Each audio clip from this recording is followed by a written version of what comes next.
Hey everyone, this is What If Fan bringing you another part of What If Overpowered Ichigo left Karakura town. You can find the fanfic title and the original author's name in the description below. Please make sure to support the creator.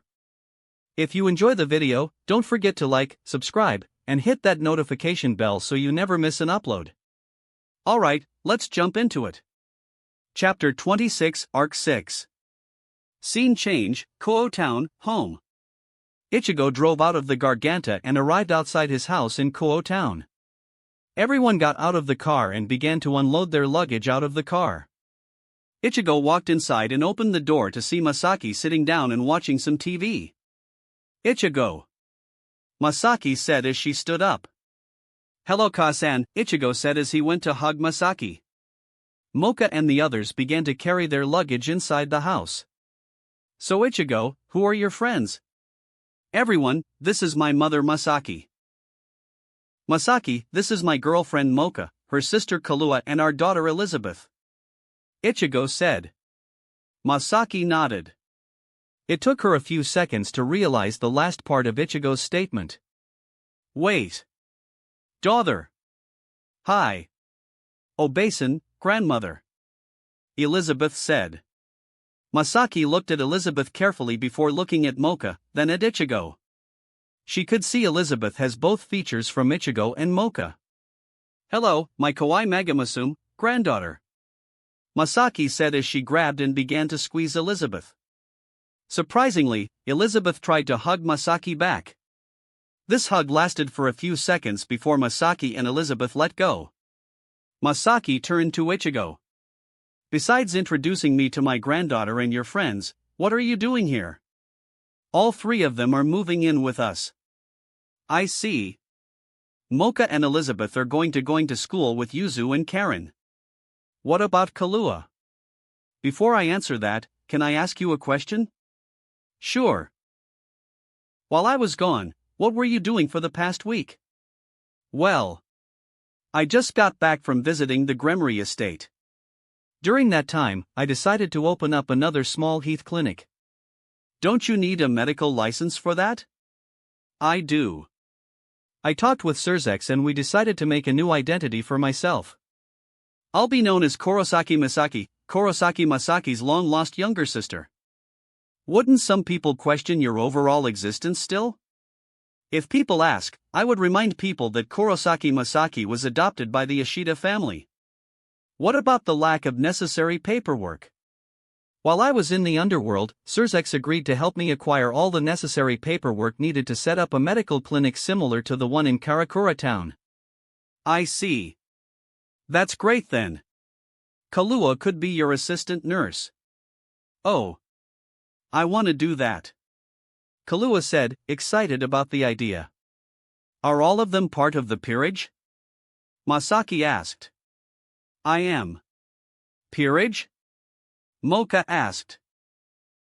Ichigo summoned out the briefcase and quickly explained to Mocha and Elizabeth the peerage. So basically, the peerage is a spiritual connection to you and the rest of the members. That also gives you a slight power boost to some or all of your abilities, Ichigo added. So what piece will I be? Just like your sisters, you will be a pawn. Why? Wouldn't a rook be a better piece for me? At first glance, a rook piece would be better for you. However, due to your untrained magical abilities, I believe that a pawn piece will provide more benefits. What about Elizabeth? Will she join the peerage? When she is older. Ah, she whined. I want to join too. Elizabeth, you will be allowed to join when you're older. But. No buts. Fine, Elizabeth said as she crossed her arms and looked away from Ichigo. Ichigo cracked a small grin as he pulled out a pawn piece and placed it on Mocha's chest and slowly pushed it in her chest. The pawn piece disappeared into her chest. Mocha could feel something strange happening. She could feel a mental connection that never existed before. How do you feel? I feel fine. Are you sure? I am. Ka-san, why are you talking to yourself? Elizabeth asked. What are you talking about? Ichigo asked me how I feel. But he didn't open his mouth, Elizabeth replied. Mocha turned to Ichigo. I'm speaking through the peerage connection. Interesting. It is, Masaki said. You're in the peerage? You're not the only one in the peerage, Kahlua said. You too? Although I am not there, I am also a part of the peerage, Akua said. Akuanizan? Mocha replied. Yes, Mocha dear? Where are you?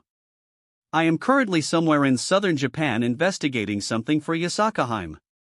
Why? It was something that I did to avoid getting in trouble with Yasakaheim. I get to be Masaki's assistant while I live here, Kahlua added. I see. Mocha said. Anyways, Ka-san, how is the development of your clinic? Ichigo asked. Not so good. How come? Every time I think about the design, I keep on thinking about the one in Karakura town. Why don't you make it similar to the one in Karakura town?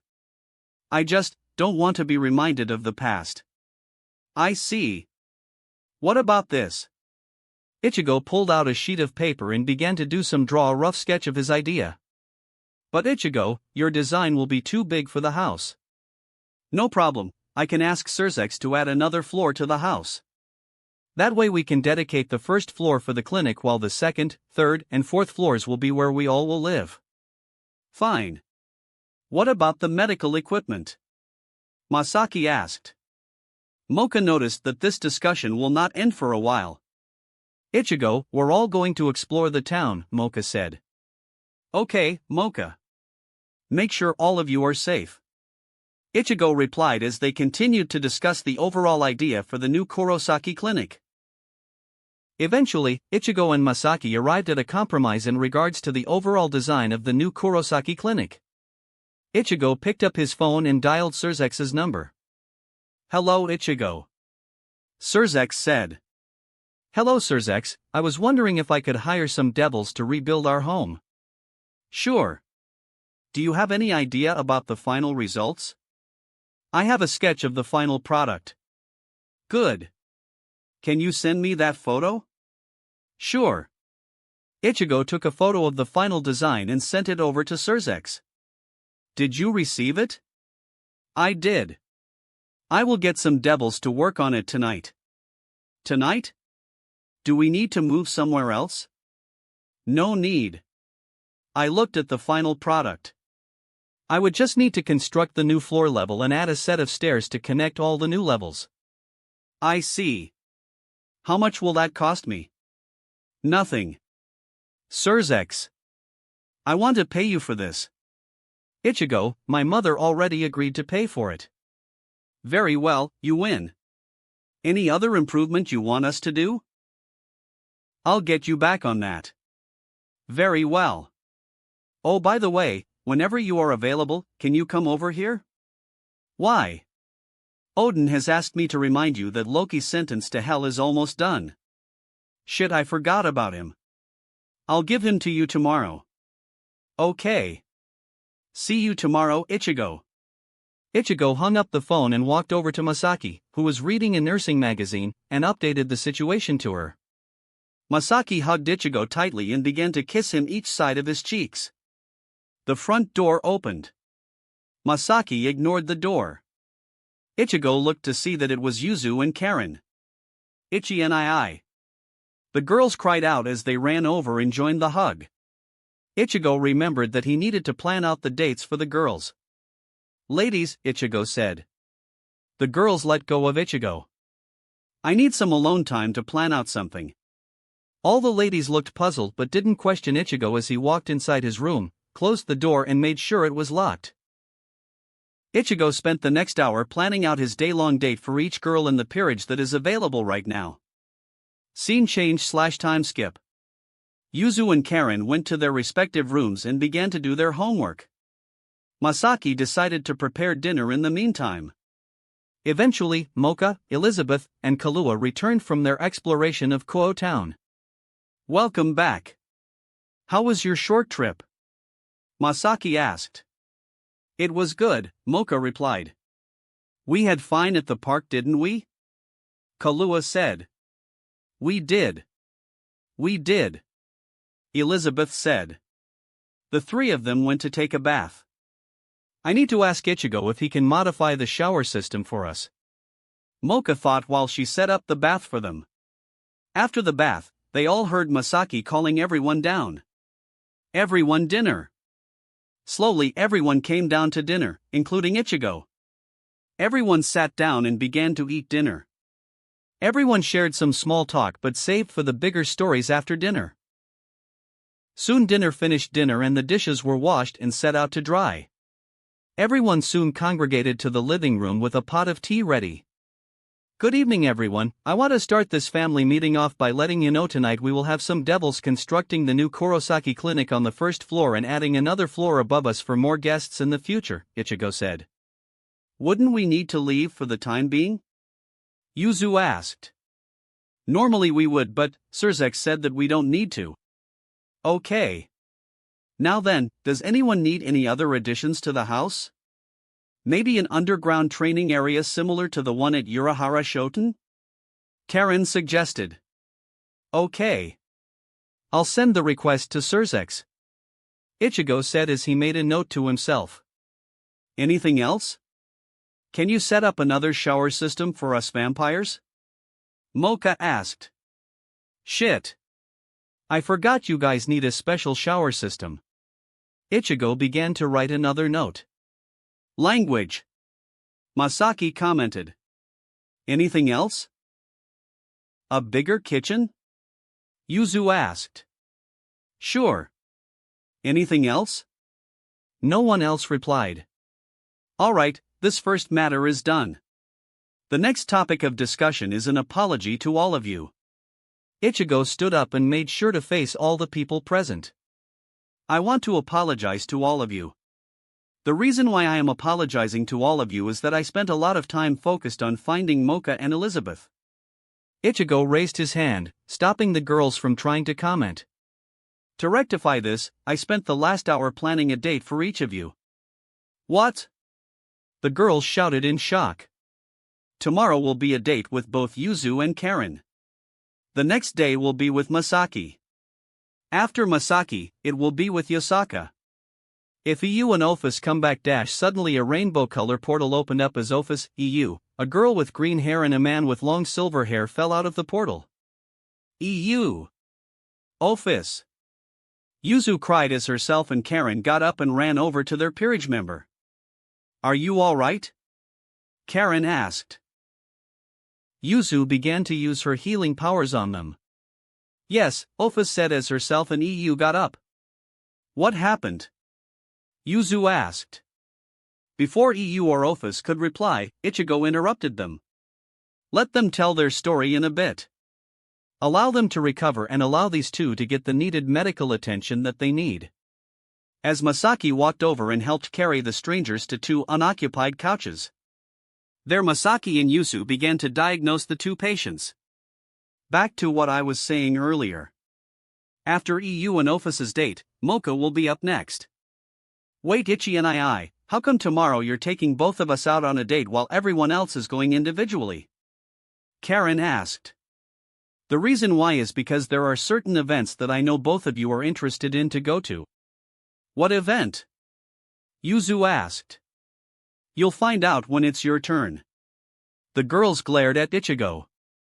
Ichigo ignored their glares. Now then, the last topic for the night, let's share what we did for the last couple of weeks.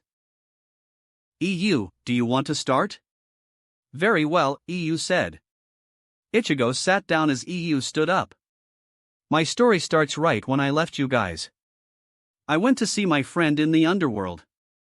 EU said. Flashback, right after what happened in Chapter 17. EU teleported to a rural village in the underworld. Despite many of the devils building many modern buildings, a small portion of the population preferred the traditional style of buildings before the Civil War. EU was dressed in a black cloak with a hood over her head. Many people ignored her as she walked towards a building. She could hear the loud sound of metal hitting metal. EU arrived at the source of the sound. She looked up to see a sign above the door. The sign reads, The Abyss Maker.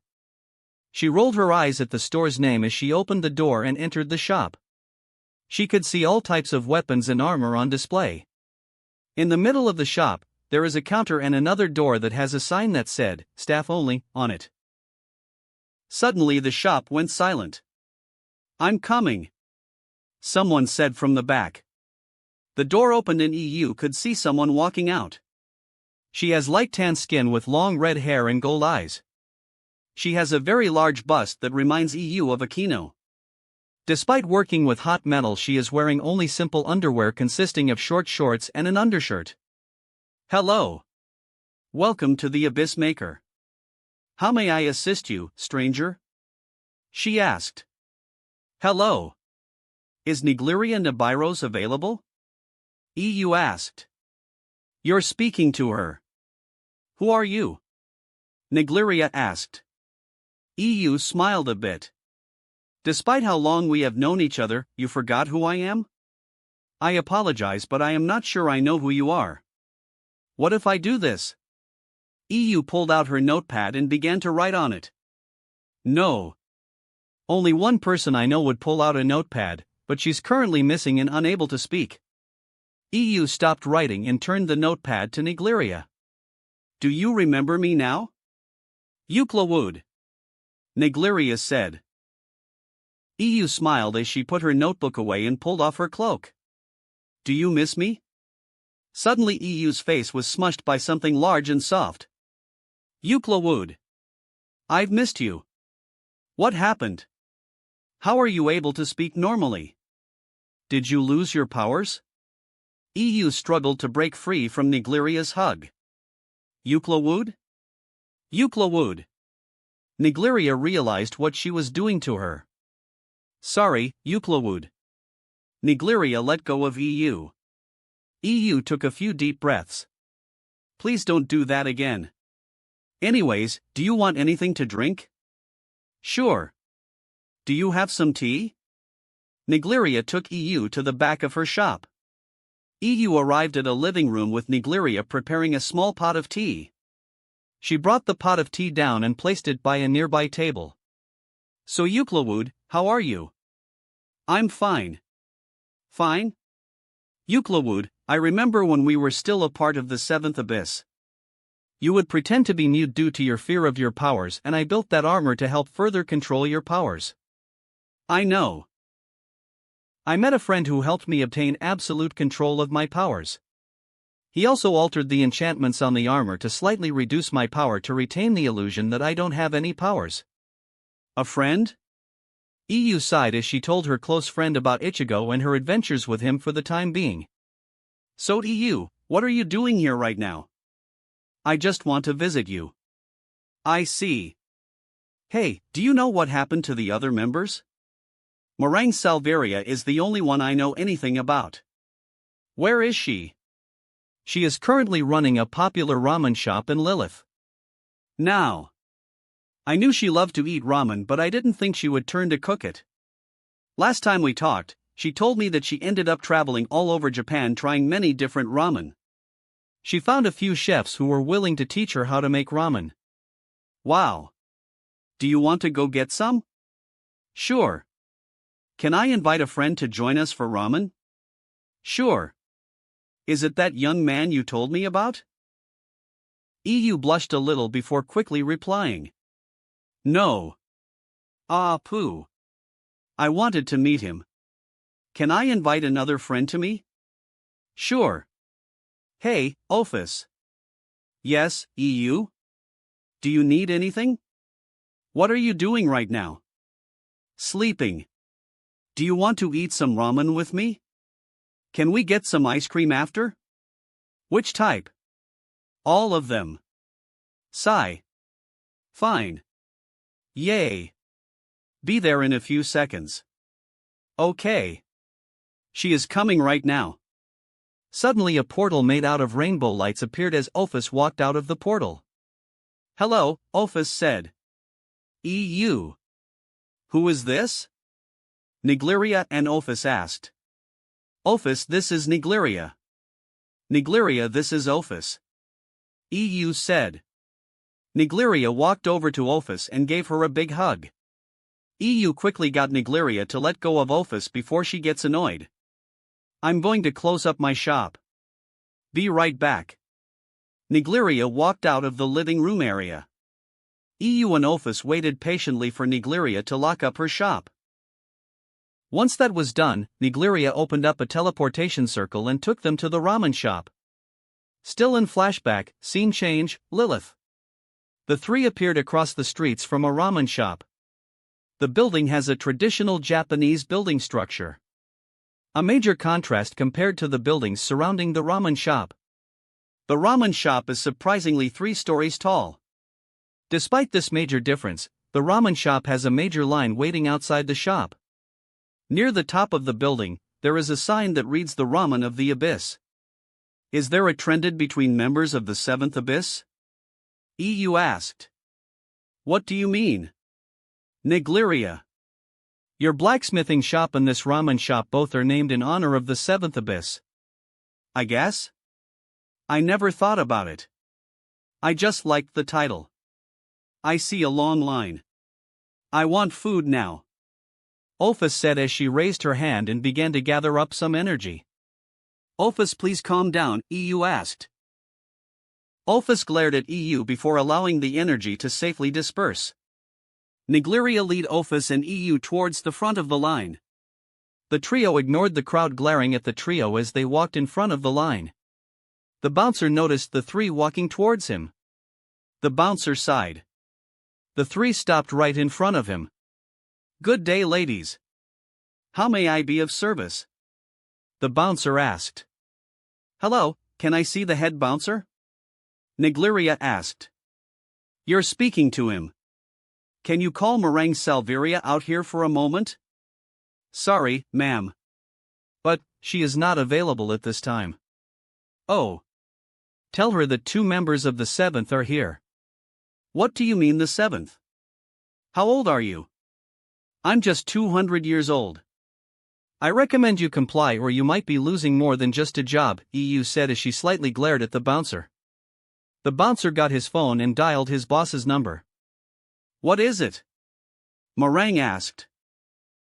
I apologize, boss, but I have a customer here who asked me to pass you a message. Which is? She said that 2 members of the 7th are here. What? That is exactly Reacti-. What is their description? One of them is red-haired with an abnormally large breast. What about the other one? The other one is a short girl with purple hair. Is she wearing medieval-looking armor? Actually, yes, that is correct. Sent them into the VIP room. Take care of anything they want. She yelled as she hung up on her head bouncer. Well. What did she say? Follow me.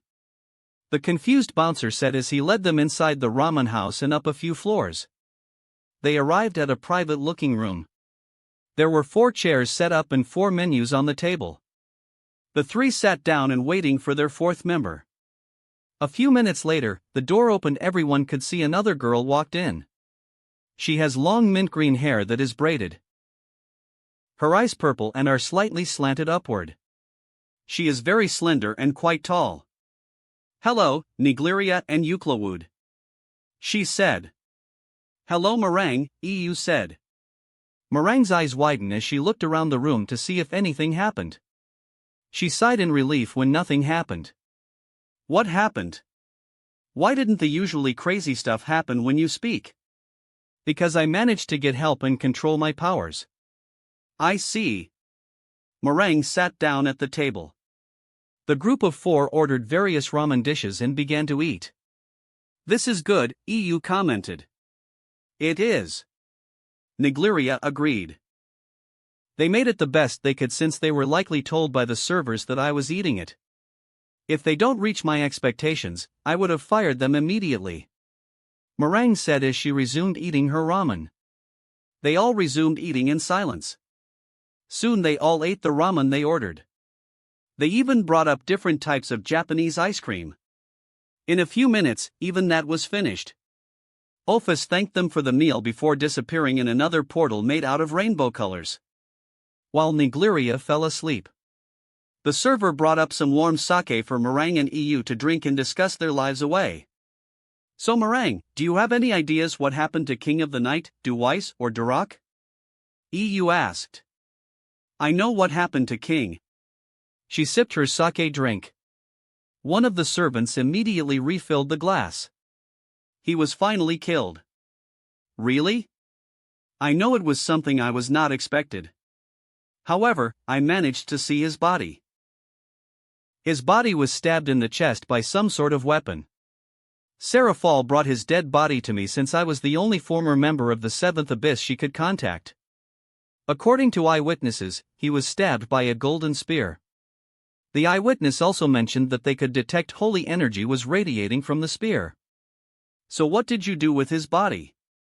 I cremated his body and placed it in a small penguin-shaped vase. I see. He did like his penguins. Yes, he did. What about Weiss or Duroc? Those two are missing. Really? Those two idiots managed to write letters to me every month. They wrote about their exploration of the other underworld connected to ours by venturing through hell. That was possible? Normally no, but somehow they did. At some point, they heard rumors about the location of an artifact called the Coffin of the Sinners. What is that? According to legend, there used to be 9 members called Deadly Sins. 1. All 9 members were arguing about which side to join for the civil war. Lucifer, Belphegor, Mammon, Leviathan, Beelzebub, Satan, and Asmodeus wanted to join the rebels. However, Belial and Astaroth didn't want to join the rebels. This forced all 9 to fight. Belial managed to recruit 7 other strong devils to join the fight. Astaroth was killed in the conflict, but Belial managed to create the Coffin of the Sinners and sealed Lucifer, Belphegor, Mammon, Leviathan, Beelzebub, Satan, and Asmodeus in it. Belial used a ritual to drain a portion of the original 7 powers and merged it with her 7 recruits. This ritual transformed them into weaker versions of the original 7. At some point in the Civil War, Belial killed her copy Lucifer and merged with her. She decided to keep the name Lucifer. Despite being copies of the original, they were very strong. At the end of the war, the copy Leviathan revealed the existence of the Coffin of the Sinners. However, Belial/Lucifer managed to hide it. She left clues for her followers to find it if needed. Really? Yes. The 4 Mao decided to keep this knowledge a military secret. So what happened to Weiss and Duroc? They managed to find the clues to the Coffin of the Sinners. Really? That is according to their last letter. Last letter? I haven't heard of them since. How long was that? About a week ago. I think they were captured, interrogated for the info and possibility killed. Possible. They sat down and continued to drink. In their last letter, they wrote to me a copy of the clues. Really? Did you solve them yet? I haven't solved them yet. Can I see them? Sure. She stood up and left the room. A few minutes later, she brought out the notes and a map of the underworld. EU looked at each of the riddles. Nigleria eventually woke up and returned to her blacksmith shop. Meringue was kind enough to give EU her room while she worked on the riddle. EU spent the next couple of days working on the riddles. Eventually, EU figured out the riddle. I got it. EU yelled out. A few minutes later, Meringue ran up to EU's room. You did? I did. Where is it? It's located in Lucifad. Of course, she would choose the hiding place to be her capital. Let's go. With that, Meringue and EU opened up a teleportation circle and the two left to Lucifad. Still in flashback, scene change, Lucifad. The two arrived at the ruins of the former capital of the Satan territory ruled by Lucifer. So where she hid the Coffin of the Sinners? Over here, EU said as she led Meringue towards a cave. I'm sorry, EU. I am. Meringue thought as she cast a spell behind them. They journeyed deeper into the cave. Eventually, they arrived at a cavern. At the center of the cavern appeared to be armor in the shape of a blue dog. Is this the end? Suddenly the cavern closed up and torches began to light up. The fire from the torches slowly gathers and flows towards the armor in the middle. From the armor's eye sockets, white eyes opened up. The fire dog let out a howl. "Welcome to the grave of the sinners," the fire dog said. "I am here to protect the coffin of the sinners. Travelers, you are the first ones who ever reached me. You have solved all of the riddles but one. Travelers, are you ready for the final riddle?" "I am." EU stepped towards the fire dog. "Very well. The final riddle is as follows: what is my name?" the fire dog asked. "What?" Meringue shouted. She ran over to EU. "EU, do you know the fire dog's name?" "Maybe," EU said as she thought about it for a few seconds. She thought back to all she remembered about Belial and then the fake Lucifer. According to these records, Belial represented the sin of vainglory or excessive vanity, while Lucifer represents the sin of pride. What is the connection? Unless. It can't be that simple. Is your name Belial? The fire dog grinned. It is. Belial, the fire dog said. You have answered all the riddles. My duties are completed. With that, the fire dog grew brighter and destroyed its blue armor and extinguished itself, leaving only the torches still lit. EU walked over to where the blue armor used to lie. She saw a large vase. It was tightly wrapped from top to bottom with bandaged and inked with various Hebrew writing, Nordic runes, and Egyptian hieroglyphics. EU reached towards the box only for her hand to be hit by a whip.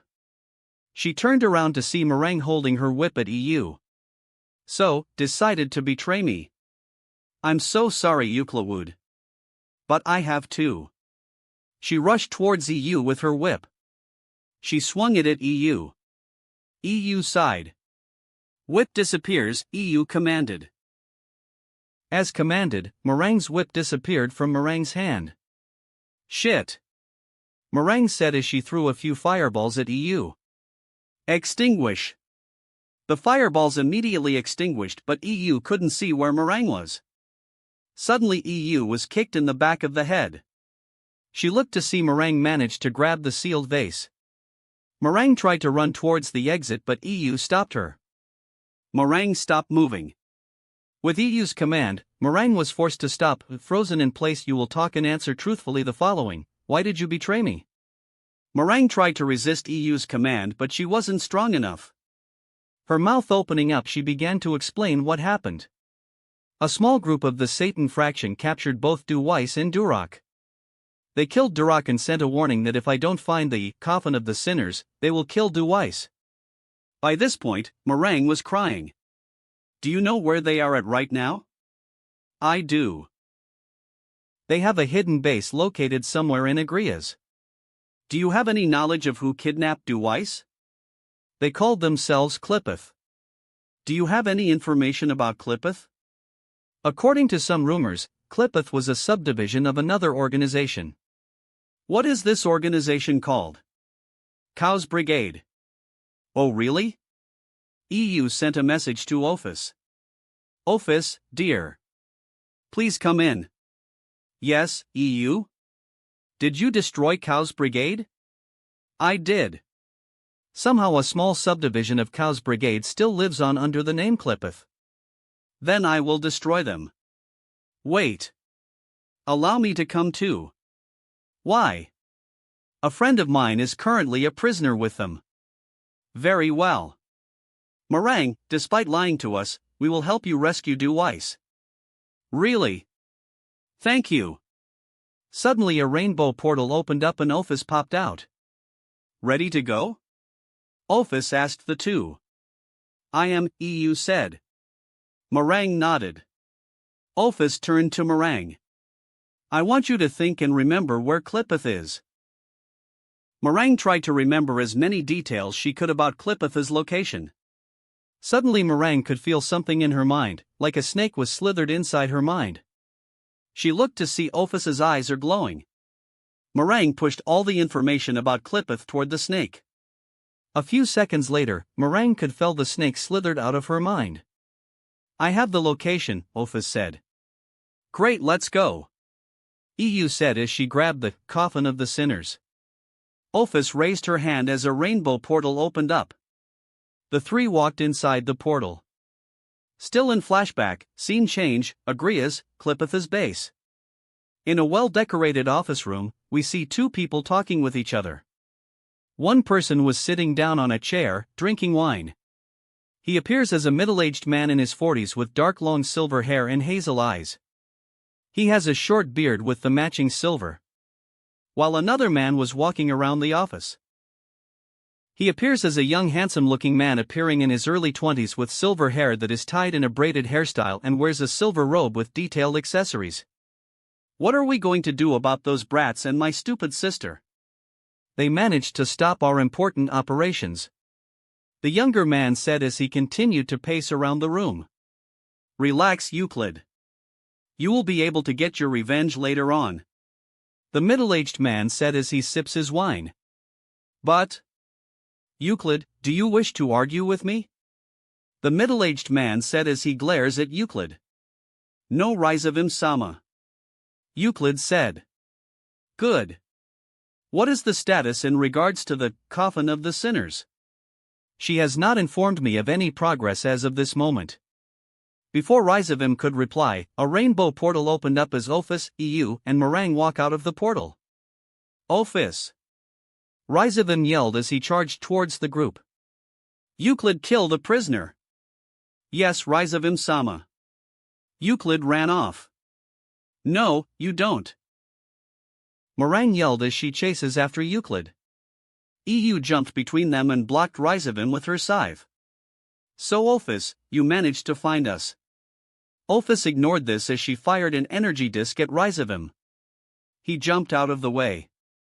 The energy disc hit a wall and destroyed a large chunk of the wall. Rizavim fired a few energy blasts at Ophis and EU. Ophis dodged them while EU sliced them in half with her scythe.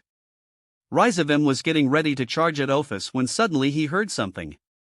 Rizavim, stop, EU commanded. Rizavim stopped moving. Ophis fired an energy blast at Rizavim.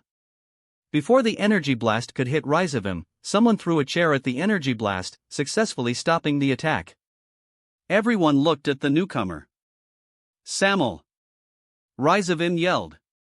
He appears to be over 200 centimeters, is almost equal to 78.7 inches. His upper body appears similar to a bodybuilder's body, nice hard abs and evenly tanned skin. However, his face appears as if he had facial surgery with a kitchen knife. His face is littered with scars. His mouth is filled with fangs.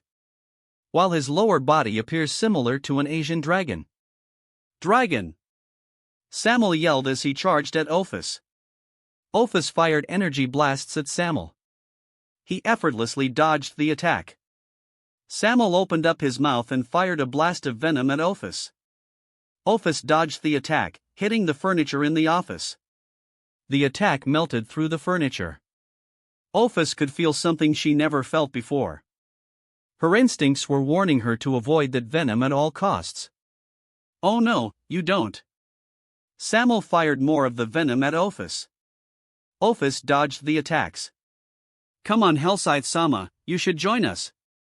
Rizavim yelled as he continued to attack EU. EU dodged or blocked Rizavim's attack by using her scythe. No. She replied. This continued until a struggling Meringue carried an unconscious man into the room. He appears standing at EU. Ophis. I got him. Meringue yelled. Push. EU yelled as Rizavim was pushed by an invisible force. Slammed into a nearby wall. Ophis managed to hit Samuel with an energy blast. With Samuel being distracted by her attack, Ophis regrouped with the other. Samuel! Rizavim yelled. Samuel managed to regain his bearing, began to charge towards the girl. Ophis now! EU yelled. Ophis opened up a dimensional portal. Samuel realized that he had one shot before they leave. Samuel took a deep breath and fired a large stream of venom at the girls.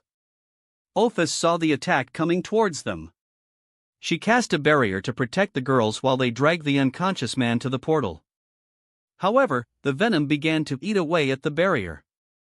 Ophis turned her back as she ran to the portal. Her barrier finally broke and Samuel managed to hit Ophis with his venom as she fell into the dimensional portal and it closed up. Flashback ended, scene change, Kuo Town, Kurosaki household. I see, Ichigo said, understanding the full situation right now. Ichigo turned to Masaki and Yusu who are inspecting the patients. What is their current status? Ophis is in some sort of pain. She is gritting her teeth and sweating. As for the young man with wolf ears, he is suffering from some bruises and starvation. Masaki reported. Very well, for now, we'll leave them there to prevent making their injuries worse. Very well. Ichigo turned to EU, where is the coffin of the sinner? I have it here, EU said as she handed it to Ichigo. What are you planning to do with it? I'm going to have it stay in my mindscape until I can safely unseal it, Ichigo replied as the coffin of the sinners disappeared into his mindscape. Now then, Kasan, why don't you tell us what happened to you on your trip? Sure. Everyone sat down except for Masaki. It all started one day while I was walking around Kuo Town. Flashback, scene change, Kuo Town. Masaki Kurosaki was purchasing some groceries and walking back home, when she was suddenly attacked by a nearby stray devil. The stray devil appeared like a werewolf but with devil wings on its back. Masaki dropped her groceries and was about to summon her Quincy shield, when suddenly the stray devil was hit by a lightning bolt. Masaki turned to see Rias and Aquino standing there in their Kuo Academy uniform. Are these the devil students Yuzu and Karen told me about? Masaki thought as she observed the two. In the name of the Gramarye clan, Gramarye Rias will destroy you. Rias said. Wait. Gramarye? Isn't that the same clan Zeoticus and Venolana are a part of? Did they finally have another child? Aquino finished this. My pleasure, Aquino said as she summoned another lightning bolt and destroyed the stray devil. Looks like that's it. Aquino turned to see Masaki watching the fight. Rias, we have a witness. Oh no. We need to remove her memory of this. Rias said. Now just hold it for 1 second, Masaki called out. I would rather not have anyone try to remove my memories or anything. Masaki transformed into her modified Quincy uniform. Her attire is a variation of the Sternritter's typical white uniform, consisting of the Order's signature hooded cloak, a thigh-length trench coat, knee-high boots, a miniskirt, and black stockings with red trim on her gloves and boots. On her right hand she has her human-size Quincy shield pointed at Rias and Aquino. Wait. A Quincy. Aquino recognized that insignia from the stories of the 1,000-year war her mother told her. You're aware of me? I am. My mother is a Shinigami who is stationed here. I see. I am not here to attack any of you. I am just here to get some answers. Very well, Rias said. But Rias. No Aquino, we can use this. Rias turned to Masaki. If you power down, then we will talk. I already know both of you can attack me right now, so I'm going to remain like this. Very well. My name is Gramarye Rias and this is Himojima Aquino. My name is Kurosaki Masaki. Wait. Kurosaki? Any relation to Kurosaki Ichigo or Kurosaki Yuzu or Kurosaki Karen? Rias asked. Of course I am related to them. I'm their mother. Oh. Rias said. Do you happen to know someone called Zeoticus and Venolana? How do you know Otasama and Okasama? Would you believe me if I said that I'm friends with them? I don't believe you, Rias said. Call them then. Very well, Rias said as she pulled out her phone and dialed her mother's cell phone number. A few seconds later, the call connected. Hello Rias, is there anything going on? It is very unusual for you to call me at this time. Venolana said. I understand Okasama, but I have a very strange question for you. What is it, Rias? Do you and Otosama happen to know a person called Kurosaki Masaki? Venalana didn't reply for a few seconds. Rias could hear Venalana yelling in the background. Honey! What? Do you have a photo of Masaki? It should be in one of our honeymoon albums. Rias could hear something, likely other photo albums, being dropped in the background of the phone call. A few minutes later, a slightly out-of-breath Venalana replied. Does she have brown eyes, fair skin, and long, light, wavy brown hair down to her back? Yes she does. Did she say she is related to Ichigo-kun? She said that he is her son. Where are you right now? I'm in Koho Town right now, on the street where Issei lives. Stay there. Your father and I are coming over there. Wait. Rias shouted to her phone. But it was too late, Venalana has already ended the call from her side. Otosama and Okasama are coming over here. Rias told Akino. Yuzu. Karen. Can you girls hear me? Yes, Kaa-san? Yuzu said. I'm listening, Kaa-san, Karen said. Are both of you busy right now? Not really, we're just walking home right now. Yuzu replied. Good. I need both of you to come over here. I just met your devil friends. Okay, Karen said. A few seconds later, both Yuzu and Karen showed up. Hello everyone. Yuzu said. Yo, Karen said. Hello Yuzu. Karen. Rias and Akino greeted. Hello my girls, Masaki said as she hugged Yuzu and Karen. Suddenly a red seal appeared on the ground next to Rias. The red seal expanded and formed the Gremory clan crest. The red seal died down as Zeoticus and Venalana appeared. Oka-sama. Ato-sama. Rias said as Akino bowed down. Hello, Rias and Akino. Now tell me, where is Masaki? I'm over here, Masaki said. Zeoticus and Venalana turned to see Masaki having her arms around her daughter's shoulders. Masaki. Venalana walked over. Masaki unwrapped her arms and hugged her friend. Hello Masaki, Zeoticus said. Masaki let go of Venalana as he gently grabs Masaki's left hand. Masaki remembered formal protocol as she gave him her hand. Zeoticus took her hand and gently kissed the knuckle. After that, he stood up. So Masaki, according to Ichigo, he said that you died. Yet we see you here alive and well. Did Ichigo lie to us? Technically, Ichigo didn't lie about that. Really? What happened? Venalana asked. It all starts when I was born. I was the last surviving member from a pureblood Quincy line or an Echt Quincy.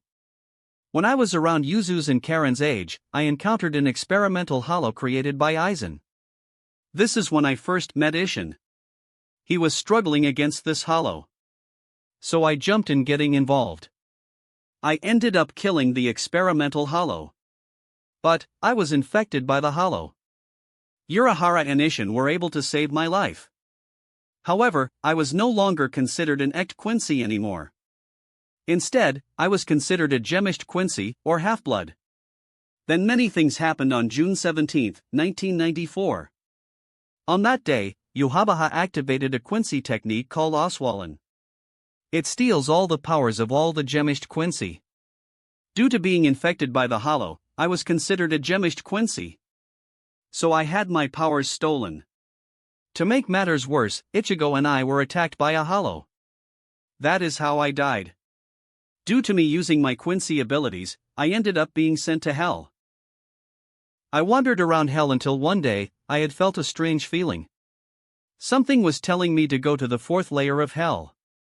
From there Ichigo managed to save me from hell. I remembered when we first met, you only had the bow.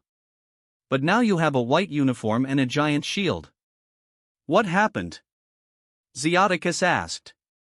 Somehow Yhwach discovered my existence and kidnapped me to their secret base. From there I was forced to see visions of how powerful Yhwach was. He told me that Ichigo was his target. I decided to join him to protect Ichigo. I ended up having to fight Ichigo. No. Venalana gasped. Oh yes. That bastard used me as a little secret weapon against Ichigo. We fought against each other. In the end, you know what he did to protect me? No one answered. Even Yuzu and Karen were curious.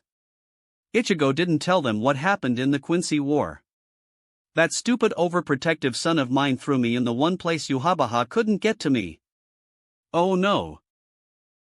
He didn't, Venalana said, realizing the answer to Masaki's question. Oh, but he did. My overprotective son threw me into hell to prevent Yhwach from using me. At the end of the fight, Ichigo released me from hell, fully restored my Quincy powers and allowed me to join his peerage. Wow. I guess Ichigo will end up ruling the world. Zeoticus said. Venalana and Masaki glared at Zeoticus, who decided now was a good time to look at some trees. Anyways, Masaki, I was wondering if you would like to visit the underworld. Venalana offered. I'm not sure. Go ahead, Ka-san. Yuzu said. Masaki looked over to her daughters. We both noticed that you spent a couple of days bored out of your mind. Go visit some friends. Karen added. What about you girls? Don't worry. We'll be fine. If we need help, we can always call for Rias. Karen said. Very well. I'll accept your offer. Just allow me to pack up some stuff to take with me to the underworld. Okay, Zeoticus said. Everyone walked back to the Kurosaki household. Masaki handed Yuzu the groceries she bought as she packed a small bag for her trip. Soon Masaki was ready. Zeoticus once again cast the red seal of the Gremory clan and Masaki left to the underworld.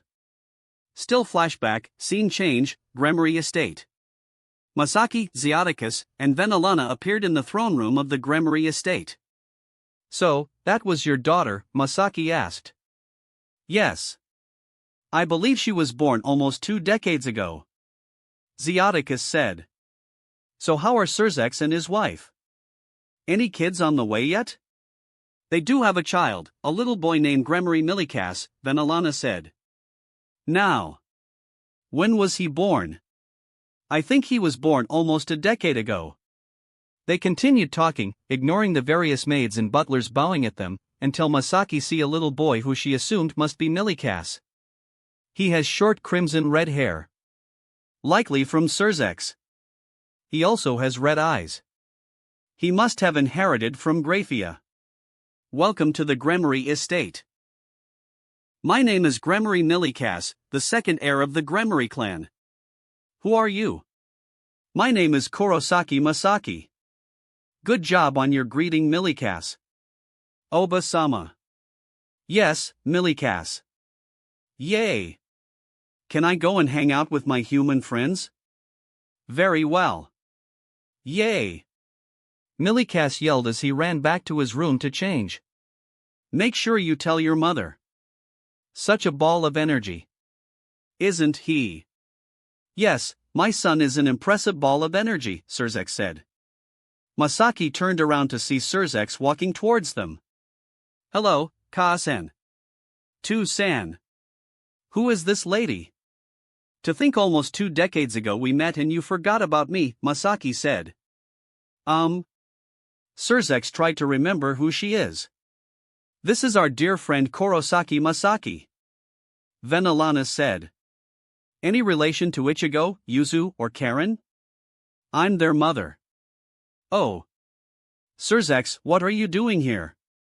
Zeoticus asked. I can't just come over and visit my home Tu-san? You can. But normally you are working right now. Isn't that right, Graphia? Surzex turned around and could see Millikas leading a beautiful woman appearing to be in her early 20s, with silver hair and red eyes. Her hair, which flows down to her back, features a long braid on each side with small blue bows at the ends, while the rest is let down, ending in twin braids. She is wearing a blue and white French-made outfit with long sleeves and a white-made headband over her head, with red lipstick. Grafia, what are you doing here? Milika-sama came over to see me. On his way to see me, he saw you sneaking around. When he saw me, he told me about seeing you sneaking around and Venalana-sama permitted him to go out with his friends. Grafia honey. I was just taking a break and I was greeting Masaki. You remember Masaki, right? Surzex pointed at Masaki. Hello, Masaki. We could talk later. For now, I need to discipline this manchild. Don't worry. I understand. Ishin was also a manchild that I needed to discipline often. Like mother and son. Grafia thought as she grabbed Surzex's ear and began to drag him back to his office. Ow. Ow. Ow. Surzex's cries of pain could be heard echoing from the hallways. Anyways. Xiaticus said, regaining Masaki's attention, let's show you some recordings of Ichigo we have. Alright then. Masaki followed Xiaticus to a personal theater room. Masaki sat in the middle while Venalana sat on her left and Xiaticus sat on her right. Before we play the recording, I want to give you some background in regards to the situation. With that, Xiaticus and Venalana explained to Masaki Rias's marriage contract with Riser and the significance of the Jigaku no Kotai to the devils. I understand, Masaki said. With that, Xiaticus began to play the recording of Rias's rating game. She was impressed with Rias's strategies against Riser, especially since Riser outnumbered her 2-1. Masaki was angry at Riser's actions towards Issei. She was also impressed by Issei's stubbornness and determination against Riser. It reminded her of Ichigo. Suddenly Masaki could see the gates of hell appearing in its purple unholy glory. She could see the gates of hell open up and Masaki could see Ichigo and someone else standing on a cushionata as it marched out of the gates of hell. She could see how many of the devils bowed to Ichigo when he summoned the Jigaku no Yoroi. She was impressed with Euclid Hellside's entrance. Many of the devils were either shocked or scared. Masaki was also impressed at how quickly Euclid managed to end the fight. Why did many of the devils react like that when Euclid Hellside revealed herself? Oh. Of course, you would forget to explain to Masaki the seventh abyss. Venalana said. Sorry, Masaki. Allow me to explain. You see, Euclid Hellside is part of a group called the Seventh Abyss. They are a group consisting of 7 of the strongest beings that inhabit the underworld at that time. This group was a group no one wanted to mess with. Especially Euclid Hellside-sama. She has a scary ability. What ability? She can alter reality to whatever she wants by just saying it. Wow. The recording replayed to show how effortlessly Euclid defeated Riser. During that time she was unable to control her powers, which resulted in her wearing that armor to restrict her powers. Despite being unable to speak, she was still dangerous.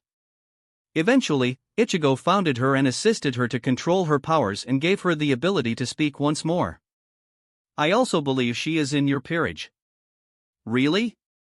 Masaki decided to try and talk to Euclid by using the peerage connection. Hello, Euclid? Hello. Who is this? Oh. I'm sorry. I am Kurosaki Masaki. One of Ichigo's pawns. Oh. Hello. I am Euclid Hellscythe. One of Ichigo's queens. I see. Is there any reason why you are contacting me? Oh.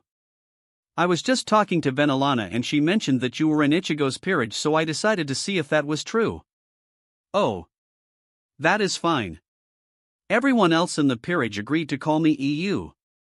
Okay, EU. Is there anything else you need? Not right now. Thank you for replying. No problem. We are now a family. Masaki? Masaki? Venalana said as she waved her hand in front of Masaki's face. Suddenly Masaki grabbed Venalana's hand. Yes, Venalana? Masaki replied. I'm sorry. I called your name a few times and you didn't respond. So, I waved my hand to get a reaction. Oh. I was just talking to EU through the peerage link. The peerage link? What is that? According to Ichigo, it is a mental connection we all have in Ichigo's peerage. Really? You sound skeptical. I am because I have never heard this before. It might have to do with Ichigo. Maybe. With the footage done, Zeoticus escorted Masaki out. For the next few days, Masaki visited Surzex and Graphia. Surzex introduced Masaki to his peerage. During her stay ended up meeting Azazel and Michael. Masaki summoned her shield and hitting Azazel in the head for some questionable comments. Upon seeing Masaki's Quincy shield, Michael asked Masaki's permission to perform some tests upon her. Michael discovered that all the Quincy techniques are derived from Angel's holy energy manipulation. Michael looked at Masaki's Quincy cross to discover a small gem in the center of the cross. That gem is a fragment of a crystallized light attribute, the same thing that Valper Galilei created with his experiment. After that, Masaki was invited to watch a rating game. Surzex explained to Masaki what a rating game was. She remembered watching Rias's and Riser's rating game. This one was once again Rias's rating game. This time it is versus a girl named Sona Citri, who is the younger sister to Sarah Fall. Unlike the previous rating game she saw, this one was less gruesome. She could see how intelligent these young kings were. Sarah Fall also mentioned to Masaki that they're friends. She also found it funny that all the members who were defeated this rating game were the only ones who survived the rating game with Riser. After the rating game, there was a small party to celebrate Ria's victory against Sona. Masaki noticed that despite Sona's defeat she remained friends with Rias. She slowly met everyone from both peerages. Many of them were nervous when they found out that Masaki was Ichigo's mother and friends with Surzex, Graphia, Zeoticus, and Venelana. During this small party, she brought up the idea of recreating her family clinic, the same one she started with Ishin. Surzex gave his work to help recreate the clinic. At the end of the small party, Masaki decided that she stayed here long enough. Everyone said goodbye to her as Graphia escorted Masaki back home. Flashback end. Scene change, Kurosaki household. Looks like you had fun in the underworld, Ichigo said. I did. But, one of these days, you need to gather all the peerage members here so we can meet them all. Masaki commented. Very well. I'll make a note of that. Now then, Yuzu and Karen, want to tell us what you two did? Sure. Ichi and I. Yuzu said. Might as well, Karen said. It all started a few days after Kaa-san left. Flashback start, scene change, Kurosaki household. Yuzu and Karen were making dinner for themselves. At this time, Masaki, EU, and Ophis already left on their adventure. While they cooked, Yuzu looked outside and noticed something falling from the sky. Hey, Karen. Yuzu said as she poked Karen's arm. What? Karen looked at Yuzu. Something is falling from the sky. Yuzu and Karen looked outside and could see something falling and crashing in the nearby forest. Let's see what it is. Why? Curious to see what fell from the sky. It's probably just a rock. What if it isn't a rock? Yuzu began to pout towards Karen. Karen tried to resist Yuzu's puppy dog eyes. Slowly Karen's will began to weaken. Fine. Karen said as she looked away from Yuzu. Yay! With that, the two girls put on a jacket and went hunting for the fallen object in the nearby forest. Flashback still, scene change, nearby forest. Yuzu and Karen entered the forest. Karen noticed that various birds were flying away from an area. Karen led Yuzu to the potential ground zero. They had to jump over a few fallen trees. Eventually, they reached ground zero. Yuzu and Karen could see a giant crater. Around the craters were many trees destroyed by the object. Yuzu and Karen carefully slid down the giant crater. Yuzu and Karen were amazed at what they saw. In the center of the crater, there was some sort of egg. The egg was mostly white with some teal lines. Karen, we should take the egg. Why? Because it crashed here. All alone with no one to take care of it when it hatches. No. But. Karen. Yuzu. We don't know what is inside that egg. It could be dangerous. I know, but we can train it to be good. Karen glared at Yuzu while Yuzu once again gave Karen the puppy dog eyes. Unlike before, Karen lasted a good while against the eyes. However, Karen couldn't win against Yuzu's puppy dog eyes. Fine. We'll take the egg. Yay! Yuzu tackled Karen into a hug. Hey! Get off of me. I don't think we are the only ones who saw the egg falling. We need to grab it and get out of here. Karen pointed out. Yuzu quickly grabbed the egg and the two quickly ran home. Flashback still, scene change, Kurosaki house. Yuzu and Karen straight towards their house. While they were running, they accidentally crashed into someone. Karen managed to wrap herself around the egg to protect it. Hey! The other person yelled. Yuzu and Karen looked to see that they crashed into Issei.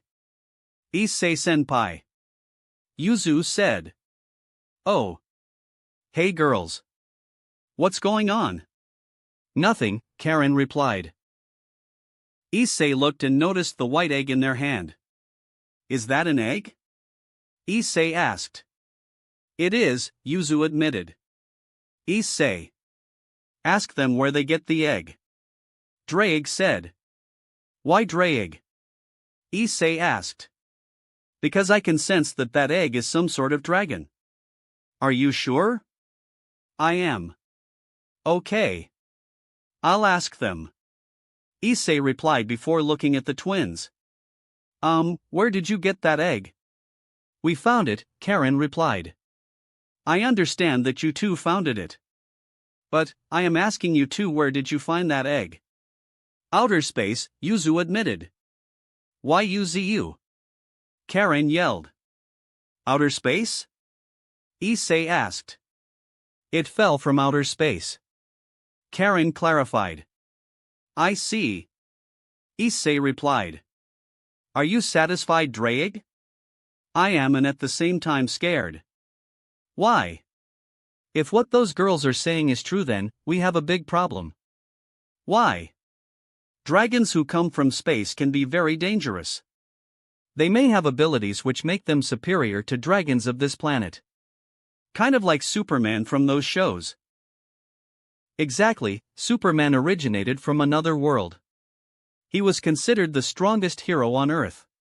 I will tell the girls this. Very well. Knowing Ichigo-sama, his sisters will be very protective of the egg. I know. Issei ended his mental discussion with Draig. You are done with your mental discussion yet? Karen asked. What? You're doing the same face when we have mental discussions. Yuzu said. Oh. I am done. So what were the results of your mental discussion? Karen asked. Draig believes that the egg you two are holding could be a dragon egg. A dragon egg? Karen said. From space? Yuzu said. Yes. As strange as it sounds, I am confident in Draig. So what should we do? Karen asked. Let's go talk to Rias to see if she could take us to the familiar forest to meet with Zatuji. Who is Zatuji? Yuzu asked. He is one of the familiar masters who take care of the familiar forest. I see, Karen said. With that, Issei led the girls back to his house. Issei opened the door to see Rias wearing only an apron holding a ladle in her hand. Hello, master. Do you want to eat dinner first? Or take a bath? Or take me? Rias asked, unaware of whom was standing behind Issei. Rias? Yes, master? Rias looked up to see who was behind him. Rias immediately began to blush in embarrassment. Hi guys? Rias greeted. Hey Yuzu. Yes, Karen. I have an excellent idea. Is it taking photos of them and blackmailing them for a favor in the future? Exactly. Yuzu and Karen began to smile at the two. This wasn't a friendly smile. No. This simple was two hungry lions who just found two injured gazelles lying there waiting for the lions to feast on them. They both took out their phones and began to take photos of Rias and Issei. Stop that! Rias yelled as she tries to cover herself. Issei jumped in to assist in covering Rias.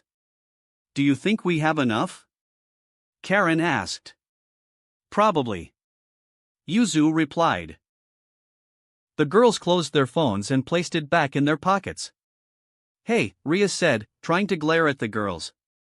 Her face is bright red, like her hair from the embarrassment. Her arms were crossed on her chest. What was that for? It is a punishment for not being aware of who was ringing the doorbell, Karen said. It is also punishment for showing off that inhuman body to everyone, Yuzu added. Fine. What do you want? We need your help to contact Zatuji. Yuzu said. Why? Rias asked. Because we found this egg and we need someone to help identify what creature is in this egg, Karen said as she showed Rias the egg. Drake believes that the egg they have is a dragon egg, Issei added. Rias sighed. Very well. Normally we would have to arrange an appointment to see Zatuji or the other familiar masters on the full moon. Luckily, not many people seek them out on any other time of the month. Rias said as she moved away from the door. Issei, Yuzu, and Karen entered the house and gave the proper greeting. They sat down in the living room while they wait for Rias to contact Zatuji. While they waited, Issei's boosted gear appeared. Manifest. The boosted gear said as Drake appeared in possessed scale mail. Hello, Drake. Are you here to properly see the dragon egg? Issei asked. I am, Drake answered before turning to Karen. May I see the dragon egg? Karen handed the egg to Drake. Despite living for so long, I never had seen this design on a dragon egg. Design? Karen asked. Yes. Design. Drake said. The style on the dragon egg shows a few things. The majority colors on the dragon egg show what color the dragon might look like. Based on the colors on this dragon egg, it is possible that this is a white dragon with some green on its body. But that is not it. Yuzu said. Correct. The colors on the dragon egg could also indicate the dragon's element affinity. Interesting, Karen said. Soon Rias walked down the stairs and entered the living room followed by the rest of her peerage. I managed to contact the familiar forest. They told me that Zatuji is not available at this time. However, I managed to arrange to speak with a familiar master who specialized in reptilian familiars. Rias said. Good. Let's go.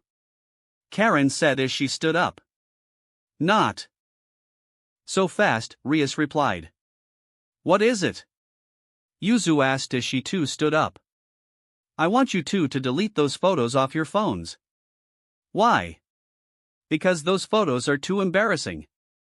Rias complained. It's not my fault you decided to dress in something so scandalous and saying those lines. Yuzu said. While showing off your beautiful body to everyone, Karen added. Rias glared at Yuzu and Karen. Everyone else in the room had different reactions. So that was Rias's plan. Looks like someone should be taught not to try and trick their best friend. Akino thought. I know I don't look good like Rias-senpai, but I will still try. Asia thought. Pervert. But maybe Issei might like it? Kaneko thought. Oh. Issei wants someone more forward. Very well, I will try harder. Zenobia thought.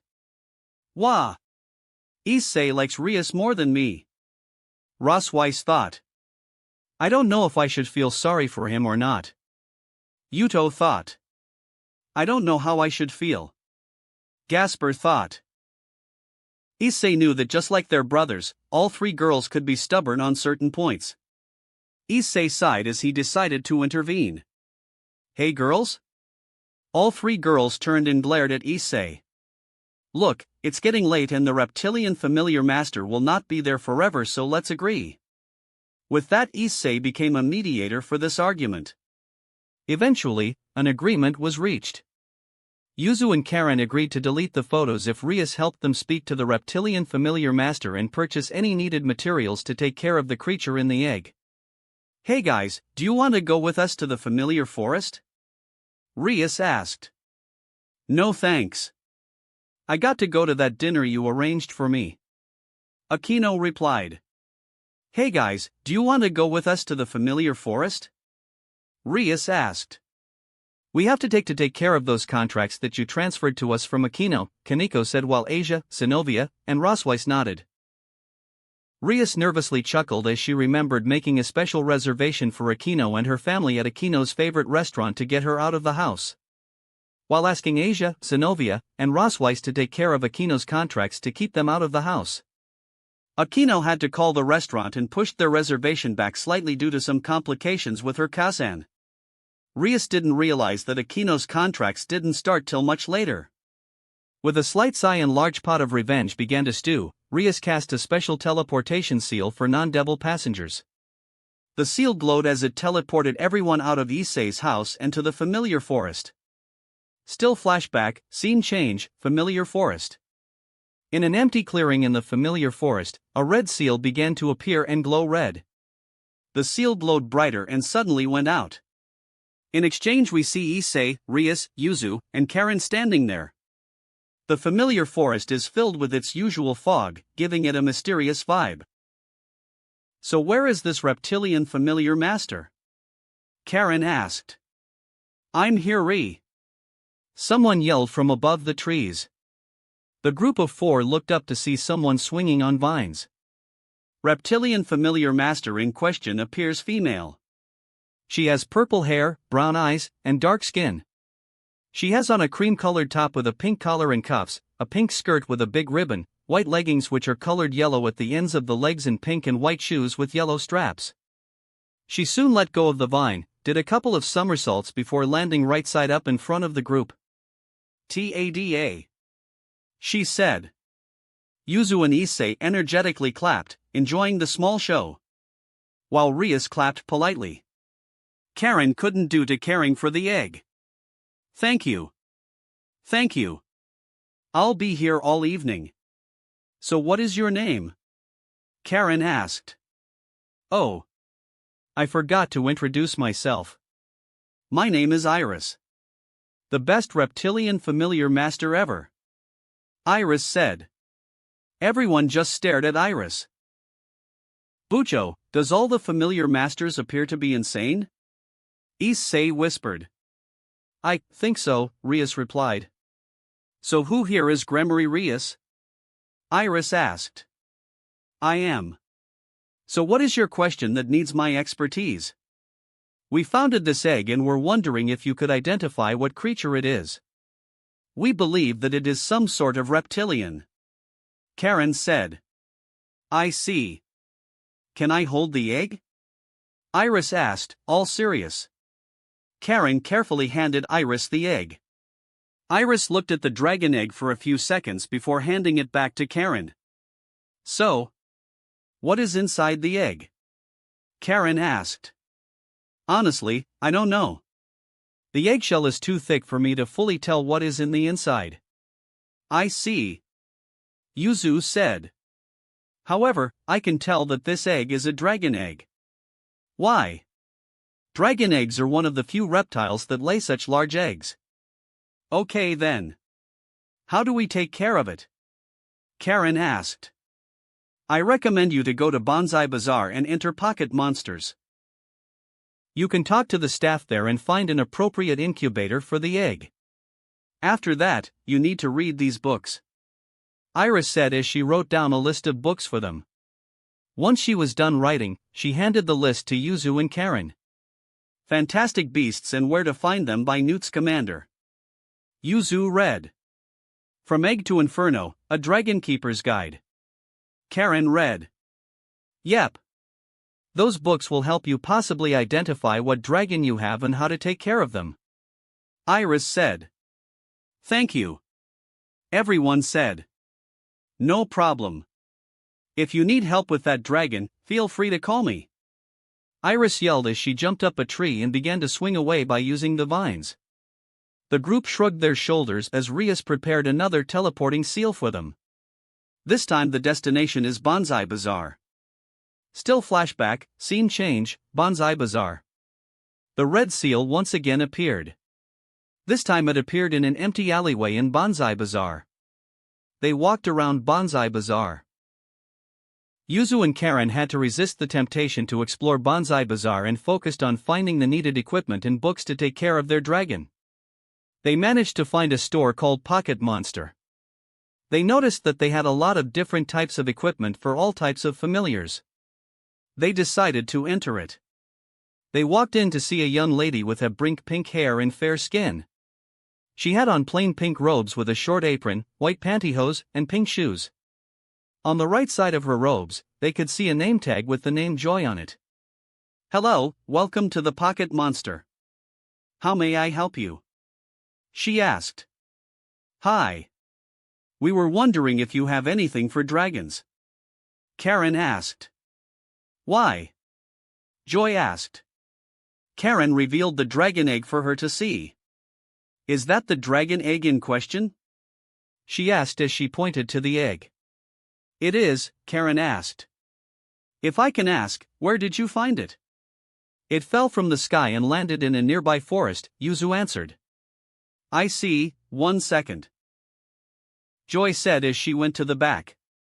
The group could hear Joy calling someone. Hello?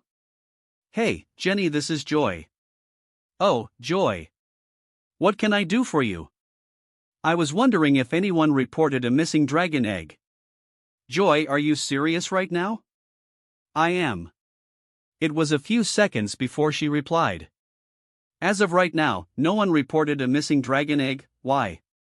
Because I just had a group of people walk into my shop with a dragon egg and asking for stuff to take care of said dragon egg. I see. I'm on my way. Okay. Thank you. Joy ended the phone call. Everyone pretended to not have heard the phone call. Joy soon walked back up to the counter. So do you have anything for us to take care of this dragon egg? Karen asked. I do. But, I need an aura to come here. Why? Yuzu asked. Because a dragon egg does not simply fall from the sky out of nowhere. Dragon eggs are heavily regulated items.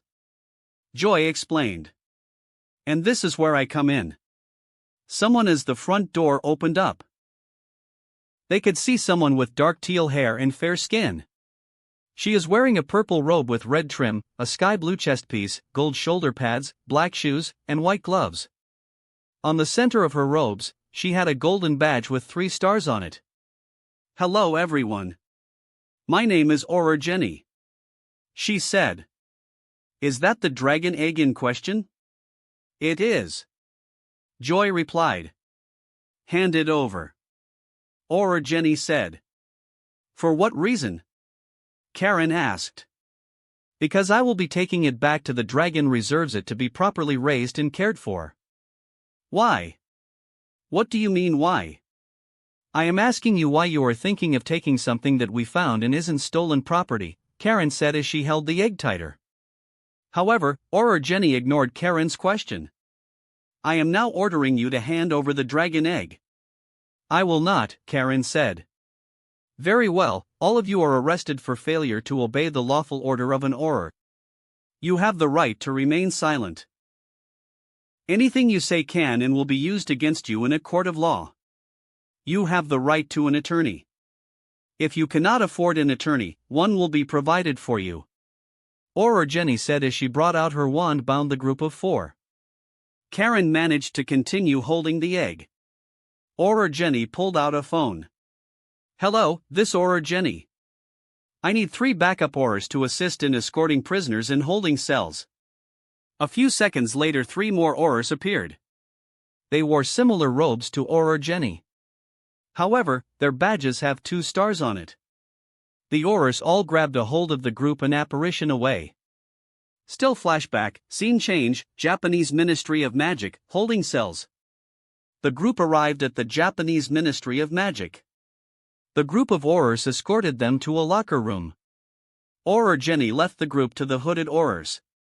Issei was separated from the girls. Please place all of your belongings in these lockers. One of the hooded Aurors said.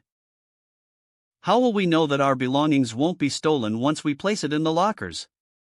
Karen asked. If your belongings are stolen while you are in our custody, it is our responsibility to replace it if possible. If not, then we will reimburse you the value of the belonging. Another hooded Auror replied. All of them complied as instructed. They placed all of their personal belongings in the lockers. Karen's locker expanded to include the dragon egg. Once that was done, they were escorted to holding cells. Once all of them were in the holding cell, the other Aurors left them alone with some books. Once they left, Issei broke down and began to panic. Oh, man. I'm in prison. We're never getting out. Issei looked over to see the girls not worried. How are you three not worried like I am? Issei. Please be quiet. Rias said. How? We're in prison. Karen. Could you please? Karen nodded as she punched Issei in the face, slamming him into the back wall. Ow. What was that for? It was for you to stop being an idiot, Karen said. Yuzu walked over and inspected Issei to see if he received any injuries from Karen's punch. Why? Shouldn't you be worried about being sent to prison? If we were ordinary people, maybe, but you forget who my Nai-sama is. Rias said. As well as who is our brother. Yuzu and Karen replied. It took a few seconds for Issei's mind to realize who Rias, Yuzu, and Karen are referring to. Oh. At this moment Auror Jenny walked towards the holding cell, carrying a clipboard with her. I'm going to ask you a few questions. All of you have the right to remain silent during this questioning. I will be doing it here since these questions are just general basic questions. Do you understand? Auror Jenny asked. The group of four nodded. Auror Jenny placed a clipboard on the table and pressed a kanji on the clipboard. Very well. Auror Jenny will begin the basic question process. She pointed at Karen. This is prisoner number 1. What is your name? My name is Kurosaki Karen. Where is your hometown? Karen didn't reply. Where did you find the dragon egg in question? I saw something crash into a nearby forest, so I went with my sister into the forest. Eventually, we found a crater with the dragon egg in it. What was your purpose at Pocket Monster? I was there to buy needed supplies to take care of a dragon egg. This concludes the questioning of prisoner number 1. Next is prisoner number 2. Auror Jenny pointed at Yuzu. What is your name? My name is Kurosaki Yuzu, Yuzu answered. She answered all of Auror Jenny's questions exactly how Karen answered it. This concludes the questioning of prisoner number 2. Next is prisoner number 3. Auror Jenny pointed at Rias. What is your name? My name is Gremory Rias, Rias replied. Where is your hometown? Kuo Town. Where did you find the dragon egg in question?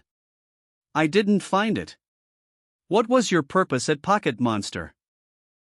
To pay for the necessary supplies needed to take care of a dragon egg. Oh. That is nice of you to do. Why are you paying for it when they could? Rias didn't reply. This concludes the questioning of prisoner number 3. Next is prisoner number 4. Auror Jenny pointed at Issei. What is your name? My name is Hayato Issei, Issei answered. Where is your hometown? Kuo Town. Where did you find the dragon egg in question? I didn't find it. What was your purpose at Pocket Monster? To help my Bucho and my friends. This concludes the questioning of prisoner number 4. This is Auror Jenny ending the questioning. Or Jenny touched a rune on the clipboard to turn the audio recording off. She took the clipboard and left the prison area. Once she left, they sat there and waited or read one of the books. 20 minutes later they could see an out-of-breath Or Jenny running towards their gate. She arrived at their prison cell and immediately opened the door. "Why are you out of breath, Or Jenny? Did something bad happen?" Rias asked, trying not to smirk at Or Jenny's mistake. Or Jenny could tell from Rias's tone that she was aware of what happened but decided to ask just to insult her even more. "Yes. It appears that I made a mistake and all of you are being released immediately," Or Jenny said, not allowing her emotion to show. "Oh. What mistake did you make?" "According to this Aura handbook, you followed all the instructions to the teeth." "Rias-san, that is enough," Yuzu said as she looked at the Or Jenny. "Can you escort us back to Pocket Monster?" "I was instructed to escort you back to the Pocket Monster Center." "Okay then. Let's go." Or Jenny and the group of hooded Ors escorted them back to the locker room to retrieve their belongings. Karen made sure that the egg was real before leaving the locker room. Once they were outside the Japanese Ministry of Magic, everyone apparitioned back to Pocket Monster Center. Flashback still, scene change, Pocket Monster. Joy was sweeping her store floor when suddenly everyone apparitioned right in front of her and scaring her. "Hey!" she yelled at the Aurors. "Sorry for coming abruptly, but they're innocent," Or Jenny said. "Wait. The story that they found the dragon egg in the forest was real?" "It was," Or Jenny said. "I see," Joy said, slightly nervous about the impending discussion she is going to have with them. "Well, good luck, Joy," Or Jenny said as the Aurors apparition away. Joy sighed as she turned to the group of four. "So, what can I help you?" "As well as some books about dragons," Yuzu added. "We do carry a few books about dragons," Joy said as she took them to a bookshelf on the far side of the shop. She pulled out a few books on dragons and handed them to Yuzu. Yuzu looked and recognized the 2 books Iris recommended for them. "Anything else I can help you with?" "We were wondering if you sell an incubator for a dragon egg," Karen said. "Ah, those will be difficult." "Why?" Yuzu asked.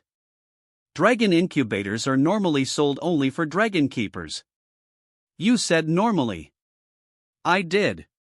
Dragon incubators are expensive due to them having to be built by hand. Not only that, if the dragon keeper isn't careful when the dragon egg hatches, but the baby dragon also breaks the incubator. Due to this, dragon keepers and the incubator company have an agreement in place to reduce the price. Joy explains. "So how much is a dragon incubator for a normal person?" Rias asked. "We have to sell a single dragon incubator for 250,000 yen, $2,048.68, 3. "I see." Yuzu said, slightly nervous about the price. "What about this? Add in the 5 books and we will pay the 225,000 yen, $1,843.81 in cash," Rias said. "Cash?" Joy was shocked. Rias opened her wallet and pulled out exactly 225,000 yen to show Joy she wasn't lying. "Sure," Joy said. Rias placed the money on the tray. Joy quickly counted all the money Rias placed on the tray. With the money counted, Joy went to the back and brought out the dragon incubator. The dragon incubator was shaped like a lantern. Joy gently twisted the top of the incubator and lifted the top off. Joy then lifted the glass around the incubator off. "Can I get the egg to please?" Karen handed her the dragon egg. Joy placed the dragon egg at the center of the bottom. She then placed the glass and the top of the incubator back on and screwed it back on. Joy held both the top and bottom as she handed it to Karen. "Thank you," Karen said. Karen could feel the incubator slowly getting hot. Why is the incubator getting hot? Dragon eggs need to be kept at a certain temperature at all times. The incubator is charmed to let out an alarm sound when the egg is about to hatch, Joy mentioned. Is there any way to return the dragon incubator to you when we are done with it? Yuzu asked. If the incubator remains completely undamaged, then we will buy it back from you for 168,750 yen, $1,382.86. Joy said. I see. Thank you. Yuzu and Karen said. Rias once again cast the special teleportation seal. The seal glowed as it teleported everyone out of the pocket monster and back to Issei's house. Still flashback, scene change, Issei's house. Everyone arrived back to Issei's house safe and sound. Thank you for helping us, Rias. Yuzu said. Yeah. Thanks for the assist. Karen added. No problem, Rias said. Rias, do you have anyone currently available? Yuzu asked. Why? We want someone to watch the incubator just in case the egg begins to hatch while we're in class. Smart idea. If you bring it with you to school, I can hand it over to Gasper to watch over it during class. Good idea, Karen said. With that, Yuzu and Karen turned to the door and was about to walk out when suddenly they heard an ahem. They turned to see Rias crossing her arms and staring at them. Forgetting something? Yuzu and Karen realized that Rias didn't forget the photos. Dang it. Yuzu and Karen said as they both pulled out their phone. But then they thought of a cruel idea. They quickly text Issei all of the photos as they deleted it off of their phone. So that way Issei gets a little reward for helping them and they still retain a copy of the photos. They showed their empty camera to Rias. She nodded in acceptance and they left Issei's house. For the next few days, Yuzu and Karen would sneak the incubator to Occult Research Club and leave it to Gasper while they attend their classes. After school, they would go back to the Occult Research Club and pick the incubator up. This continued for the next week. Flashback ended, scene change, Koho Town, Kurosaki House. So, where is this incubator? Ichigo asked. It's currently in my bag, Karen said. When suddenly they heard a loud chime coming from Karen's bag. The egg. Everyone realized. Karen quickly pulled out the incubator. She quickly and carefully pulled the dragon egg out of the incubator and placed it on the table. Valiona and Kazara appeared behind them, interested to see the dragon egg hatching. Slowly cracks began to form around the dragon egg.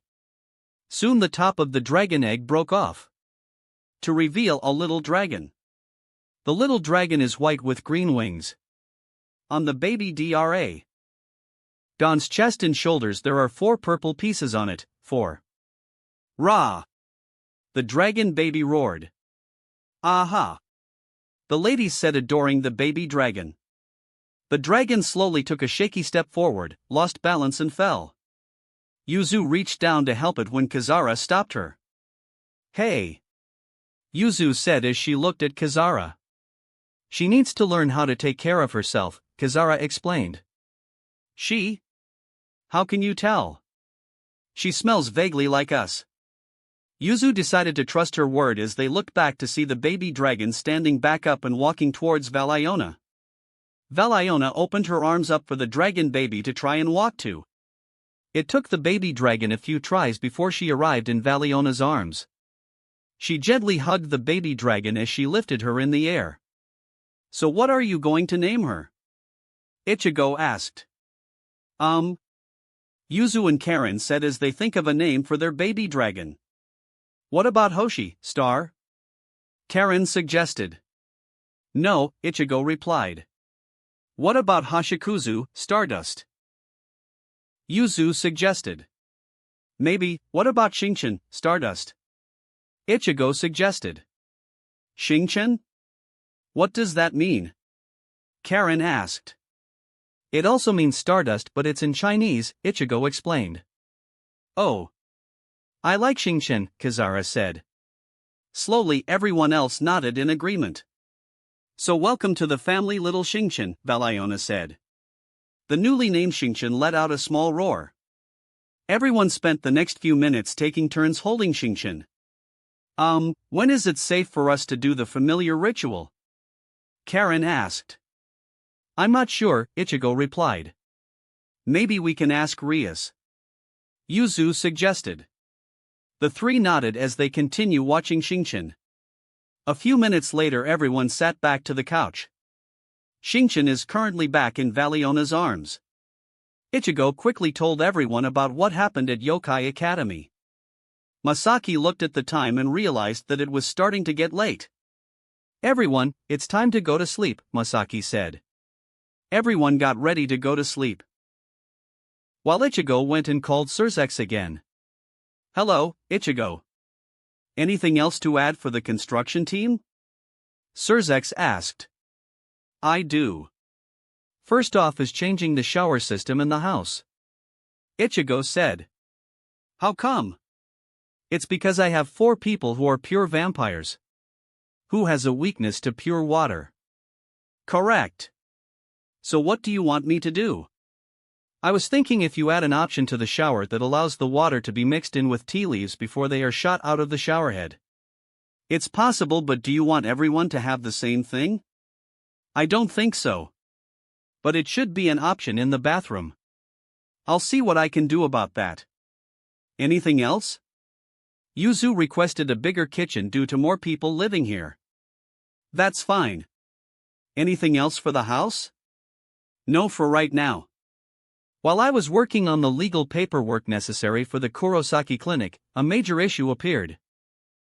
Even bigger than creating Kurosaki Masaki, long-lost identical sister to Kurosaki Masaki? Even bigger than that. What is it? It's about the Kurosaki clinic in Karakura town. What about it? It's Chapter 27, Arc 6. Previously in Chapter 23. While I was working on the legal paperwork necessary for the Kurosaki clinic, a major issue appeared, Surzex said. Even bigger than creating Kurosaki Masaki, long-lost identical sister to Kurosaki Masaki? Ichigo said. Even bigger than that. What is it? It's about the Kurosaki clinic in Karakura town. What about it? According to various reports, the Kurosaki clinic in Karakura town is currently abandoned. Abandoned? Yes. It has been abandoned for the last few months. Last few months. Ichigo's eyes widen. Don't tell me. Ishin abandoned the clinic because of Yuzu and Karen leaving him. I am not sure. I called the phone number for both the clinic and the home phone number. No one picked up. Very well. I'll look into it. I will try and talk to Ishin, try and see if he is willing to sign this form. Next to Ichigo, a small teleportation seal lit up and a piece of paper appeared on the counter. Ichigo picked up the paper. What is this? It is a document that allows a business to relocate. Why? It will be easier to transfer the Kurosaki clinic from Karakura town to Kou town, Surzex suggested. I will try and persuade him. With that, Surzex hung up. Ichigo sighed as he realized that he needs to speak to Ishin personally. Ichigo ripped open a garganta and was about to jump in when someone called out to him. Ichigo turned to see it was Masaki. Ka-san. Where are you going? Don't worry about it, Ka-san. Ichigo, you're ignoring the question. I'm going to talk to Ishin. It's about the clinic. Isn't it? It is. What happened? According to Surzex, the Kurosaki clinic in Karakura town has been abandoned for the past few months. Approximately the same amount of time since you left. Exactly. I believe Ishin has abandoned the clinic. If so, I need him to file the appropriate forms to transfer the Kurosaki clinic from Karakura town to here. Very well, I'm coming too. Not this time. What? Kazan, if you go with me it'll complicate a lot of things. Such as explaining how you are in a body, why you haven't contacted him, and most importantly, do you still love him? Masaki glared at Ichigo. I hate you so much right now. Do you see my point? I do, and I am very angry at you right now. Okay then. Ichigo jumped into the garganta. Scene change, Karakura town. A garganta opened up right outside Kurosaki Clinic. Ichigo walked out to see his childhood home disarray. The small lawn that was well maintained is now dead brown with various weeds growing out of control. On the window of the Kurosaki Clinic is now covered with a large sign that reads closed permanently. Ichigo walked over to the entrance to his former home. Ichigo knocked on the door. Ichigo waited a few seconds before letting out a sigh. Ichigo reached into his pocket and pulled out a familiar silver key. Ichigo inserted the key into the door and unlocked the door. Ichigo gently pushed the door open. The door slowly creaked open as Ichigo walked in. All the window blinds were closed, sending the house to absolute darkness. Ichigo could see discarded instant cup ramen and empty beer cans all over the floor. Ichigo carefully walked inside the house, trying to avoid the discarded trash. Ichigo accidentally kicked a crushed beer can. Tink! Tink! Ichigo could hear it echo throughout the dead silent house. Ichigo could hear the living room couch creak with movement. Ichigo walked over to see someone slow trying to stand up. You blasted brats. I told you to stop trying to steal stuff from here. Ishin said. I don't think you can call me that, Ichigo replied. Ishin quickly turned around, eyes widen as he recognized that voice. Ichigo? Ichigo could see the few months have been very rough on Ishin. Ishin still has his brown eyes and black hair, a lot longer than before. Ichigo noticed that Ishin now sports a messy beard. What are you doing here? Has living with your sisters been too hard for you? No. Then why are you here? I'm here to ask you to sign something. Ichigo handed Ishin the form. Which is? I wanted to relocate the clinic to Kuo Town. What? I said. I want you to sign that form so I can relocate Kurosaki Clinic to Kuo Town. Why? Why would you want the clinic over there? From what I've heard, you do not need the clinic if you are working with that company. I think he might be thinking I am still working with Kaiba Corporation. Ichigo thought. Who said that I wanted the clinic? Who else would want the clinic? The girls are too young. Ishin's eyes widen with realization. Don't tell me. Masaki's alive?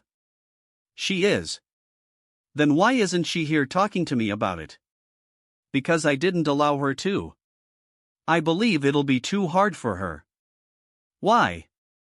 Ishin whispered. Because she is just like us. Ichigo sat down on the opposite side of Ishin. She realized with this new life, she wanted to start over.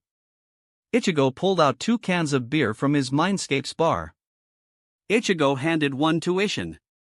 They both opened their can of beer. How did you hear about me shutting down the clinic? Our mutual friend was working on creating a new identity for Kasan and opening another Kurosaki clinic when he stumbled upon some paperwork relating to the clinic. So, what are you going to do now? Take the clinic. What? Ichigo expected some resistance from Ishin. Go ahead and take the clinic.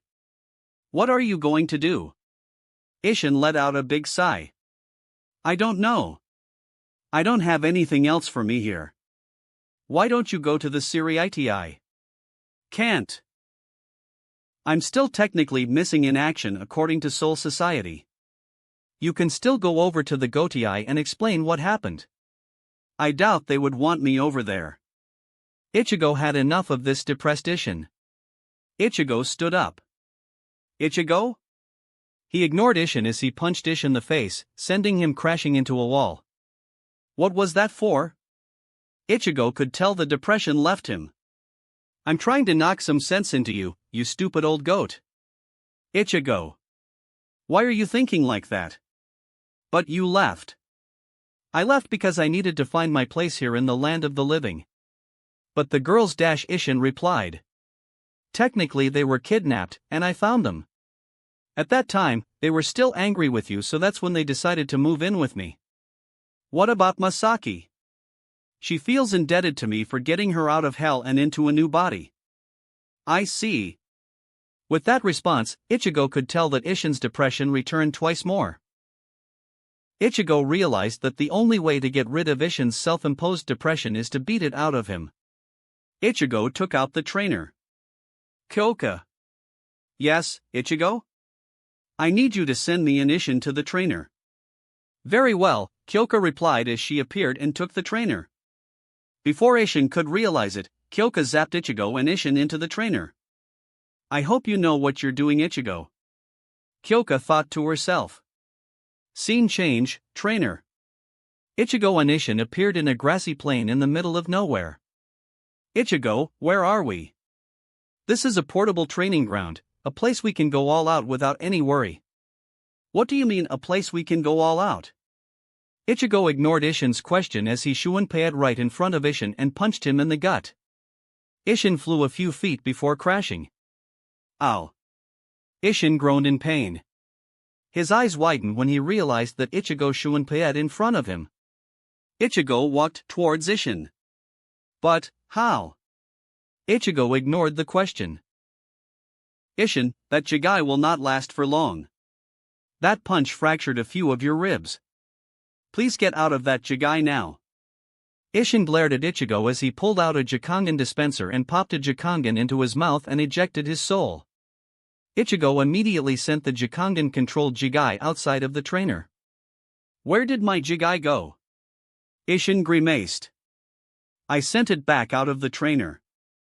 That way you don't need to worry about it. Very well. Ishin proceeded to draw his sword from his sheath. Meanwhile, Ichigo got into his fighting stance. You're not going to get out of your body? Ishin asked.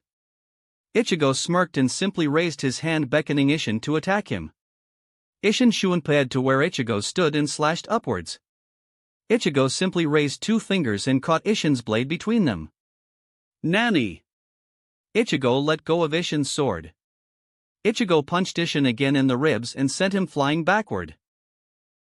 Ishin managed to stop himself from crashing by gathering Ryatsu in the air below his feet. Ichigo was way stronger than before when we fought Aizen. How did he get so strong? Ishin couldn't finish his thoughts before having to dodge a flying kick. Ichigo jumped back up with other flying kick. Ishin dodged again. Ichigo continued to attack Ishin with various kicks and punches. Ishin simply would try to dodge all of Ichigo's attacks. Ishin, why aren't you attacking me? Because I don't want to. That isn't your call. This continued until Ishin overstepped, leaving himself wide open. Ichigo, seeing this opening, charged forward and used an axe kick. Ishin realized that he couldn't dodge the axe kick. Ishin stood there and accepted the kick when suddenly everything went black. Scene change, Ishin's mindscape. Ishin opened his eyes to see he is standing inside of an active volcano. Ishin looked around to see that the magma in the volcano is slowly darkening and cooling. Ishin looked up in the sky and could see from the volcano's opening that the sky is filled with dark clouds. Suddenly the dark magma began to bubble as a figure rises from the magma. The being's body is composed of a bright yellow magma body covered by a dark red or brown rock. His feet have a slight oval-like design with only 2 toes and 1 back toe. The being simply looked at Ishin. Welcome, Ishin. The being said. What is going on in Jetsu? Ishin replied. Straight to the point then. Injetsu said as he fired a blast of fire at Ishin. Ishin dodged the attack. Injetsu. What are you doing? Injetsu ignored Ishin as he charged Ishin with a katana. Ishin summoned his blade to block Injetsu's strike. Injetsu disengaged before swinging sideways. Ishin jumped back, barely dodging Injetsu's strikes. Injetsu continued to charge towards Ishin and began to deliver multiple strikes at him. Ishin continued to dodge or block Injetsu's attacks. Ishin, why are you not fighting back? Has time and age finally took their toll on you, or is about what happened to your family? You should know. Ishin yelled out as he managed to push Injetsu back. Because you lost the will to live. Ishin stopped as Injetsu grabbed some magma below them and showed it to Ishin. The magma here is very dark red, like it's about to fully harden. This only happened once, and you should remember that time. When Masaki died. Exactly. It took you a few months to recover from that. That's because you reminded me that I still had my children to take off. But now, all of them left me. What's the point? Injetsu could tell the magma is cooling down even further. He had enough of Ishin's behavior. Ishin. So, what if your family left you? This allows you to start over. Despite losing their friends and family, many of your fellow Shinigami also needed time to mourn for their losses. However, they all knew they needed to stand once more. After all, you told this to your Shinigami. The magma around them began to rise and form screens. The screens began to show memories of when Ishin was the Taicho of the 10th Division. He was talking to different members who lost someone in the line of duty. Now is the time for you to mourn for your lost comrade. However, don't fall into the clutches of depression. Honor their memories by standing up once more and fight another day. Don't waste their sacrifice on regrets. Ishin could hear himself repeating this over and over. So Ishin, are you going to follow your advice? Why? My fellow Shinigami had a sense of duty to stand up once more, and I had my family to help me stand up back then. But now, I'm just alone. You could return to the Gotei 13, Injetsu suggested. But I'm considered missing in action. If I return, I could be charged with desertion. So? Did that stop you when you decided to leave your post and went to investigate that hollow? No. So? What is stopping you from returning? You're pushing this idea a lot. Ishin realized. Because you are no longer happy here. I think it is time for you to return home, Ishin. Ishin let out a deep sigh as he sat down and closed his eyes.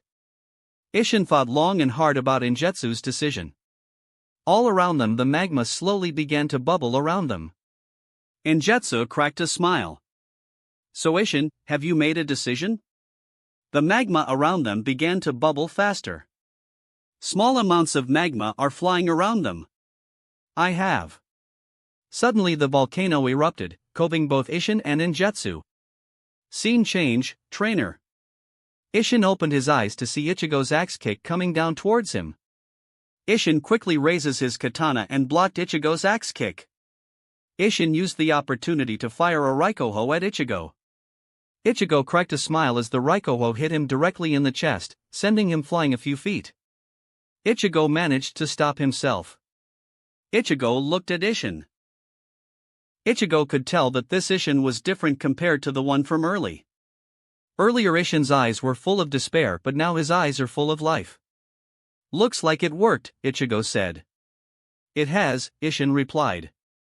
Ishin cracked a small smile. Ichigo. Yeah? You still want to fight? Oh yeah. I want to see what the second coming of Yamamoto can do. Ishin face-palmed himself.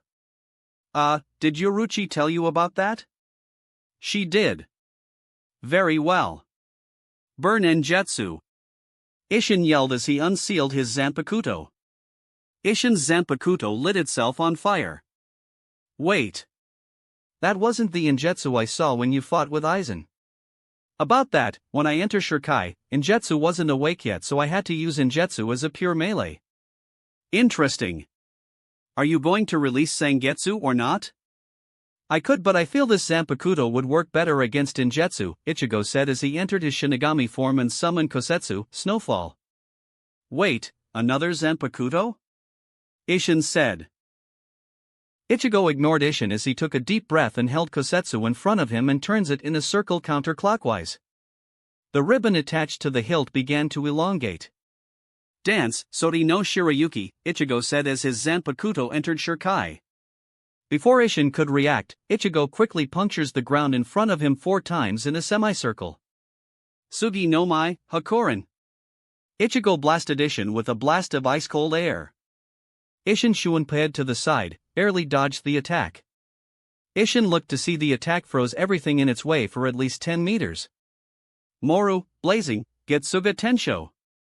Ishin yelled as he slashed downward, sending a Getsuga Tensho made of fire at Hakorin. The two attacks crashed into each other, effectively canceling each other out and creating a large amount of steam. Ichigo stabbed Shiroyuki onto the ground. Daishir no mai, Johaku, fourth dance, white tree. Ichigo said. All around Ichigo, the ground began to shake. From the ground, long and narrow ice stalagmite, each several meters in length, began to shoot up. Isshin managed to shunpayat above the ice stalagmites. Is this all Ichigo? Not even close. Goman no mai, Surarata, fifth dance, icicle fall. Ichigo said. Isshin looked up to see icicles begin to form and fall toward Isshin. Isshin continued to dodge the attacks from Ichigo. Ichigo used Surarata as a distraction to set up the final attack. Ichigo moved underneath Isshin and turned Shiroyuki upside down. Some no mai, Tsukishiro, first dance, white moon, Ichigo said with a downward slash. From the area below Isshin, an ice pillar began to form and shot up. Isshin looked down to see Tsukishiro coming at him from below and Surarata flying at him from above and the sides. Isshin let out a small smirk before saying one word. Bankai. Everything around him was exploded in red steam. Ichigo shunpa away to see the steam disappearing. Ichigo looked slightly amazed at Isshin's Bankai form. Isshin now appears 3 meters, 9.8 feet, tall.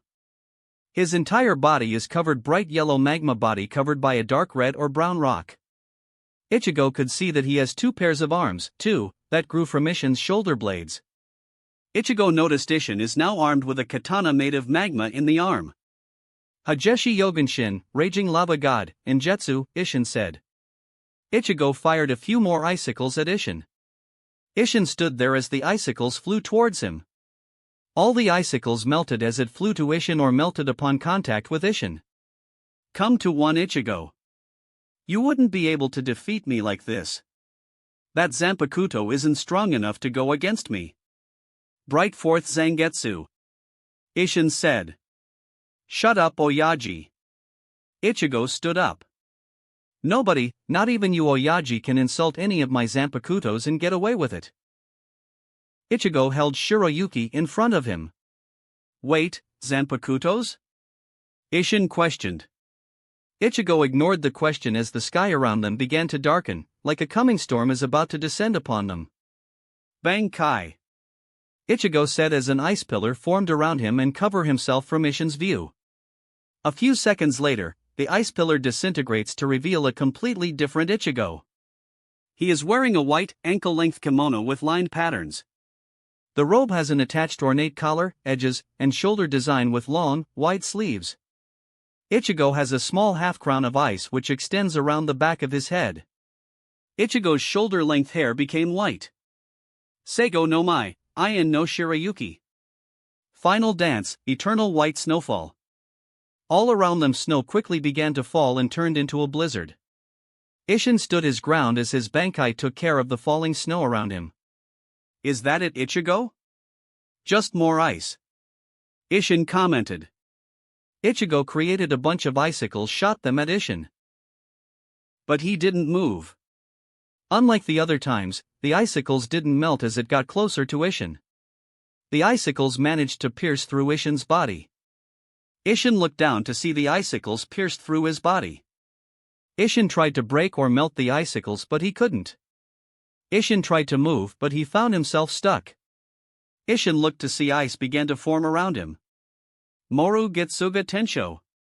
Isshin yelled as he swung down in the icicles around him. His attack managed to break the ice.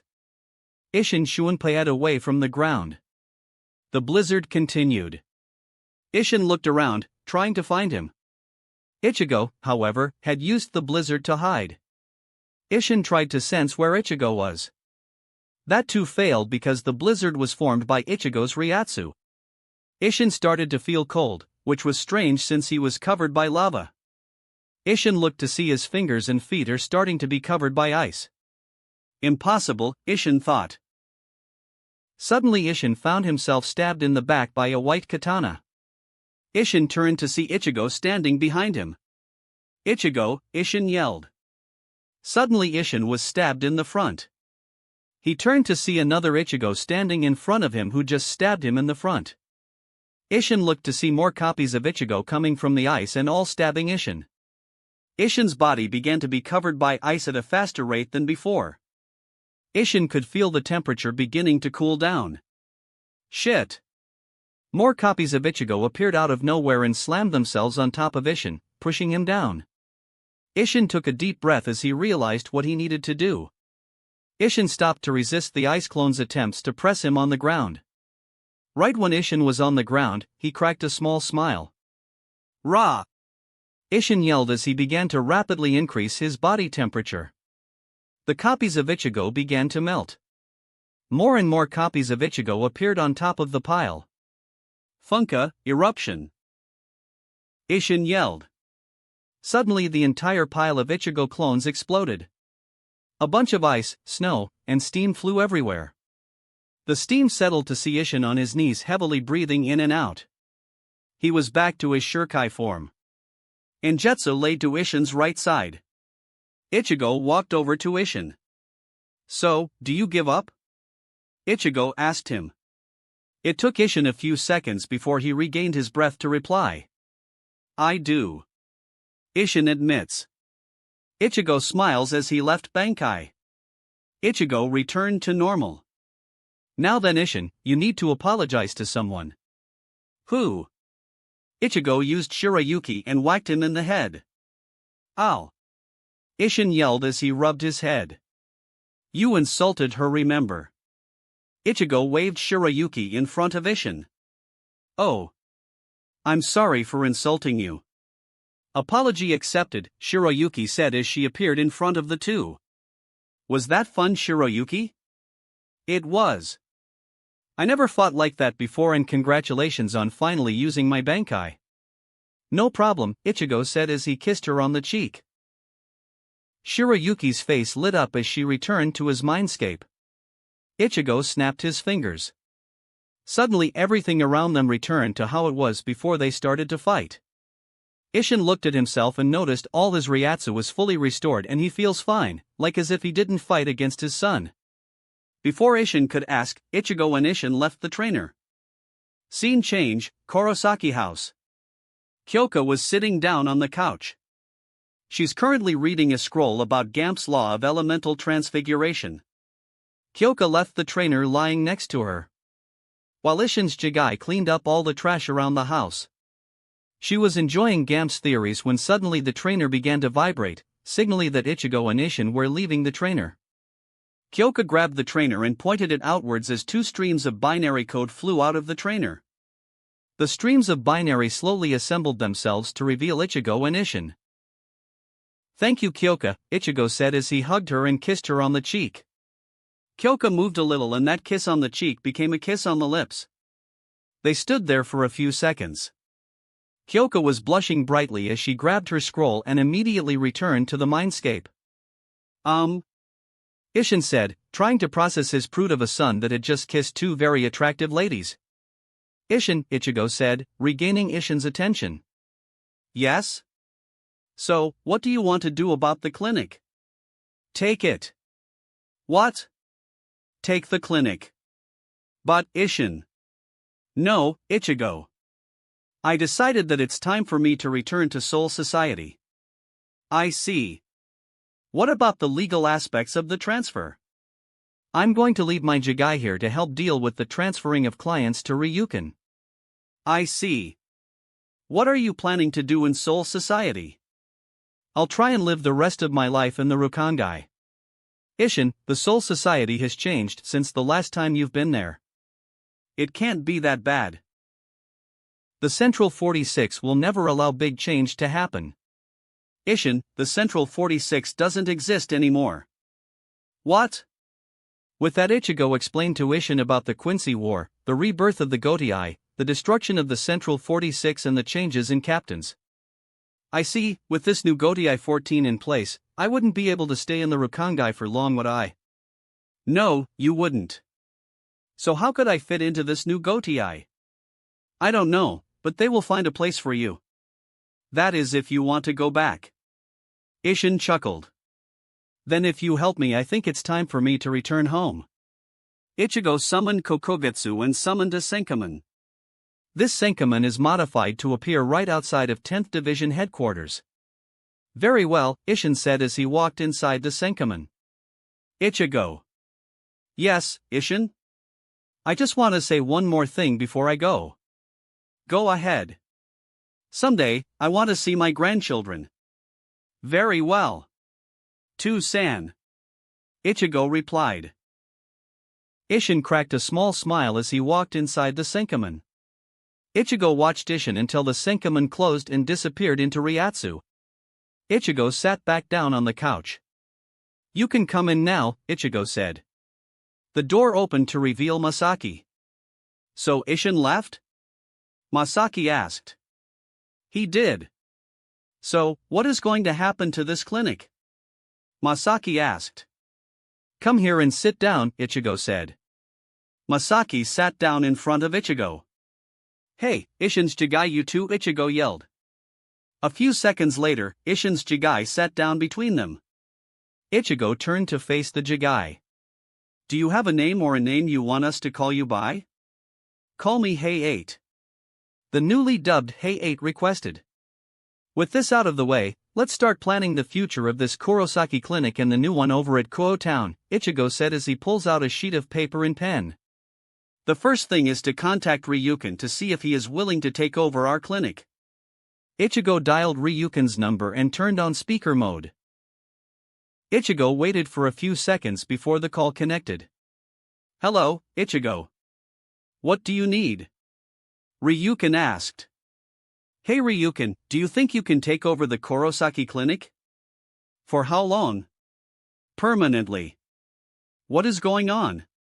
Kazan decided that she wants to create her own Kurosaki clinic at Kuo Town. During the creation, Kazan discovered Ishin abandoned the clinic in Karakura Town.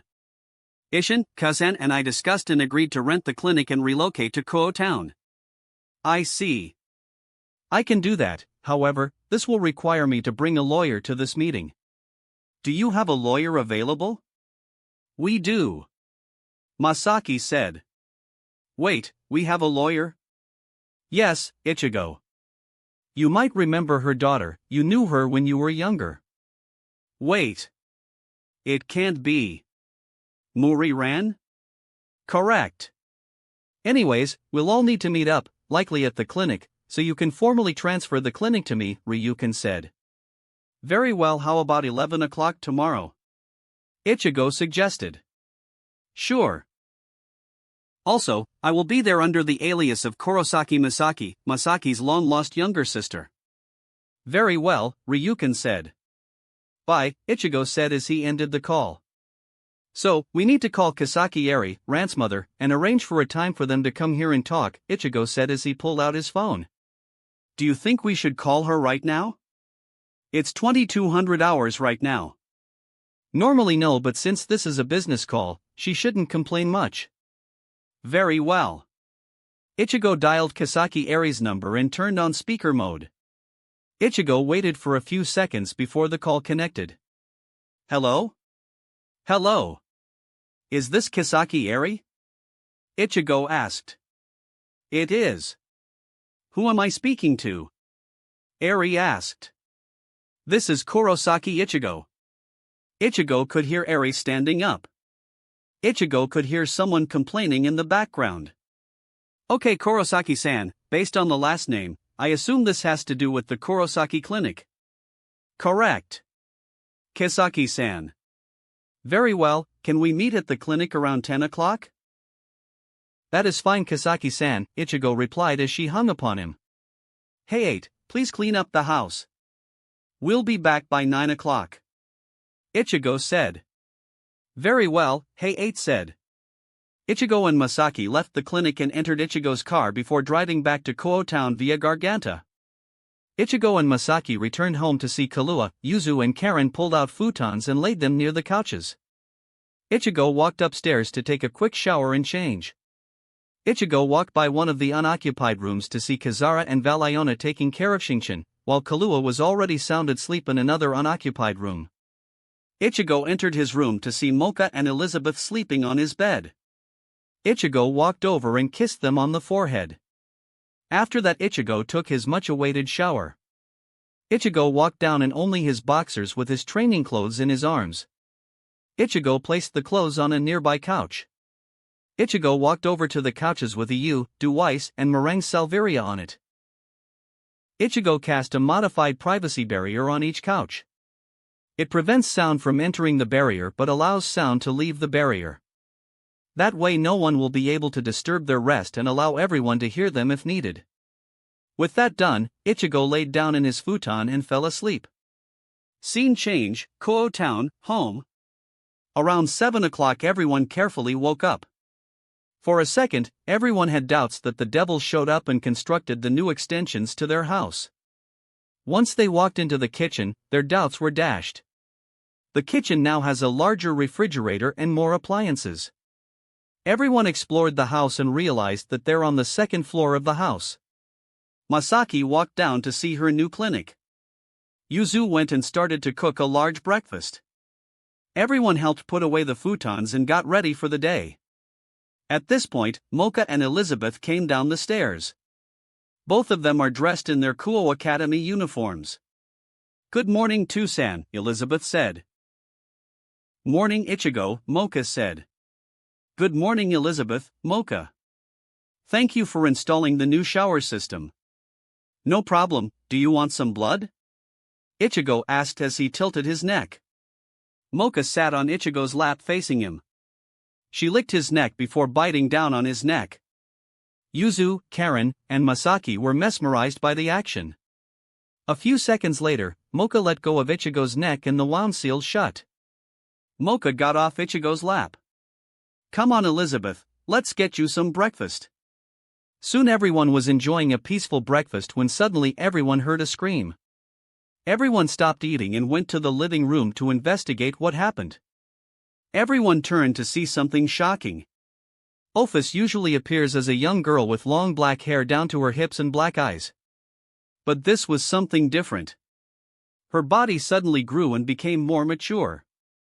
She was now 5 feet and 6 inches tall. She even went as far as to make her clothes bigger. The top was showing a lot of underboobs. Her figure with those sizes was so slender and her face looked a bit more mature and her black hair was longer till it went to her butt, while keeping her black eyes and point-tipped ears. The biggest change was her stomach was large, as if she's pregnant. Suddenly Ophis let out another scream of pain. Ichigo looked and noticed that some blood is dripping out from her vagina. Everyone except for EU realized what is happening. "Yuzu, go get some warm water. Karen and Kahlua, go get us some towels," Masaki ordered. All 3 girls immediately rushed off to get the necessary items. "Kae-san, do you want me to bring her downstairs?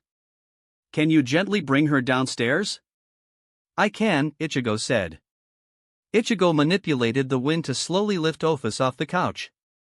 Ichigo and Masaki quickly and carefully brought Ophis downstairs and to a private room in the clinic. Ichigo carefully lowered Ophis down on a bed. "Kae-san, what do you need me to do?"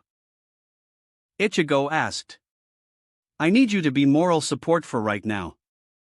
"Okay," Ichigo said as he pulled a chair over to Ophis's side. "Ophis, are you alright?" Ichigo asked Ophis. "It hurts," Ophis replied. Ichigo sticks his hand out for Ophis to grab. A few minutes Yuzu, Karen, and Kahlua returned with the necessary items. Masaki placed the towels underneath Ophis while Ichigo grabbed one and began to wipe the sweat off of Ophis's forehead. The girls remain around Ophis. Suddenly Ophis gripped Ichigo's hand tightly as she let out another scream of pain. "Ophis, you need to slowly push," Masaki instructed. "Come on, breath and slowly push," Ichigo chanted. "Iya." Ophis screamed in pain. "Come on, we're beginning to see the head," Masaki yelled. "Push," Ichigo said. "Iya." Ophis yelled as she pushed. At this point, the head just popped out. "Good job, Ophis, you got the head out, now the rest of the body," Masaki said. "Ophis, you heard Masaki. You're almost done," Ichigo said. "Iya hawk." She screamed as the body began to slip out. "You're almost done, Ophis. The body is coming out," Masaki said. Soon the body slipped out. The body is done. You have the Lu dash dot. Masaki was interrupted by what she saw by looking at the baby. Instead of a pair of legs on the baby, she sees a black reptilian tail.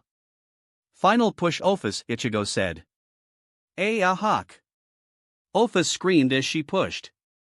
Soon the final parts of the baby came out. Masaki quickly used the towels and warm water to clean the baby. Once the baby was cleaned up, Masaki carefully wrapped the baby in a clean towel and handed the baby over to Office. Everyone managed to get a closer look at the baby. The baby has pale skin and some black hair on its head. The baby has black eyes with slitted snake pupils. The baby has pointy and pale ears and has small scales on her cheeks. Below the baby's waist, there is a beautiful black scaled tail. From the top of the baby to the waist is approximately 38.1 centimeters, 15 inches. While from the waist to the tail is approximately 30.48 centimeters, 12 centimeters, making the baby about 68.58 centimeters, 27 inches. This came out of me? Office said. It did, Ichigo said. Wait. What's the baby's gender? I don't want to keep calling the baby it or the baby. Most lamias are female, EU said. So, a female snake name, Ichigo said. Everyone sat there and thought about ideas for the baby girl's name. Ichigo casually looked at the clock and realized that it's almost time for school. Isn't it almost time for school? Everyone looked at the clock and realized that Ichigo was right. According to the clock, the time is currently 0730 and school starts at 0800. All the students quickly ran upstairs to change into their school uniforms. Kazan, I'm going to check up on our other two guests upstairs. Okay, Ichigo. I'm going to give Office a quick checkup. Ichigo, I'm going too, EU said. Ichigo and EU walked upstairs to the living room where Weiss and Meringue Salveria are still asleep, unaware of what just happened. Ichigo walked over to them and dispelling the barrier that he placed last night. Ichigo gently shook the two. Weiss and Meringue Salveria slowly woke up. Where am I? Weiss asked. You're safe, EU said. EU? Weiss said. Before you start 20 questions, how are you two feeling? Fine, I'm just hungry for some ramen. Meringue Salveria answered. Same. Weiss said. Okay, then let me make you something to eat, Ichigo said into the kitchen. EU explained everything to them, from how EU can speak without causing things to go crazy to where they are right now. EU, what are you going to do with the coffin of the sinners? Weiss asked. It's in a safe place, EU reassured. Ichigo walked in with 2 plates of food for them. Ichigo handed the plates to Weiss and Meringue Salveria. They began to devour the food. They soon finished their food. Meringue Salveria thanked Ichigo for his help and food, grabbed Weiss and teleported away. Ichigo looked at the now empty couches and sighed. Bye, everyone. Yuzu, Karen, Mocha, and Elizabeth shouted as they left school. Ichigo and EU walked back downstairs to tell Masaki that they left. So, anyone has any idea on a name for the baby? Masaki asked. Maybe something Greek-related since Ophis is the Greek word for snake. 3, Ichigo suggested. Maybe Medusa? Kahlua suggested. No. Ophis said. What about Nyx? Ichigo suggested. Nyx? EU questioned. Nyx is the primordial goddess of the night, 4, Ichigo answered. I like it, Ophis said. Ophis, I'm going to give Nyx her initial checkup and create a medical log for her. Okay, Ophis replied as Masaki took Nyx into another room. Kahlua followed Masaki to get situated with her new job as Masaki's assistant nurse. Ichigo and EU spent some time talking to Ophis. So, why did you think your body grew older and forced you to give birth to Nyx? I theorized that it was her body's only way to get rid of Samuel's poison, EU said. By creating a child? Ichigo said. I think it was for my body to adapt, Ophis said. Ichigo and EU stared at Ophis in confusion. That poison somehow managed to greatly harm me, one of the strongest beings in existence. I think that the child was created by fusing parts of me and the poison from Samel. That way, if I did die from the poison, there is another Ophis ready to live with the resistance to Samel's poison. Ophis theorized. Ka-san, did you catch what Ophis said? Ichigo asked. What did she say? Masaki asked. Ophis believes that Nyx was created as a failsafe in case Ophis did die from Samel's poison. Who is Samel? He is a dragon/fallen angel hybrid that was the perpetrator that influenced the first humans, Adam and Eve, to eat the fruit of knowledge and was cursed by God. I see. I'll make a note of that theory in Nyx's file. Okay. I'm going to go see Surzex. Why? So, I can see Odin and be able to return him to his son. Ichigo. Yes? Why do you have Odin's son? Because Odin requested a harsh punishment for Loki and I offered to take Loki for a month in hell. Okay. I guess? Ichigo. I managed to figure out how to safely open the coffin of the sinners. Kyoka said. Great. I will take with Cyrex about it later. With that, Ichigo ripped open a red garganta and jumped inside it. Scene change, Surzek's office. Surzex and Odin were sitting down in Surzek's office. Surzex was working on some paperwork while Odin was reading a questionable magazine. Suddenly a red garganta opened up in the middle of Surzek's office. About time, Odin said as he closed his magazine. Ichigo casually walks out of the garganta. Hello, Surzex. Odin. Hello, Ichigo. Surzex said. Hey, you kid, Odin said. Anyways, you want your son back, Ichigo said. I do. Okay, Ichigo said as he opened a red garganta. Ichigo opened his hand and a chain of hell appeared. Ichigo pulled the chain a couple of times. On the seventh pull, a man flew out of the garganta and slammed onto the floor. Immediately the man curled up into a ball and shut his eyes closed. Despite the man curled up into a ball, Odin and Surzex could recognize who it was. Before Loki was sent to hell, he had the appearance of a handsome man with eyes like a delinquent. He had light blue hair that floats behind him with two small bangs. Loki also had a blue jewel on his forehead and yellow earrings. He wore robes similar to Odin but in the color white. But that was Loki a month ago. This Loki appears skinnier than before. His near light blue hair is now a messy dull white. Loki no longer has the blue jewel on his forehead or his yellow earrings. Loki is dressed in a plain white kimono. On his wrists and ankles there are rusted metal cuffs, presumably for the chains of hell. Loki, son of Odin, rise so your father can see you again, Ichigo said. Odin was surprised when Loki slowly stood up and hugged his father. LL Loki. Fair, father, Loki said as he hugged his father. Odin was shocked to hear his son call him that in Norse. Son, Odin replied.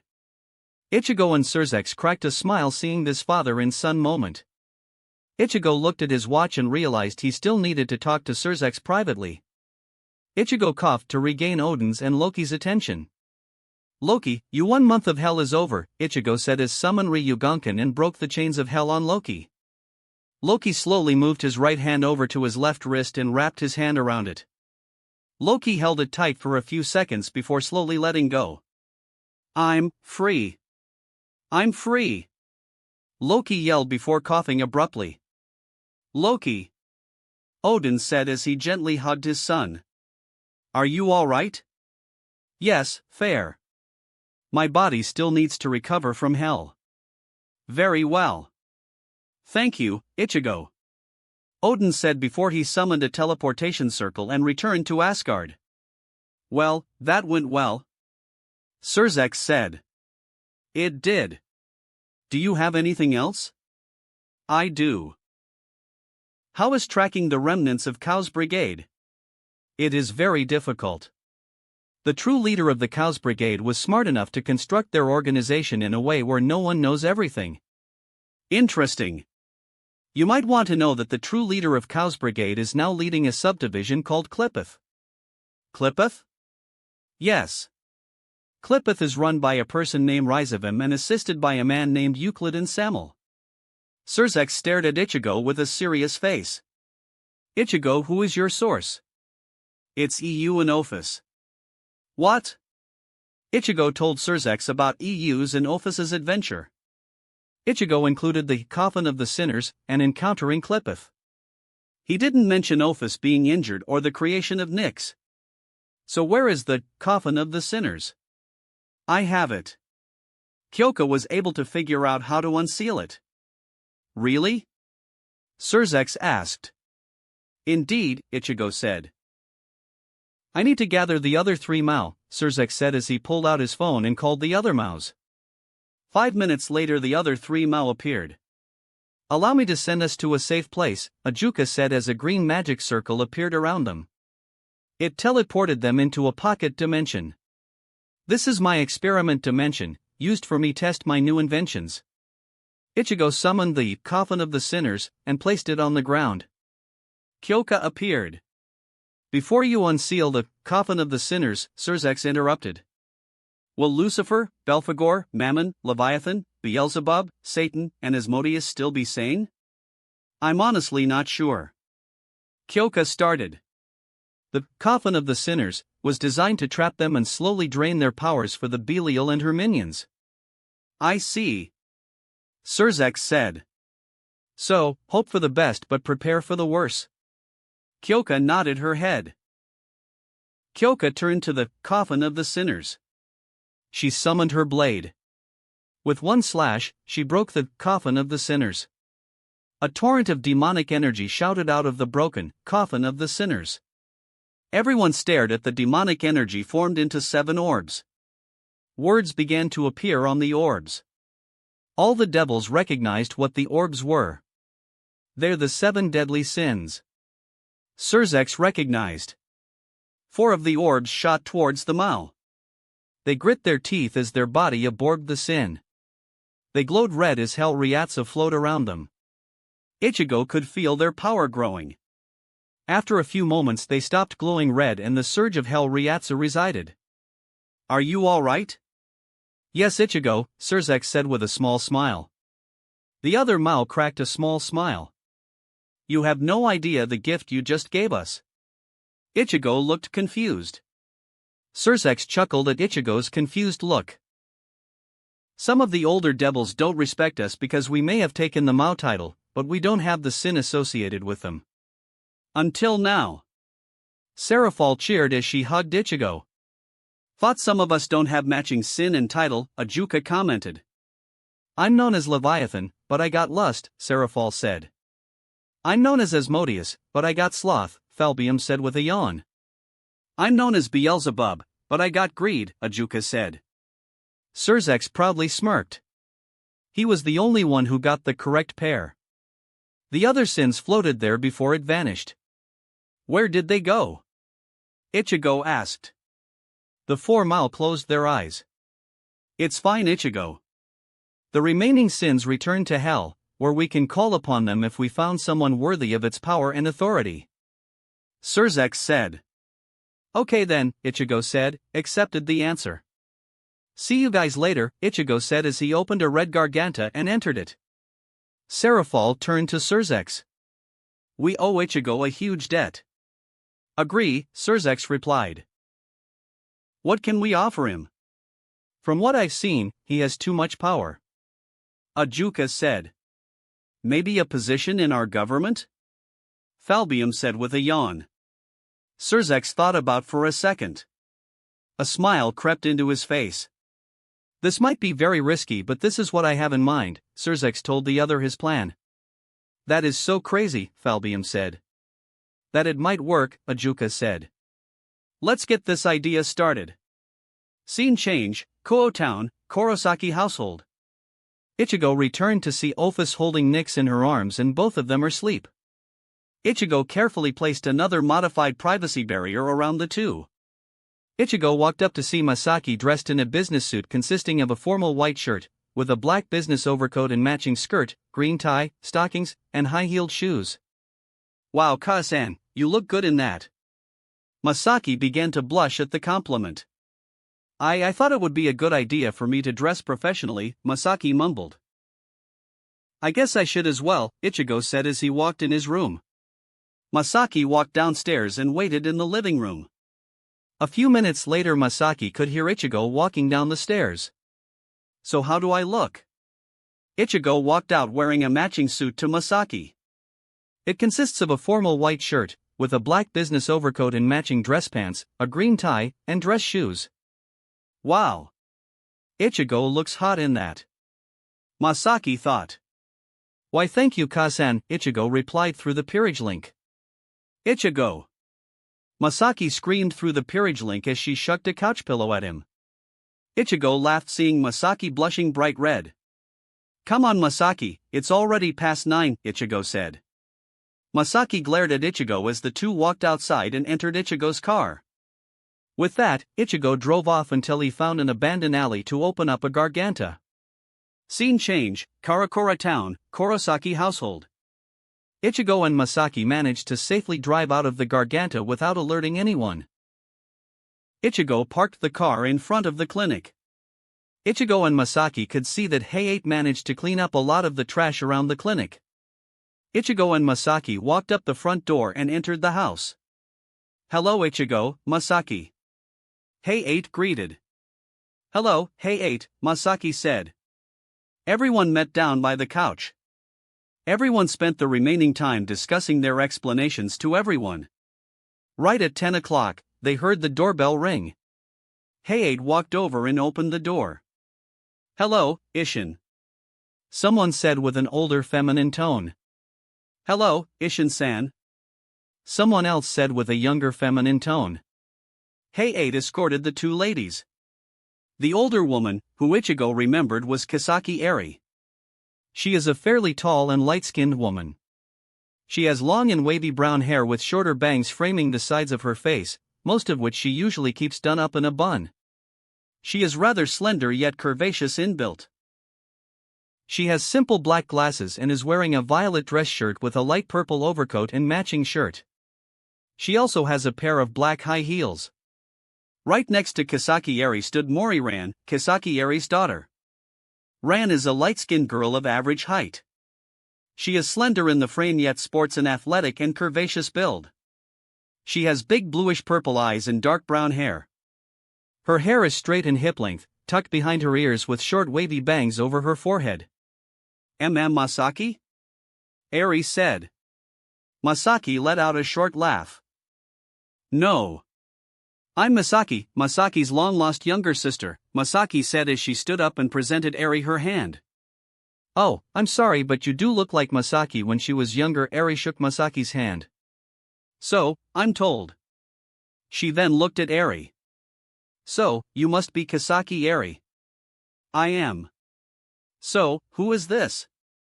Hello, Kurosaki Misaki. I'm Mori Ran, Kisaki Eri's daughter. Ran said with a bow. Ah yes.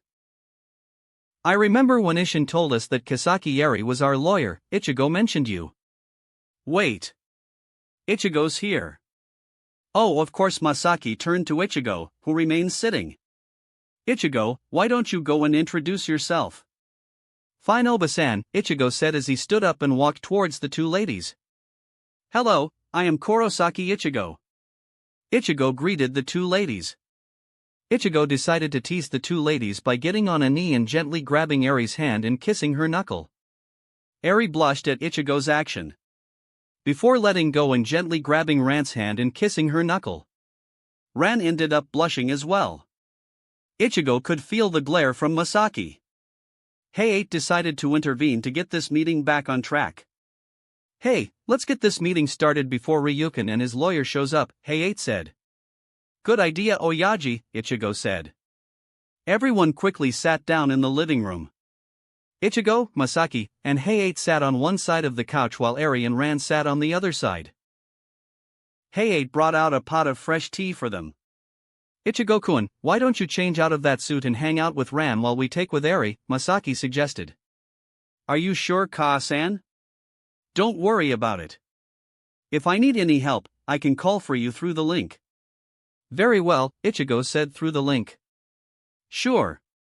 Give me a few minutes. Ichigo walked upstairs to his old bedroom and changed his clothes. Ichigo is now dressed in a white undershirt with a black jacket with the number 15 on the top right breast area. Ichigo slipped on some black pants and shoes on. Ichigo walked downstairs. You ready? Ichigo asked. I am. Ran replied. With that, the two left the clinic. The two were catching up with each other while they were walking around Karakura town. Without realizing it, they arrived in front of Furin Hall. Do you want to enter? Sure. The two entered the dojo. Ichigo could see Tatsuki observing a few sparring matches. Stop. She ordered. All the groups stopped and returned to their original position. Attention, bow, get out. Everyone did as instructed and sat back down on the sidelines. Now who wants to go next? What about you versus me? Ran yelled. Everyone looked at Ran like she's crazy. Tatsuki immediately turned to see who called her out. Mori Ran. Tatsuki said. Arisawa Tatsuki, Japan's current strongest under 21 strongest karate girls. Ran replied. Ichigo vaguely remembered that these two fought in the finals of the last few tournaments. I accept the challenge. And I'll referee, Ichigo said. Tatsuki turned to see Ichigo there. We'll talk later. She said. Fair enough, Tatsuki said. A few minutes later Ichigo and Ran returned wearing hand pads, leg pads and headguard underneath their white karate gi with a black belt tied around their waist. Hey! Ichigo yelled at all the students sitting in the sideline. Pay attention to this sparring match. Ichigo turned to face Ran and Tatsuki in the middle of the dojo. Ran. Tatsuki. Standard karate tournament rules? That is fine, Ichigo. Ran replied while she glared at Tatsuki. Sure, Tatsuki said as she glared at Ran. Tatsuki, does your students know the standard rules? No. Okay, Ichigo said as he took a deep breath. This is one round match between Mori Ran and Arisawa Tatsuki. This fight will be under standard karate tournament rules. The round will be 3 minutes long. The first one with an 8-point lead or manage to fully knock out their opponent will be the winner. All legal karate techniques are allowed and must hit the head and face, ribs, chest, abdomen, and kidneys for points. Ichigo announced to the students. Ichigo could see that all the students are sitting and watching the sparring match. Attention, bow. Ran and Tatsuki bowed at each other. Fighting stance. Ran and Tatsuki got into their respective fighting stands. Start. Ichigo yelled as the two fighters. Ichigo stood back as he kept the score of the match. Each combatant stood their ground as they fought. The students were amazed to see how fast they fought. Ichigo managed to keep the score of the two fighters, timing the match down and made sure the fighters didn't get close to the students. Every 30 seconds, Ichigo would shout out the remaining time. As time slowly ran out, Ran and Tatsuki attacked each other with more force, trying to knock the other out. Time! Ichigo shouted. Ran and Tatsuki ended the match with a roundhouse each. The kick cancelled each other out. Both ladies were slightly out of breath. Good match, Tatsuki said. Same. Ran replied. Now then, before I announce the winner, can we get a round of applause for our amazing fighters? Ichigo said. All the students clapped. Ichigo raised his right hand. Everyone stopped clapping. Now then. The winner of this amazing fight is Ichigo walked and grabbed both Ran's and Tatsuki's hands and raised them. Both Mori Ran and Arisawa Tatsuki. Ran and Tatsuki glared at Ichigo. Ichigo let go of their hand. Both of you managed to get in 15 points each. Before they asked Ichigo for another round, they heard an alarm clock go off. Tatsuki ran to the front of the dojo and turned off the alarm. Students, hurry up and take your gear off. Everyone, including Ichigo, Ran and Tatsuki, took off the protective padding they had on. Everyone soon lined back up. Upon Tatsuki's request, Ichigo stood in front of the left side while Ran stood in front of the right side. Attention! Ichigo commanded. Everyone stood attention. To the flags, bow. Everyone bowed to the flags. Tatsuki turned to face the students. To the head instructor, bow. Everyone except for Ichigo bowed to Tatsuki. Ichigo nodded his head. Dismiss, Tatsuki said. Everyone ran off to the entrance of the dojo. Ichigo, Tatsuki, and Ran waited for the flood of students to die down. So Ichigo. Ichigo turned to face Tatsuki, glaring at Ichigo. Are you back here permanently? Ran decided to give these two some privacy. No. Why? Tatsuki, I left Karakura town to move on. You know my secrets and being here reminds me of what I lost. I see. So, what are you doing here actually, and does it relate to why Ran is here? It does, Ichigo said. Ran, you can come back. Ran walked back to Ichigo and Ran. So, the reason why I was back in Karakura town is due to the clinic. What happened to the clinic? Tatsuki asked. Oyaji had a bad case of depression due to Yuzu and Karen transferring schools and moving to where I lived. That's not it. Kasan wouldn't have been called if it was just a guardian dispute. Ran said. Of course not, Oyaji ends up abandoning the clinic. Meanwhile, I managed to find my Kasan's younger sister. Wait, you had an aunt? Yeah. I found out just recently. Continue. Ran asked. Anyways, Aunt Misaki wanted to open up her clinic. While we were working on the necessary paperwork, we discovered what happened. We decided to rent the clinic to the Karakura General Hospital. From what I heard, owner of the Karakura General Hospital is a very cold man, Tatsuki said. He is unless he is family, Ichigo said. Wait, he's family? Yes. He is my adopted uncle from Kaasan's side. Wait, you and Yuryu are related? Unfortunately, Ichigo replied. The trio soon arrived at Tatsuki's house.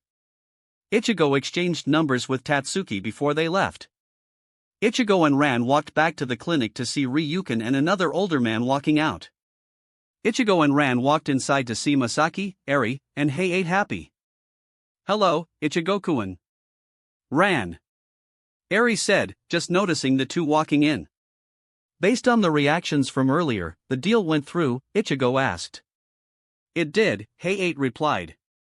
Hei-8 opened his checkbook. Here is 248,000 yen for your service, Eri. Thank you, Ishin, Eri said as she grabbed the check.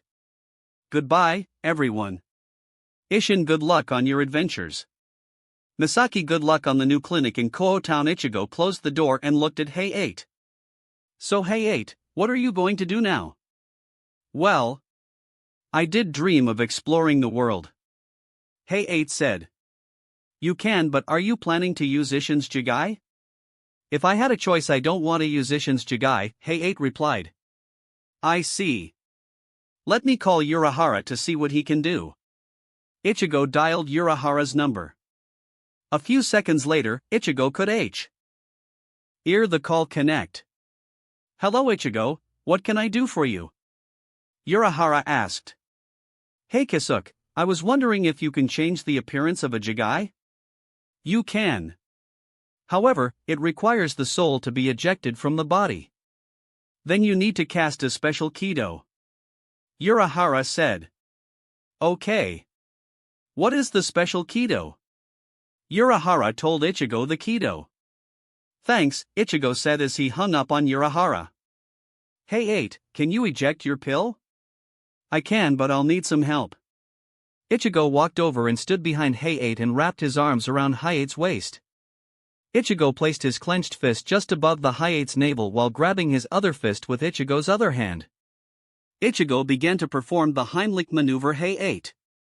It took a few tries, but Ichigo managed to get the Jigai to cough up Hei-8's pill.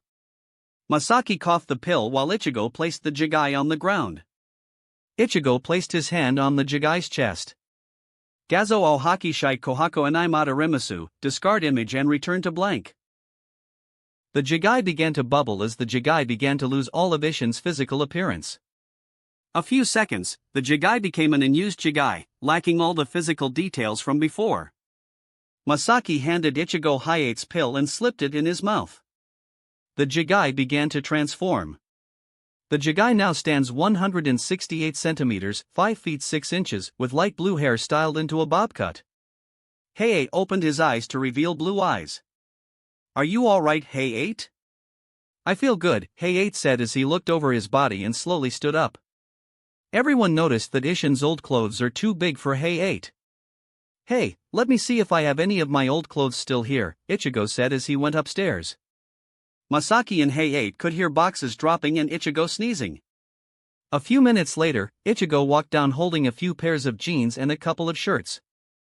Try these on, Ichigo said as he handed Hayate his clothes. Hayate ran to the bathroom to try on Ichigo's old clothes. Ichigo turned to Masaki. So, when do we need to vacate the premises for Ryukin? He gave us a few days to take care of that. Oh. I thought he would have wanted us to do that by the end of the day. Normally he would have said that, but because we're family he gave us a few days. Well, I already took all my stuff before I left here. Do you have anything you want to bring with you? I don't know. I mean, Ryukin already presented all three of you the Quincy crosses that I had commissioned. Wait. Aji-san said that the Quincy cross that he gave me was yours. Really? Can I see? Ichigo showed Masaki his Quincy ring. Masaki looked at it for a few seconds. Yep, that was my old Quincy cross. Why did you turn my Quincy cross into a ring? Because I feel more comfortable as a ring than wrapping the string around my arm. Very well. Soon Hayate walked out wearing Ichigo's old clothes. How do they feel? Like a perfect fit, Hayate said. He was wearing a plain white t-shirt with a pair of blue jeans. So, you're planning to explore Japan? Yes. Here, take this. Ichigo handed Hayate 50,000 yen. But, don't worry about it, I have access to more money. Hayate accepted the money and stuffed it in his pocket. Ichigo grabbed Ishin's wallet, emptied all the contents and handed him the wallet. Thanks, Hayate said as he slipped all the money into his wallet. Ichigo took out a pen and paper and wrote down his phone number and address in Kuo Town. This is where we're living if you want to visit, Ichigo said as he handed the note to Hayate. Hayate smiled as he placed the note in his wallet. Hayate walked to the front door and turned to Ichigo and Masaki. Thank you for giving me this chance. Bye Hayate, Masaki said as she hugged him. No problem, Ichigo said. They shook hands. With that, Hayate left the clinic. Ichigo looked at his watch. Ka-san. Yes, Ichigo? I was wondering. Do you want to have a party at home? Why?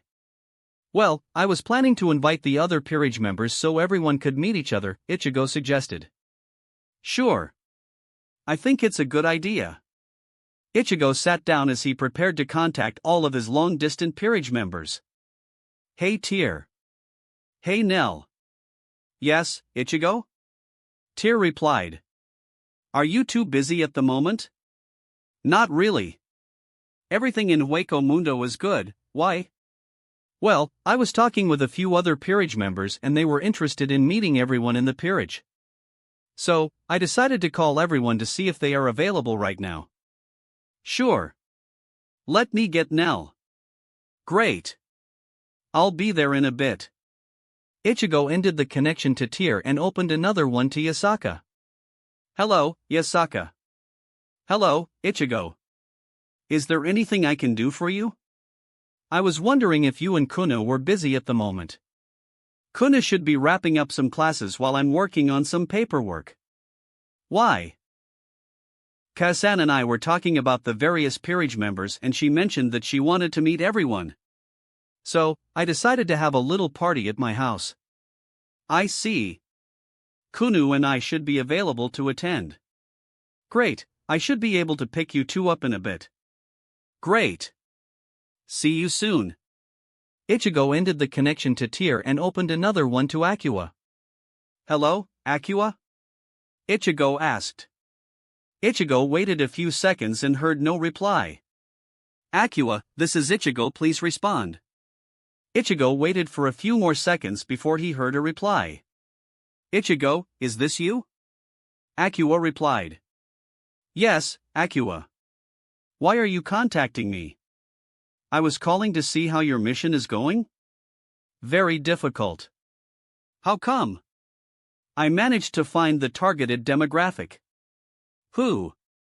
The victims all appear to be children, more girls than boys, and the age range is from 6 to 18. Fuck. Any idea on the cause or where they're kept? No. I haven't found any concrete evidence yet. Only rumors from various villagers from the nearby villages. What are the rumors? All of them appear to be walking towards Mount Kirishima. I see, so what are you planning to do? I'm planning to find the next victim and follow him, her. Didn't you mention these rumors from multiple villages? I did. Do you need help? No. I mean, I appreciate you asking, but I can take care of this. Is there anything else you need from me? There is one other thing. I was wondering if you are available for a few hours. Why? Well, I decided to host a party for all the current peerage members so everyone can meet each other. I see. I can maybe be there for a few hours. Great. I'll meet you at the entrance to the dimensional tunnels near Usue. Ichigo said as he cut off the peerage connection. Ichigo stood up. Ready to go, Ka-san? Yes, Ichigo, Masaki replied. Ichigo and Masaki walked out of the Karakura town clinic and locked the door. Ichigo drove until he found an empty alley. Ichigo opened a Garganta and drove in. Ichigo returned home and dropped off Masaki at home. Ichigo opened a Garganta and drove off to Hueco Mundo. Scene change, Hueco Mundo, Las Noches. Neat Las Noches, a Garganta opened up as Ichigo drove out of it. Ichigo could see that Las Noches looked livelier with more plants starting to grow, likely due to Guardian's influence. Ichigo walked up the steps and could see Tear, Nell, and little Jack waiting for them. Ichigo could see that Harabelle, Nell, and Jack haven't changed since he saw them. Hello Ichigo, Tear said. Hello Tear, Ichigo said as he gave her a hug and a kiss on the cheek. Where's my hug? Nell said, trying to pout. Ichigo chuckled as he hugged Nell and a kiss on the cheek. How are you doing, Nell? Good. Jack, say hi to Ichigo. Hi, Daddy. We missed you. Jack said. Ichigo smiled. Ready to go? Yes, Ichigo, Nell said. All of them walked down the stairs towards his car. Ichigo opened the car door for them. Ichigo adjusted the car so that the passenger area behind Ichigo is shaped in a U and could fit everyone. Ichigo closed the door and walked over to the driver's side. Ready to go? Ichigo asked as he looked back.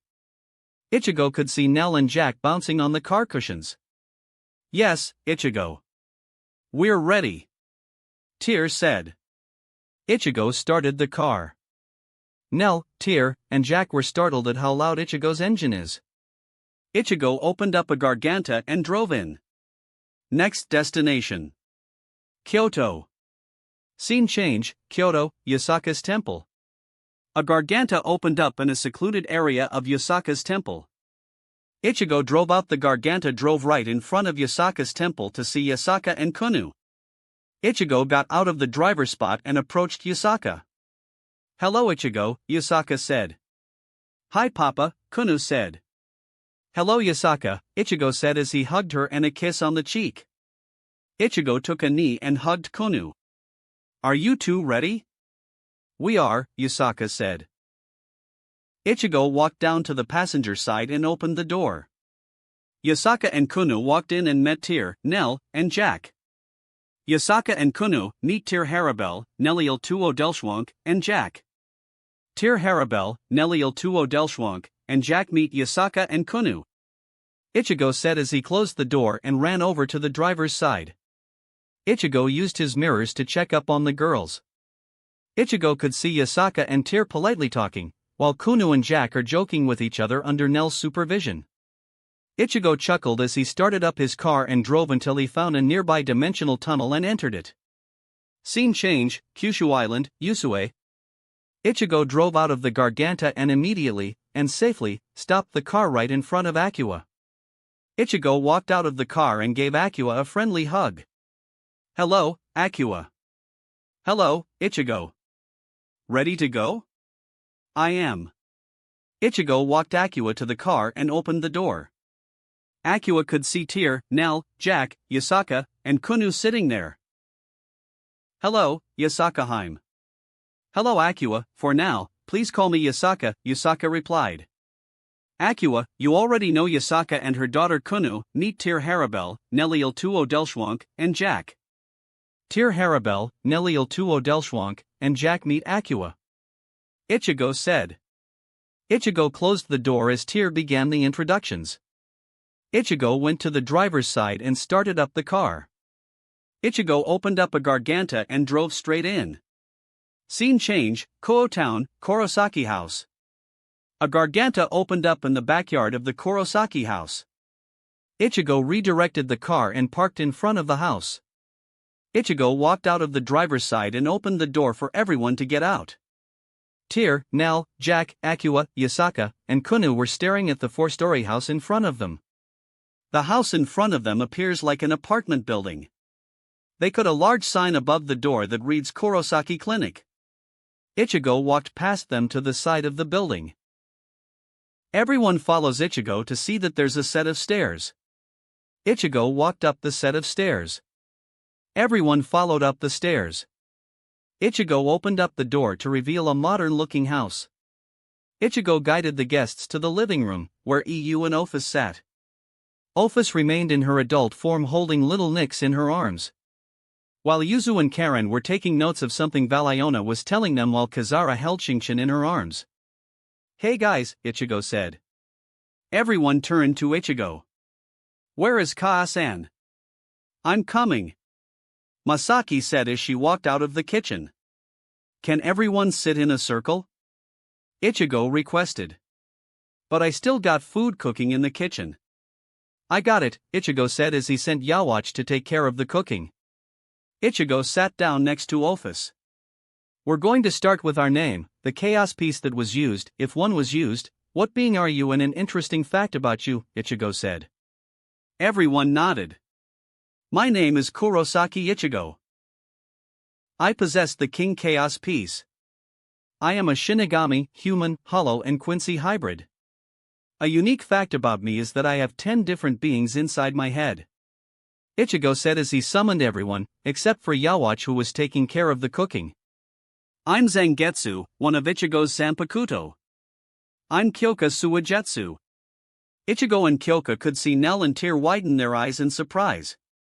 "Before you two comment, yes, I used to be Aizen Zanpakuto but now I am with Ichigo," Kyoka said. "I'm the Hogyoku and yes, the same purple marble Aizen used to turn you two into Arankars," Hogyoku said. "I'm Suzuma Bachi. We're Kaiten Kayakatsu." Kaiten and Kayakatsu said together. "I'm Kaiten." Kaiten clarified. "I'm Kayakatsu." Kayakatsu clarified. "I'm Sodi no Shirayuki.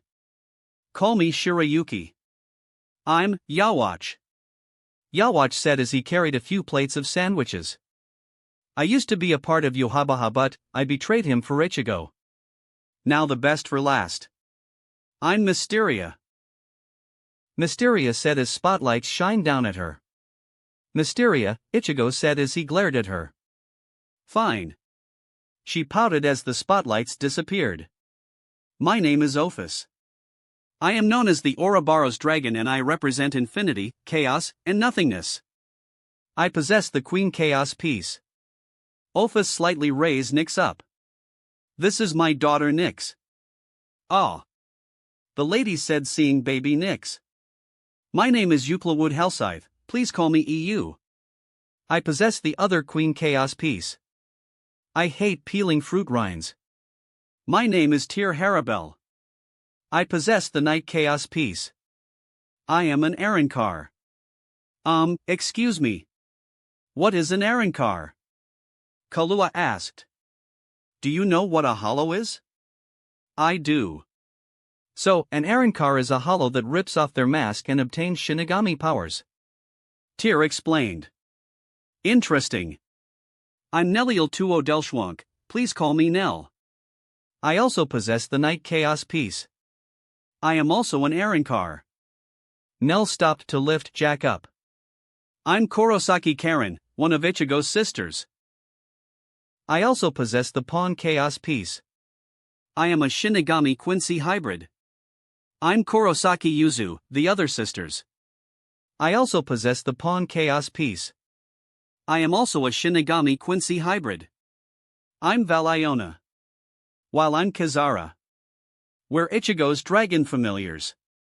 They said together. In the past, we were known as the true heavenly dragons, Valiona said. I was known as the White Empress, Maiden of Destruction and Messiah of Light, Kizara said. While I was known as the Black Empress, Maiden of Infernos and Messiah of Darkness, Valiona added. Kizara held up the baby dragon in her arms. This is Shinshin. A baby dragon that just hatched. I'm Yasaka, the current ruler of the Japanese yokai. Many were slightly surprised in seeing someone pretty much royalty here. I possess the Bishop Chaos piece, Yasaka said, ignoring their surprise. In informal settings, you can call me Yasaka, but, in formal setting please try and remember to call me Yasakaheim. Yasaka paused as she pinched Kunu's cheeks. And this little troublemaker is my daughter Kunu. Hi. I'm Kunu, the next in line after my Kasan.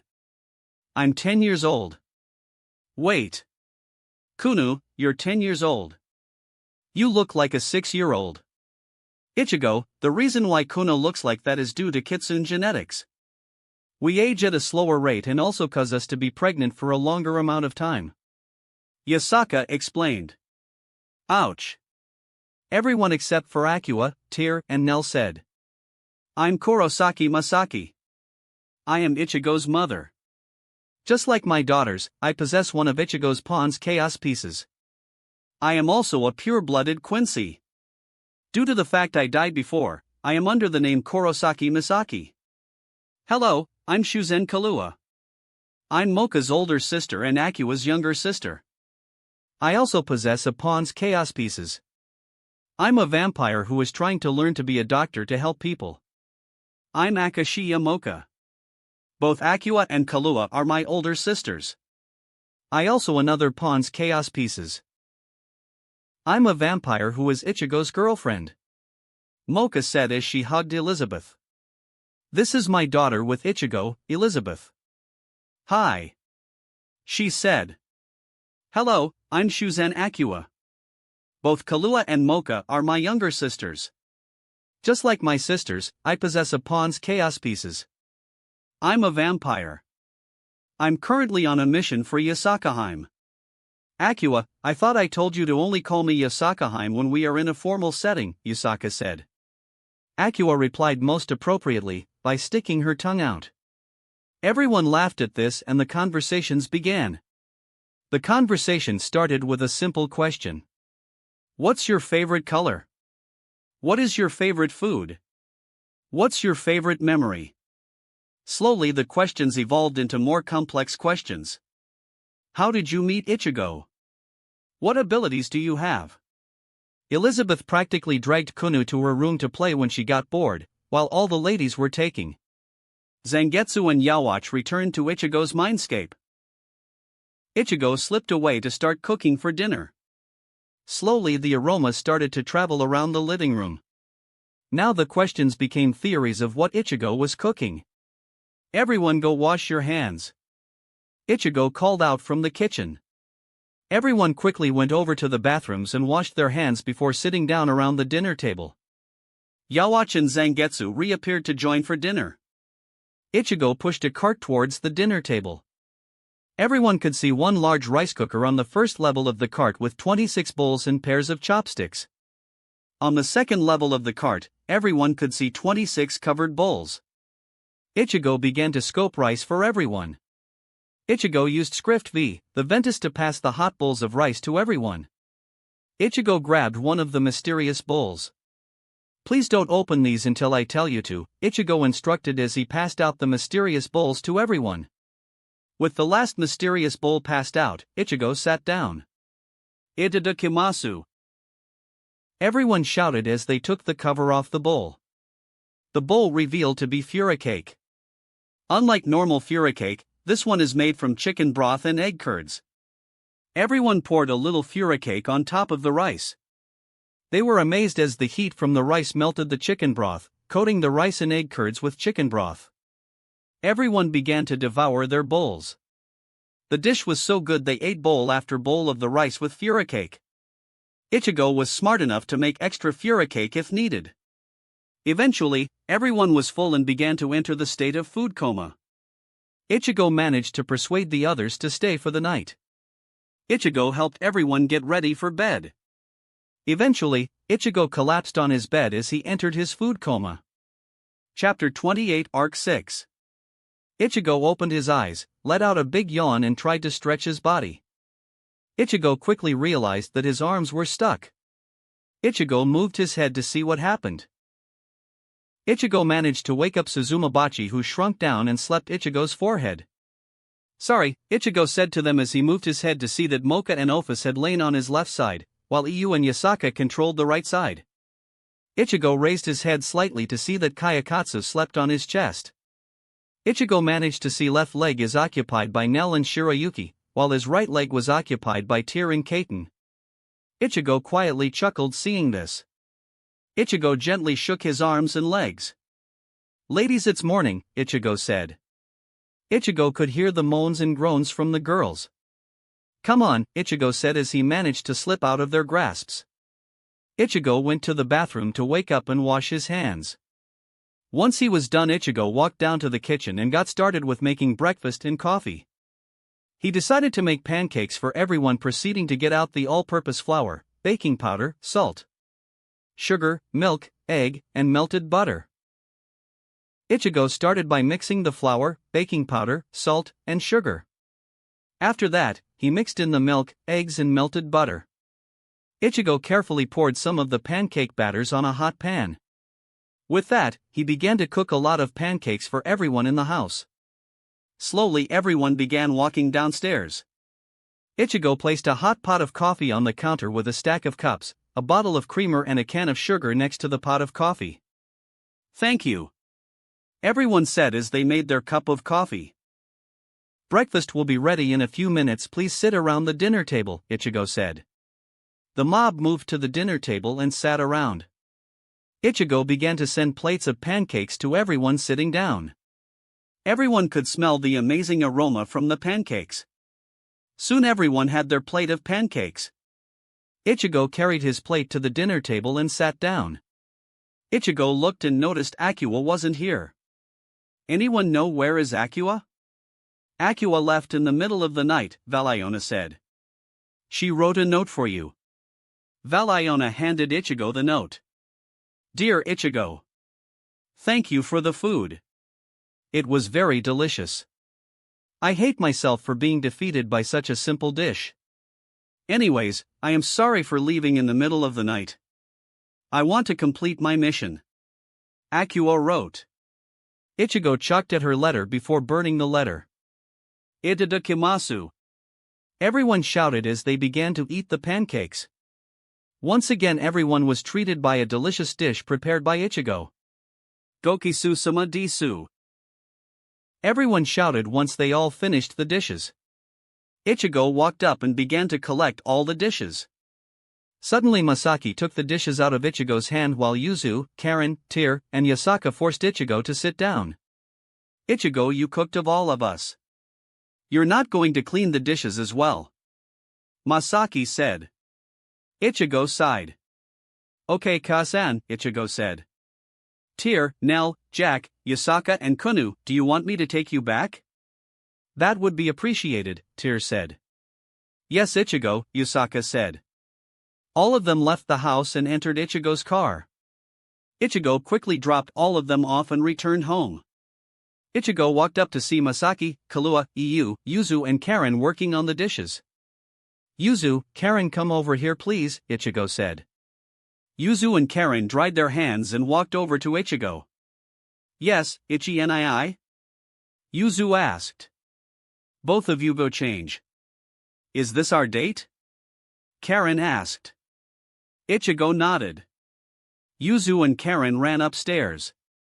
Make sure you dress casually, Ichigo said as he walked upstairs to his room. Ichigo put on a plain black shirt and blue jeans. Ichigo walked down and sat in the living room waiting for Yuzu and Karen. Yuzu walked down wearing a light purple shirt with a pink heart on it and a pair of blue jeans, while Karen walked down wearing a red shirt with a black fist on it and a pair of black jeans. You two look good. Thanks, Ichi-nii, Karen said. Thank you, Ichi-nii. Yuzu said. Bye, everyone. Ichigo, Yuzu, and Karen said as they left.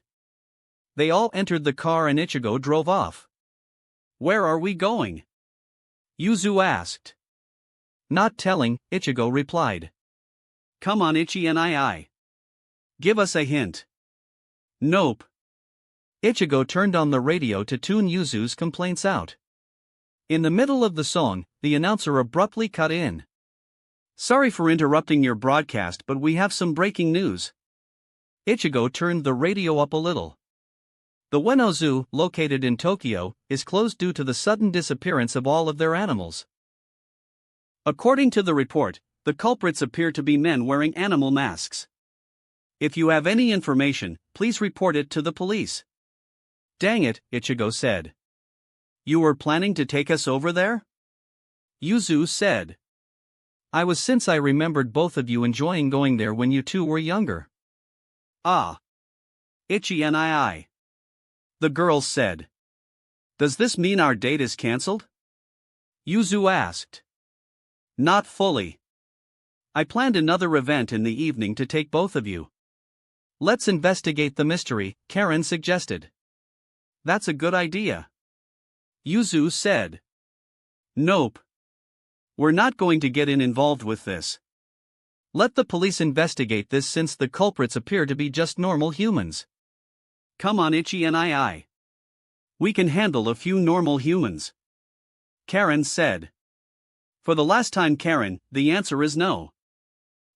Sorry to interrupt, Yasaka said through the peerage link. Hello, Yasaka. What's the sitch? What? Is this more slang that I never heard about? Maybe? What does it mean? It's short for, what's the situation, ... Why is it sitch? Anyways, what is going on? Right, I believe you heard of what happened to Ueno Zoo, correct? We just heard it on the radio. I had my agents in the police force report that the culprits appear to be men wearing animal masks when it appears to be human-animal hybrids. What? According to the raw footage, they are capable of walked on their feet and used their hands to break into the cages. Now how does this relate to me? I need you to investigate this. Ichigo sighed as Yuzu and Karen jumped in joy. Why? I've already sent a few members of my special forces to investigate. But, they were all killed. You're the strongest, I have to investigate this. Ichigo let out another sigh. Fine. I'll investigate this. Thank you. Do I have a point of contact? Yes. His name is Tsukachi Naomasa. Okay. Any other questions? What do you want me to do with them? If possible, capture them. If not, then kill them. Very well, Ichigo said. Good luck, Ichigo, Yasaka said as she cut the connection. Ichigo sighed as he exited the freeway to Tokyo. Ichigo drove as close to the Ueno Zoo as possible without alerting anyone. Everyone got out of the car as Ichigo sent it back to his mindscape. They walked over the Ueno Zoo. They could see a group of people asking police officers questions about the zoo. On the other side, near the entrance, there appears a line for refunds.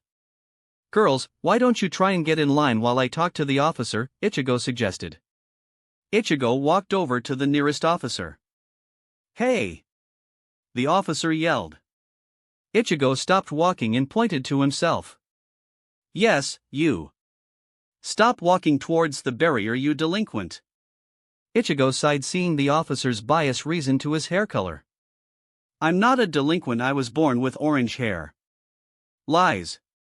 Anyways, I need to talk with someone named Tsukachi Naomasa. Why would you need to speak with Detective Tsukachi? It's alright. Someone called out. The officer turned to reveal a tall man with short black hair and black eyes. He is wearing a tan overcoat and a matching hat. Underneath the tan overcoat, he is also wearing a black suit with matching slacks and dress shoes. Detective Tsukachi.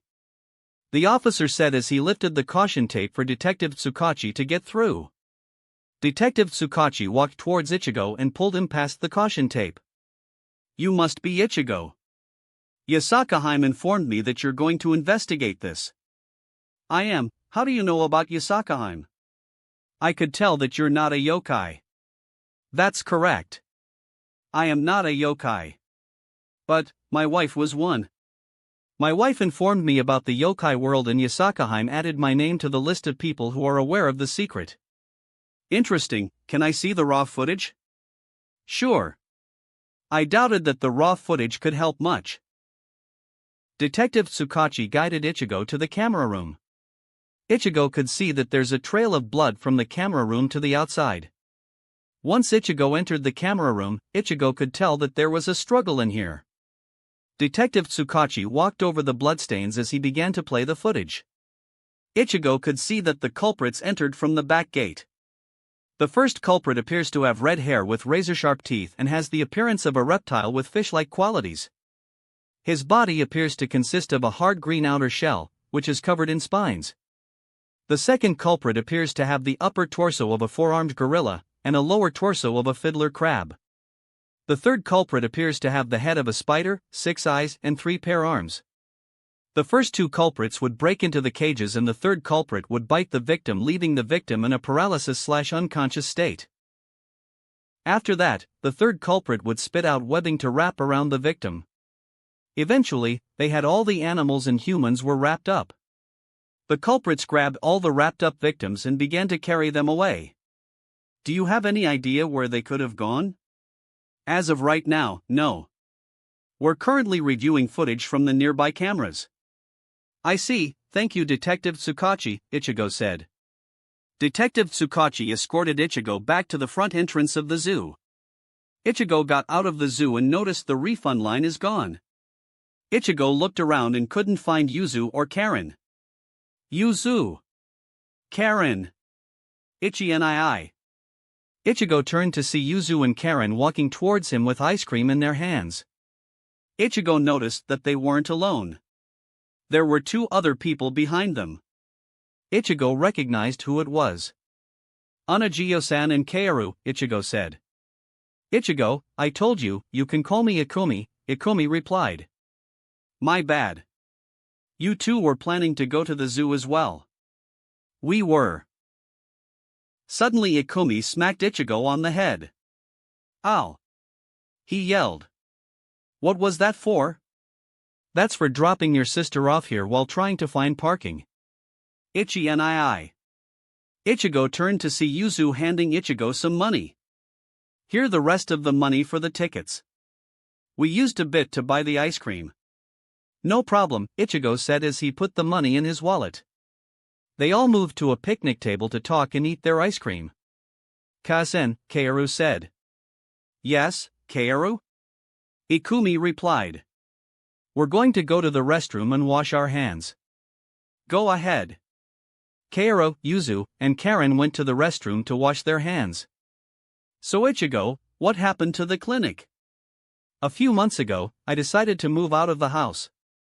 At the time, Ishin didn't care I did that. But then, my sisters decided to move out of the house and moved back in with me. Ishin tried to stop them but they resisted his attempts. This drove Ishin into depression. Eventually, Ryukin came down and made a deal. Ishin would rent Ryukin the house. This would allow Ryukin to use the clinic whatever he sees fit. I see. Ichi-nii. Karen said cried through the peerage link. Ichigo could tell by how Karen screamed his name that she's scared. Karen! Yuzu! Talk to me! Ichigo yelled through the link. Yuzu and Karen didn't reply. Ichigo stood up and ran to the restroom. Ichigo! Ikumi said as she chased after Ichigo. They arrived to see Yuzu, Karen, and Kaoru unconscious and wrapped in webbing. Ichigo recognized one of the culprits there.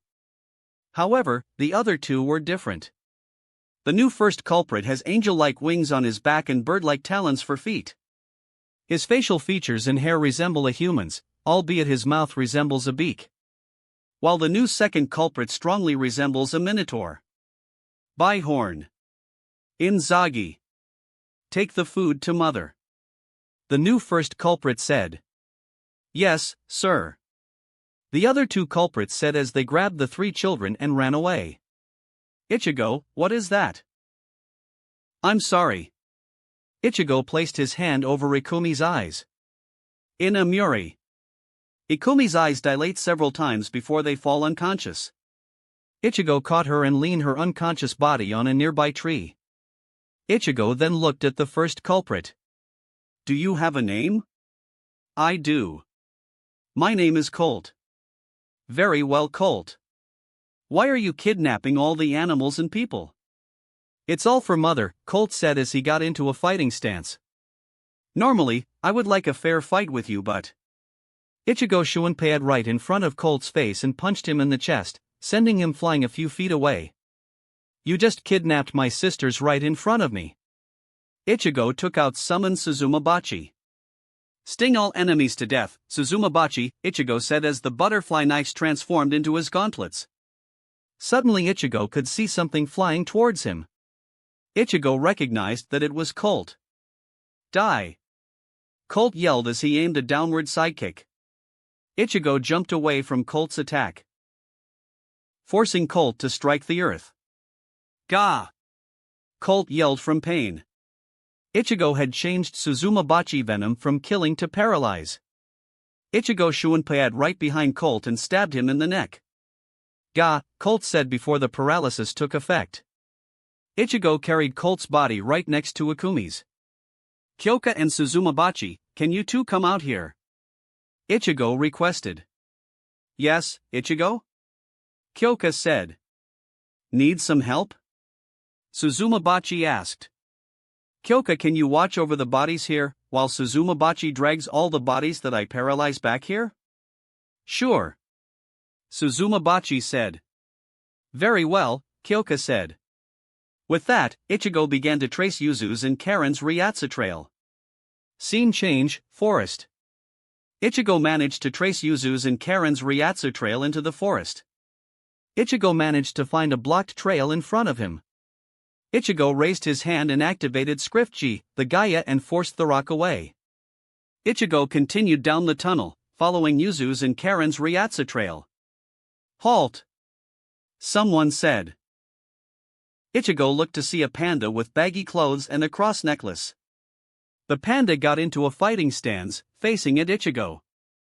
Ichigo sighed as he immediately stabbed the panda in the gut, instantly paralyzing him. Ichigo gently pushed the panda down. Suzumabachi. Suzumabachi appeared and lifted the panda despite it being twice her size. Ichigo continued down the tunnel. Ichigo easily avoided a tripwire and a concealed pitfall. You can come out now. Wow. Not many could detect me. Ichigo turned to see a humanoid wolf with long blonde hair and is seen only wearing a blue shirt and a thong. Ichigo was about to strike him when he waved his hands up in an act of surrender. Wait, man. The wolf said. I'm here to help. Ichigo stared at the wolfman for a few seconds before stabbing him in the gut. Suzumabachi arrived just in time to see Ichigo push the paralyzed wolfman down. Suzumabachi caught him and carried him away. Ichigo Shuunpei'd down the tunnels. Ichigo ended up encountering a few more hybrids. The first one was a humanoid rhinoceros with 2 horns on his head and 2 along his snout. He had shaggy dark blue hair and wore a karate gi. The second one was a large male lion with brown skin with tiger stripes and white mane. He wore sandals and a necklace adorned with a human skull, and he had a paw print mark where his eyebrows were supposed to be. The final one was large, bipedal, albino alligator with a purple mohawk. He wore a wrestling singlet with the kanji alligator written on it. Ichigo paralyzed each one. Ichigo soon arrived at the end of the tunnel. Scene change, inner chambers. Ichigo looked to see large yellowish-green eggs hanging on the ceiling. Ichigo looked to see them tied up Yuzu, Karen and Kaoru next to a large red ant hybrid chewing on what appears to be a human hand. What are you? It seems that we have an intruder in my inner chambers. My children, come and defend your queen. The red ant broadcast mentally. Suddenly 10 different-looking humanoid animals appeared. Ichigo immediately charged at the humanoid animals. They all took a defensive stance at the chagrining Ichigo. Once again Ichigo quickly stabbed each of the humanoid animals, immediately paralyzing them. A few minutes later, all 10 humanoid animals are paralyzed. Ichigo turned to the queen. The queen used this time to rip off the webbing on Yuzu and was about to take a bite. Like hell, you're going to eat my sister.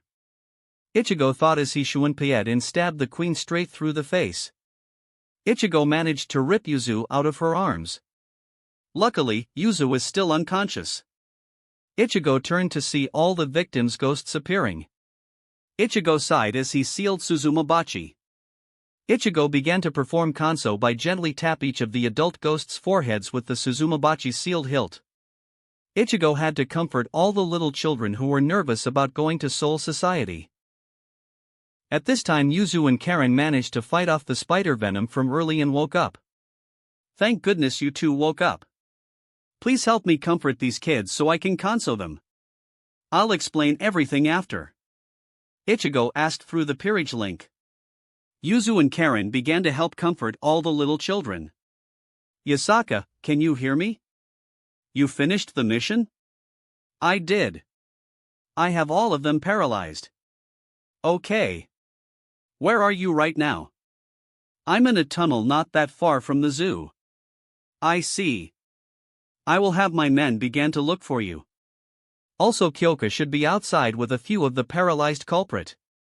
This might make it easier. Ichi and they're ready. Yuzu said. Ichigo walked over to each child, took a knee as he gently tapped the hilt on their forehead. The spirit glowed as it disappeared. Ichigo continued to do this for every child. Soon enough all the ghosts moved on. Ichigo used Script I, Ignatius to destroy all the eggs hanging on the ceiling.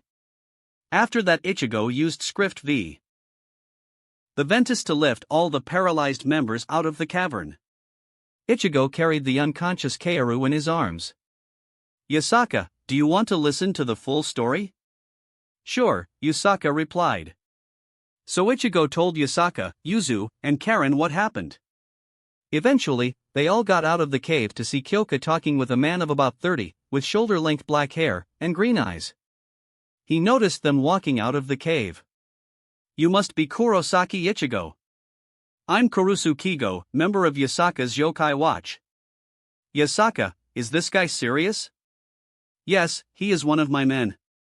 I am aware the name is horrible, but it gets the job done. Yasaka replied. Okay. All of them are paralyzed for about 24 hours. All of them except the Red Queen stole the animals/humans. The Queen ate the animals and humans. She shows no remorse about it. Ichigo said. Ichigo could see Kurusu Kigo writing this down. Very well. Thank you for your service. Kurusu Kigo said as his men handcuffed their hands and feet together, placed muzzles on each of their faces and wheeled them inside their vans. Mysteria, can you modify their memories? Sure. What do you want me to do? Mysteria replied as she appeared. I want you to alter their memories so that instead of Ikumi seeing me chase the animal hybrids, change it where we parted ways and Ikumi took Kaoru home to have lunch, took him to the park and ate dinner before going to sleep. What about the kid? Adjust his memories so that it lines up with Ikumi. Very well, Mysteria said as she picked up Kaoru and Ikumi before teleporting away. Ichigo looked at his watch. Looks like it's almost time for the final thing I planned for our date, Ichigo said. Really? Yuzu and Karen asked. Sure. Ichigo summoned his car. Yuzu and Karen got in as Ichigo drove them away from the Ueno Zoo. Scene change, Tokyo, Kioi Hall. It took Ichigo 30 minutes to arrive at Kioi Hall. He finally managed to find an abandoned alley to stop the car. Everyone got off and Ichigo sent the car back to the mindscape. As they walked towards Kioi Hall, Yuzu and Karen see a long line going around the building. Ichi and I, what are we doing here? Yuzu asked. Why, we're here to watch a show, of course, Ichigo replied. Ichigo walked straight to the front of the line. Sir, all normal tickets attendees need to wait in line. The ticket checker said. I was aware that VIP ticket holders are exempt from the line, Ichigo said as he presented 3 VIP tickets to the ticket checker. The ticket checker checked all 3 VIP tickets before returning them to Ichigo. I apologize, sir. I hope you 3 enjoy the concert. The ticket checker said with a bow. The bouncers opened the door for Ichigo, Yuzu, and Karen. They followed Ichigo up a set of stairs, had their ticket checked 2 more times before arriving at a private balcony seat for Hall 3. Ichi and I, what are we watching? Shush. The show is about to start. Ichigo said. Ahem, ladies and gentlemen, back together after all these years. Puffy Ami Yumi. Suddenly 2 girls jumped on stage. The first girl has cerise-colored hair tied up into 2 buns. She also has a pale yellow flower at the bottom of her right bun. She wears a go-go dress that has a yellow and yellow shirt part and a yellow and pink skirt, also carrying a daisy in her hair, a white watch on her right wrist and a red bracelet on her left wrist, and white knee-high go-go boots. While the other girl has on rock style with studded necklaces and bracelets, a light purple t-shirt with a skull on it, a black miniskirt, and black knee-high boots. Oh my god! Yuzu and Karen screamed seeing 2 of their old idols playing a reunion show. Is this the best surprise? Ichigo asked. Yuzu grabbed Ichigo's shirt and pulled him into a 10-second long hug. Right when Yuzu let go, Karen grabbed Ichigo and pulled him into another 10-second long hug. Karen soon let go of Ichigo and continued to listen to the band. Despite not being a fan of Puffy Ami Yumi, Ichigo enjoyed the time he spent with the girls. I apologize for interrupting this moment, but we have a Kusanada here to speak with you, Kyoka said. Ichigo sighed as he entered his mindscape. Scene change, mindscape. Ichigo opened his eyes and saw a Kusanada bowing. Hello, Jigaku no Kotai, Kusanada said. Kusanada, what is your reason for being here? Ichigo asked. We have detected an anomaly in hell, Kusanada said. What happened? We have a gate of hell being forced opened. What? How? We are not sure. Have you investigated the cause? We were unable to. Very well, I will investigate, Ichigo said. Yuzu. Karen, please watch over my body. Kusanada has reported an issue in hell that needs my immediate attention. Ichigo said. Okay, Ichi and I. Yuzu replied. I'll make sure Yuzu doesn't do anything bad with your body, Karen said. Karen! Yuzu screamed. Ichigo chuckled at Karen's tease. Ichigo closed his eyes as he entered his mindscape and followed the Kusanada into hell. The Kusanada quickly guided Ichigo to the open gates of hell. Ichigo summoned Kokugatsu and cautiously walked towards the gates of hell. Scene change, undisclosed location. Ichigo walked out of the gates of hell only to encounter a barrier. He placed his hand on the barrier. The barrier appears to be a physical barrier. However, Ichigo could see that Hell's Ryatsu isn't affected by the barrier. Instead, Hell's Ryatsu is being absorbed by a large black rock with crimson veins on the outside. Ichigo could see the rock is beating and glowing crimson from Hell's Ryatsu. Ichigo managed to open a red garganta to slip around the barrier. Ichigo looked at the barrier to see there is a seal on the ground. The edge of the seal is between the gate, preventing them from closing. Ichigo walked over to the seal and gently broke the seal with Kokugetsu. Slowly the gates of hell began to close. Suddenly Ichigo could hear someone walking towards him. Ichigo turned to face the newcomer. It appears to be an undead skeleton creature that is devoid of skin and flesh. It is wearing an elaborate, jet-black academic gown adorned with golden and violet edges. In its hand is a black cane with a white skull. "I should have expected you to show up, Kurosaki Ichigo," the skeleton said. "Great. It's someone I dealt with in the past. Who are you?" Ichigo asked. "Let me give you a hint. You turned me into a sex toy for a girl." "Sukun?" "No," the skeleton yelled. "I am Diodora Astaroth, the heir to Astaroth clan. So what are you doing dressed like a skeleton?" "I'm not dressed like a skeleton. I became a necromancer." "Why?" "It's the only way to escape the contract." "So you killed yourself and you've been reborn like that?" "Correct." "How did you escape though?" "I had some help." "How?" "That bitch was knocked unconscious by the boss." He likely means someone in Kao's brigade, Ichigo thought. "He managed to break my chains and killed her and her peerage. We both lit the house on fire as we teleported away. My boss presented me with a few books on necromancy. I recall that you don't need Hell's Ryatsu to use necromancy." "True. Necromancy doesn't need me to collect Hell's Ryatsu. But my boss requested me to collect Hell's Ryatsu in this artifact." "I see." Diodora slammed his cane on the ground, a black seal blowed around them. The ground began to shake as zombies began to rise from the ground. Ichigo looked unamused.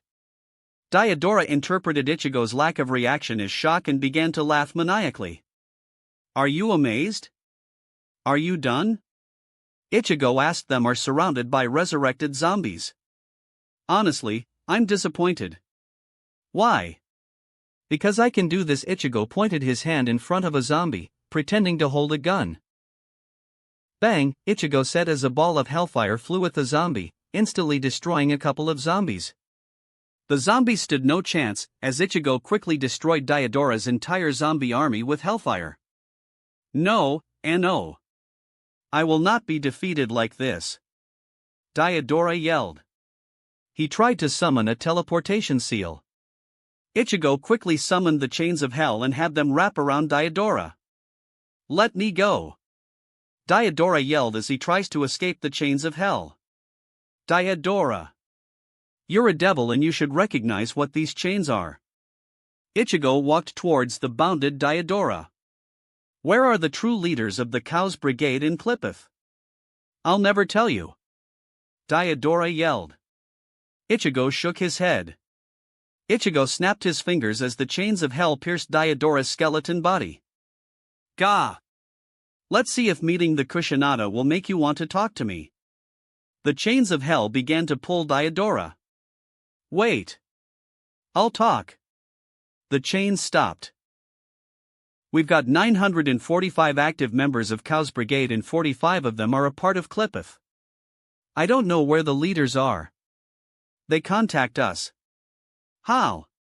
"By port key or teleportation seal." "What's a port key?" A port key is an object enchanted to instantly bring anyone touching it to a specific location. "Anything else?" "I wet myself until I was 14. I'm losing my patience," Ichigo said as the chains of hell began to move. "I do know the leader's goal with the artifact." The chains of hell stopped. Ichigo motioned for Diodora to continue. "I don't know how, but the weapon is intended to be used against heaven in the future." "I see." Ichigo turned away from Diodora as the chains of hell resumed pulling him into hell. "Hey! I thought we had a deal." Ichigo stopped and faced Diodora.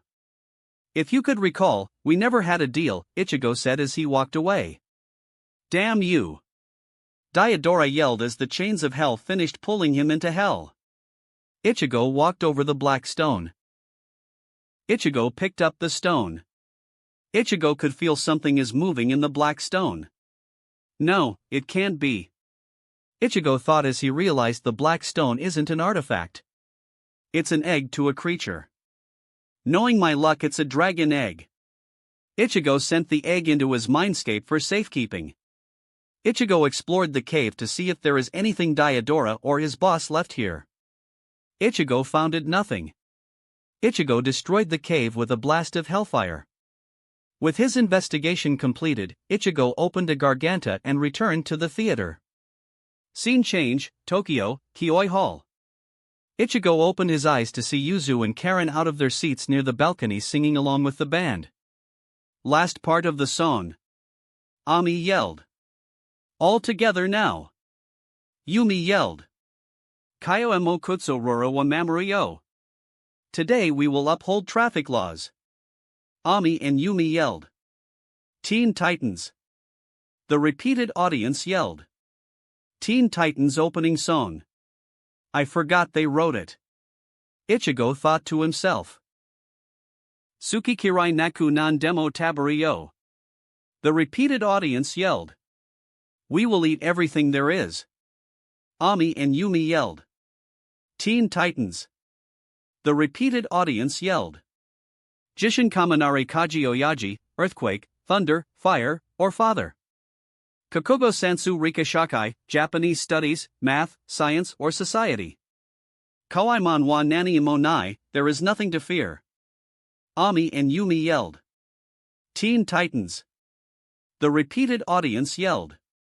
Teen Titans, go. Everyone yelled out. 1, 2, 3, 4, go. Teen Titans. Ami and Yumi yelled as the song ended.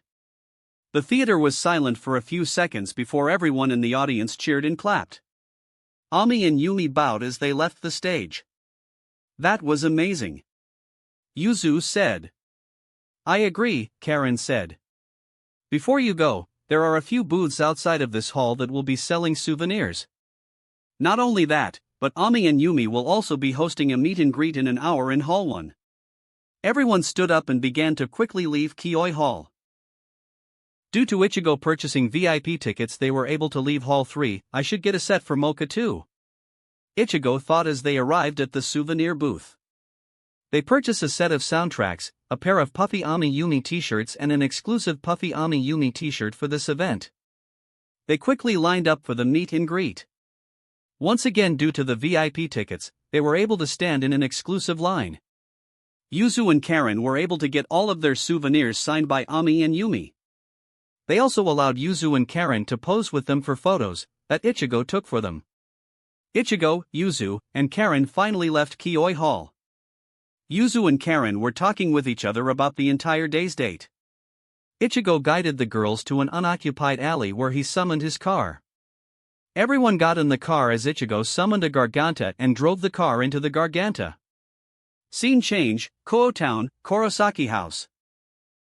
The black Garganta opened up and Ichigo drove his car out of the Garganta and parked it right in front of the house. All of them walked into the house. So how was your day? Masaki asked. It was amazing. The girls shouted. Oh. Where did Ichigo take the two of you? Yuzu and Karen told Masaki what happened today. Ichigo walked to the dinner table to see EU just finished eating dinner. Hey EU. Yes, Ichigo? EU replied. Do you know where Kazara and Valiona are right now? Last I checked, they should be in the familiar room.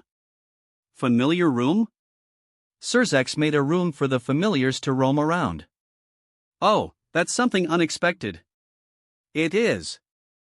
Ichigo kissed her on her forehead before walking upstairs. He looked at the doors. All of them now had a nameplate beside the door. A few minutes later, Ichigo found the familiar room. Ichigo opened the door to see a giant valley. Ichigo looked to see Kazara is sitting under a tree, reading a book while Shinchin is curled beside her. Ichigo walked over to Kazara. Hello Ichigo. Kazara said. Hello Kazara. How is Shinchin? She's pretty good right now. She can slowly walk around. I see. Where's Valiona? Ichigo could see Kazara's mood dampened with the mention of Valiona. She's currently away somewhere, probably flying around.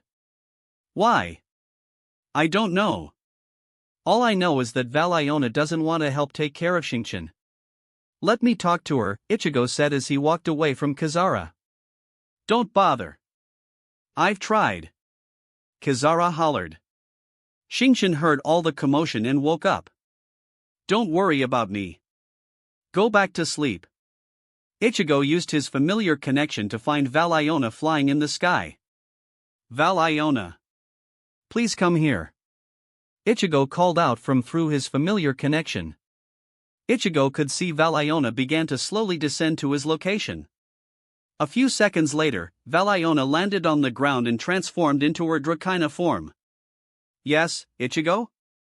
Can you explain to me what is going on with you and Kazara?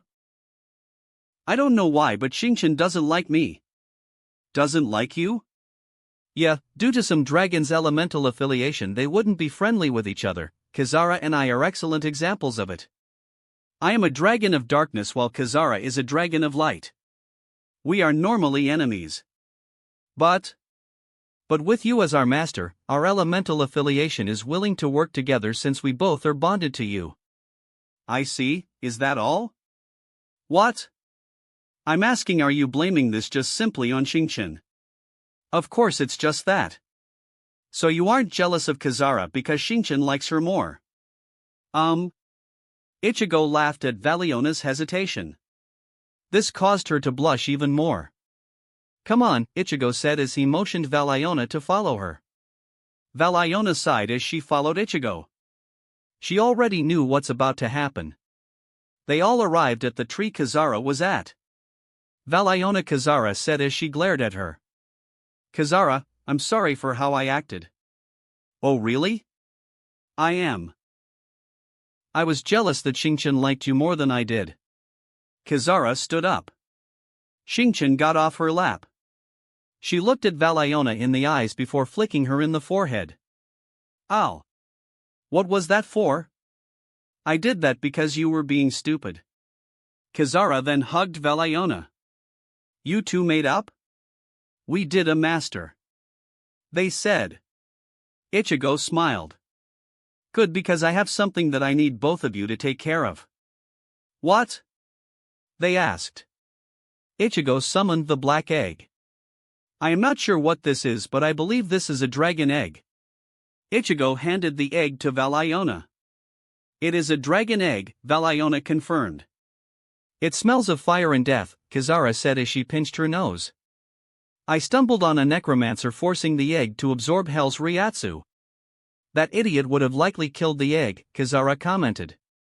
If the egg did survive the transformation, there would be a high chance it would be uncontrollable. Valiona theorized. So master, what do you want us to do with it? I want you, Valiona, to take care of the dragon egg. Me? Why? Well, it appears Kazara is uncomfortable with the egg, Ichigo said, pointing out the face that Kazara is still pinching her nose. Not only that, but it also allows both of you to help teach Yuzu and Karen how to take care of these dragons.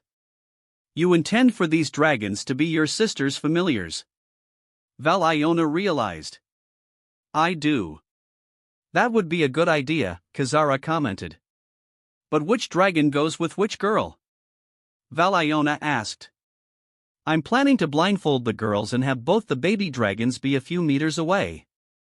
I would instruct the girls to flare their Ryatsu. From there, I would see which girl would walk to which dragon. Similar to how you found us, Kazara commented. Exactly, Ichigo said. How long do you think it will take before that dragon hatches? I think it suddenly everyone could hear the egg cracking. Be cracking now, Valiona said. She lowered the egg down as the egg began to wiggle and more cracks began to form.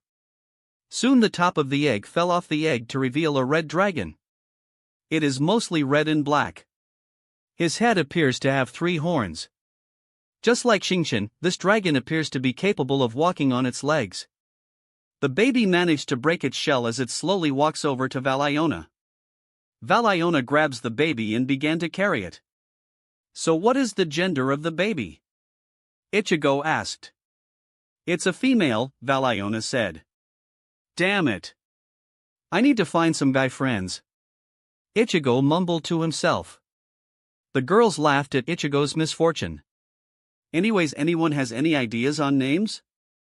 Kazara asked. Maybe something Chinese to match up with Xingqian? Valiona added. How about Xingyuan, abyss? Ichigo suggested. That's abyss in Chinese. Kazara guessed. Yep, Ichigo said. That's nice name, especially with her being forced to absorb Hell's Ryatsu, Valiona added. Go a few meters away while I grab the girls, Ichigo said as he left the familiar room. A few minutes later, Ichigo pulled a blindfolded Yuzu and Karen into the familiar room. Ichi nii. What are you doing? Yuzu asked. Is this another surprise for today? Karen asked. Technically yes, Karen, Ichigo replied. Ichigo could see both Kazara and Valiona are about 4 meters, 13.12 feet, away. One by one, I want you to flare your Ryatsu until you feel a pulling sensation. After that, walk towards that direction. Ichigo instructed. Karen began to flare her Ryatsu. A few seconds later, Karen felt a weird sensation. She felt something was telling her to go towards her left. So, Karen began to walk towards the left. Yuzu, your turn. Yuzu began to flare her Ryatsu as well. Unlike Karen, Yuzu began to walk towards the right. Stop! Ichigo yelled. Yuzu and Karen abruptly stopped. Take off your blindfolds. Karen took off her blindfold to see Valiona holding Xingyuan in her hands. Hello, Karen. Meet your new familiar. Is that a dragon? A baby dragon. What's her name? Xingyuan. It means abyss. Why? Ichigo founded the egg being used to absorb Hell's Ryatsu. Oh. That name fits well. I know. Do you want to hold her? Sure. Valiona handed Karen Xingyuan. The baby dragon looked at her for a few seconds before gently nibbling on her fingers. Now go back to Ichigo so he can tell you how to perform the familiar ritual with Xingyuan. Okay. Yuzu took her blindfold to see Kazara holding Xingqian. Hello, Yuzu. Xingqian had chosen you as her master.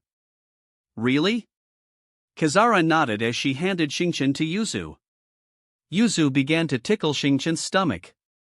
Xingqian let out a playful roar as she wiggles in her arms. Now go back to Ichigo so he can tell you how to perform the familiar ritual Xingqian. Okay. Soon everyone met up with Ichigo. Congratulations on finding your own familiar. Let's get started forming the familiar bond. Okay. Ichi nii. The twins said. So you need to place your hand on your dragon's head and then say, in the name of Kurosaki Ichigo, I bind thee to me as my familiar, but instead of using my name, you would use your name. Yuzu placed her hand on Xingqian. In the name of Kurosaki Yuzu, I bind thee to me as my familiar. Yuzu said. Both Yuzu and Xingqian glowed white for a few seconds before it faded. Karen placed her hand on Xingyuan. In the name of Kurosaki Karen, I bind thee to me as my familiar, Karen said. Both Karen and Xingyuan glowed crimson for a few seconds before it faded. Now that is done, I am going to have Kazara and Valiona stay here and help you two learn how to take care of Xingqian and Xingyuan. Kazara and Valiona nodded. So Ichi and I, how long will it take for Xingqian and Xingyuan to be an adult like Kazara and Valiona? It may take 20 years or longer depending on the dragon, Kazara said. What? The twins shouted in surprise. Wait. Didn't you say Ichi and I found both of you like an egg? Karen asked. He did, Valiona said. How are you an adult now? Yuzu asked. Long ago, Valiona and I roamed free without resistance. At some point, a warrior managed to slay us. Kazara said. Due to magical properties in the blade, it trapped 90% of our soul in the blade. That 10% remaining used what little magic left in our bodies to transform into an egg. Valiona said. Years later, Ichigo found our eggs. Ichigo was found to be a suitable master. After that, he managed to set our soul free and reunited it with us. Unfortunately, this caused a small complication. Kizara said. Our natural baby body couldn't handle the older soul. This forced our baby body to grow at an accelerated rate. This would have killed us because we didn't have enough Ryatsu. But, we used our familiar link to pull Ichigo's Ryatsu to help. This mutation resulted in us gaining a humanoid form. Valiona said. I see. The twins said. With that, everyone left the familiar room. Everyone gathered around the dinner table and ate Masaki's cooking. Once dinner was finished, Ichigo went to bed early. Scene change, morning. Ichigo woke up to see once again he was surrounded by women. Ichigo moved his eyes to see Suzumabachi once again sleeping on his forehead. Ichigo gently moved his head to see Ichigo noticed that Mocha and Ophis lay on his left side, while Iyu and Shirayuki controlled the right side. Ichigo raised his head slightly to see that Kayakatsu slept on his chest. Ichigo managed to see left leg is occupied by Mysteria and Valiona, while his right leg was occupied by Kaiten and Kizara. Ichigo gently shook his arms and legs, walking up the others. All of them complained but allowed Ichigo to get out of bed. Ichigo walked to the kitchen and began to omelets. Once again the smell of food filled the house and forced everyone down. Ichigo decided to make omelets for everyone. Ichigo would place 2 omelets on a plate and set them out on the counter. As everyone slowly trickled down, they would grab a plate with an omelet on it. Ichigo soon sat down at the table. Everyone was enjoying how delicious their omelet was. Once everyone finished breakfast, Ichigo walked upstairs and changed into a white t-shirt and dark blue jeans.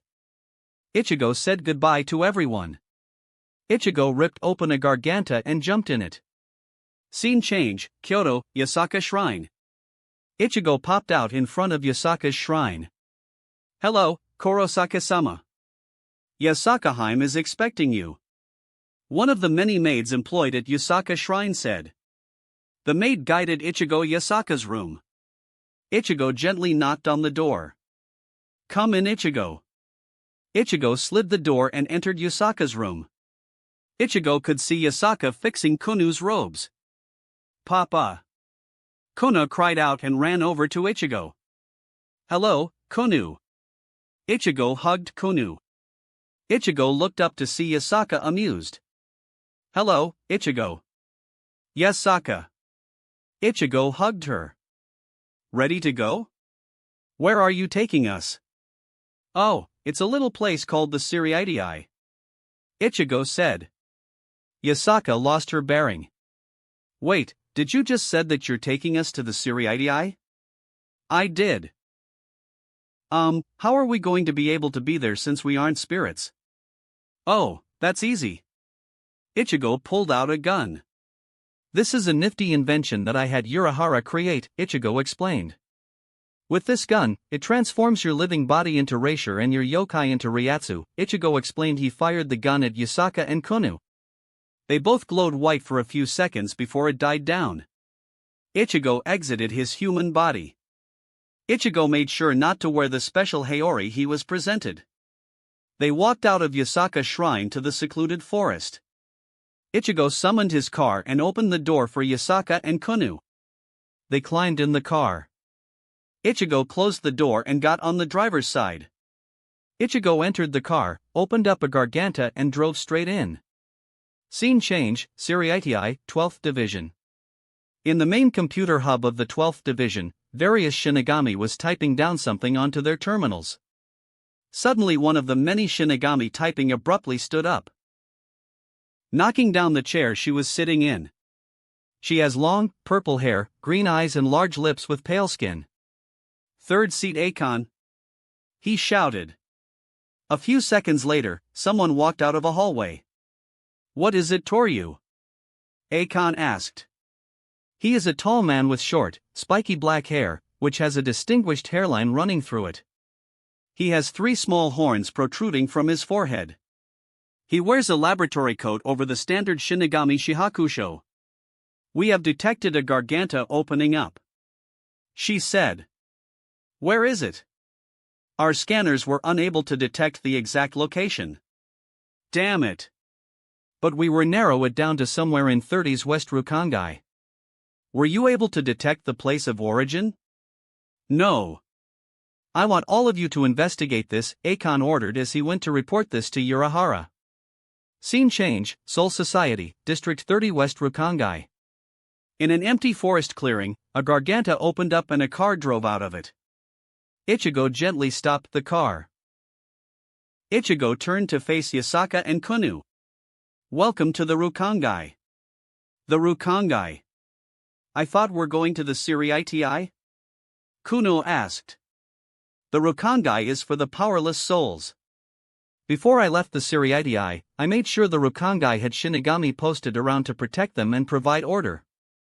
So you're doing a surprise inspection? Exactly, Ichigo said as he began to transform. Ichigo's long orange hair turned black and shortened. Ichigo's brown eyes turned dark blue. Call my Tatsuya for now. Very well, Tatsuya, Yusaka said as she transformed. Yusaka blonde hair and golden yellow eyes turned into royal blue hair and eyes. Call my Sayaka. The newly Sayaka said. What about me, Kaa-san? Kuno asked. Sayaka waved her hands and Kuno transformed similar to her mother. You can keep your name Kunu since not many would know you, Ichigo said. Okay. Everyone exited the car. Ichigo handed everyone a Ryatsu concealing cloak. They all put the cloak on. Ichigo sent the car back to his mindscape. They all began to walk towards Siriiti.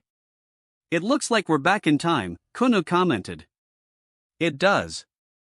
For some reason, Rukongai will always appear similar to early Japanese architecture. Ichigo said. Where is everyone? Yasaka asked. No one is out about. It was as if they entered a ghost town. Ichigo could sense that there are people in their homes. It looks like these people are scared and hiding. From who? Suddenly they heard yelling. I told you all don't have the money. Someone yelled. If you don't have the money, why do you have this? Someone else yelled as something broke. Ichigo and Yasaka rushed over to see a group of men harassing an elderly person. Hey! Ichigo called out.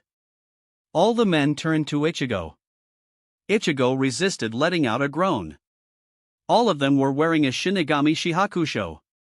Go away, powerless scum, we're in charge of this district. Thug 1 said.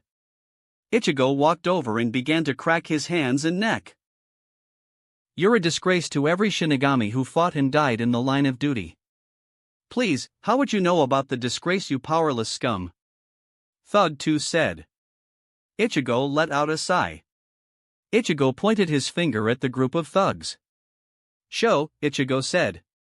Suddenly the group of thugs was pushed out of the house. Ichigo turned to Yasaka and Kunu. Take care of her while I take care of them. Yasaka and Kuno nodded as Ichigo walked out of the house. Ichigo could see the thugs have drawn their Zanpakuto and were ready to attack. Ichigo shook his head in disbelief. Final chance, stand down. All of them charged at Ichigo. Ichigo raised his palm at the group of thugs. Bakuto number 63. Seijo Sabaku. Yellow energy, taking a form of very thick rope, shot out of Ichigo palm. The energy rope wrapped itself around the upper body of the thugs and pulled them together. The thugs were shocked. The powerless scum actually can use Kido, especially a Kido that they can't fully use yet. Now then, you're going to answer a few of my questions. Sure. Thug 3 said. Ichigo manipulated the Kido to separate Thug 1 and 2 from Thug 3. Thug 1 and 2 glared at Thug 3. Well, we're screwed anyways, I might be able to be punished less. Why did you attack her? We were ordered by our seated officer to collect payment from her. Why did you need to collect payment from her? Thug 3 remains silent. Ichigo grabbed his hand. Answer the question or else. Ichigo emphasizes his point by holding Thug 3's finger and gently bend it in the opposite direction. Why did you need to collect payment from her? We collect payment for priority protection. Thug 3 said. Whose idea is this? Our seated officer. Who is your seated officer? He is Take Zoe Kokichiro, the 7th seat. Thug 3 answered. Where is he at right now? He should be in his office located between District 29th and District 30. Very well. Ichigo placed his hand over Thug 3's eyes. Hey, what are you doing? Inimer, Ichigo said. Thug 3 fell unconscious. Ichigo repeated this with Thug 1 and 2. Ichigo also reconnected Seijo Sabaku. Ichigo dragged the unconscious thugs back inside the house. Ichigo could see Yasaka and Kuno helping 2 people. The first one is an elderly lady. She has short black hair and blue eyes and wearing slightly damaged robes. While the other person is a man with pale, completely gray hair. Ichigo could see his eyes are full of weariness and a sort of tired resignation. So who are you, if I may ask? I never remembered my name, but many call me Dr. K due to my medical knowledge. Dr. K said. While my name is Amiya Kiritsugu. And your names? Yasaka looked at Ichigo with concern. Yasaka, you don't need to reveal yourself. I'll just reveal myself. Ichigo said through the peerage link. Ichigo transformed back to his normal self. My name is Kurosaki Ichigo. Wait. Aren't you the hero of the Winter War and hero of the 1,000-Year War? Dr. K asked. I am. Sucks to be you when you die, Kiritsugu said. Why is that? You'll become a heroic spirit and immortalized in the throne of heroes. The what? Kiritsugu sighed. Heroic spirits are spirits of heroes who achieved great deeds in life, having become objects of worship after their deaths. What about the throne of heroes? The throne of heroes, a place existing outside our reality. It is the home of the heroic spirits. Aren't those spirits used for some stupid competition that happened a while ago? Yes. The stupid competition you're referring to is the Holy Grail War. So it's a competition using legendary heroes for a cup. Well said. Cup in question is supposed to grant a miracle. But when I was competing in the 4th Holy Grail War, I discovered that the Holy Grail has been corrupted by something evil. So I had it destroyed. Which caused a giant fire in Fuyuki, Yasaka added. Interesting. The corrupted Grail managed to curse me before it was destroyed. The curse slowly destroyed my body. First were my limbs, then my sight. After that most of my circuits became useless. So you're a Magus, Ichigo said, remembering Ruby's brief explanation of the major different type of magic users. You're aware of us? I am. 60 years after the Grail War in 1997, there will be another Holy Grail War. To ensure the destruction of the Great Grail, I used various explosives to create a bump in the nearby ley line. What? Yasaka yelled. Do you have any ideas what could happen when you did that? Based on various tombs I have read, it will cause an earthquake in Fukuoka approximately 30 to 40 years. That it would be true, but the earthquake in question might severely damage or even destroy all the other ley lines in the world. Kiritsugu shot up upon hearing the severe effect of his action. What? Yes, your action would have been catastrophic if I didn't already detect it and fixed it. Kiritsugu sighed. I see. Ichigo stood up. Come on, I need to hunt down those fools who think they can abuse their authority. Ichigo stood up. Everyone said their goodbyes. Ichigo changed his hair and eyes again. He levitated the unconscious thugs up. Ichigo hugged Kuno and Yasaka tightly. Hold on tight, Ichigo said as he shunpaied away. Scene change, West Rukangai, District 29th and District 30. They arrived at the border between District 29th and District 30. They could see a building with the sign Shinigami Station on it. Stay here with these idiots, Ichigo instructed Yasaka and Kunu as he walked inside by himself. He could see one Shinigami sitting down at the welcome desk. She has short brown hair and glasses. She wears the standard Shinigami Shihakusho. She looked up from her paperwork. Hello. Welcome to our Shinigami station. My name is Shirogane Mihane, 4. How may I help you? Is there any other Shinigami here? Mihane pulled out a clipboard. We have 3 Shinigami on patrol right now. I see. I wish to speak to the person in charge of this station. I believe his name was Takezoi Kokichiro. Okay. Let me notify him, she said as she walked down a hallway. A minute later, she returned. He is ready for you now. She guided him to a door. She knocked on the door. Come in. She slid the door for Ichigo. Ichigo walked into the office. She immediately closed the door. Ichigo had a good look at Takezoi Kokichiro. He has short dark hair, bushy eyebrows, and stubble around his mouth and chin. He has on the standard Shinigami Shihakusho. Hello, I am Takezoi Kokichiro. He extended his hand for a handshake. My name is Tatsuya. As he accepted the handshake. Oh God. Another powerless scum. I need to hurry this up so I can see what is taking those idiots so long to take care of an old hag. Kokichiro thought. He thinks that I am powerless, oh that fool. Ichigo thought.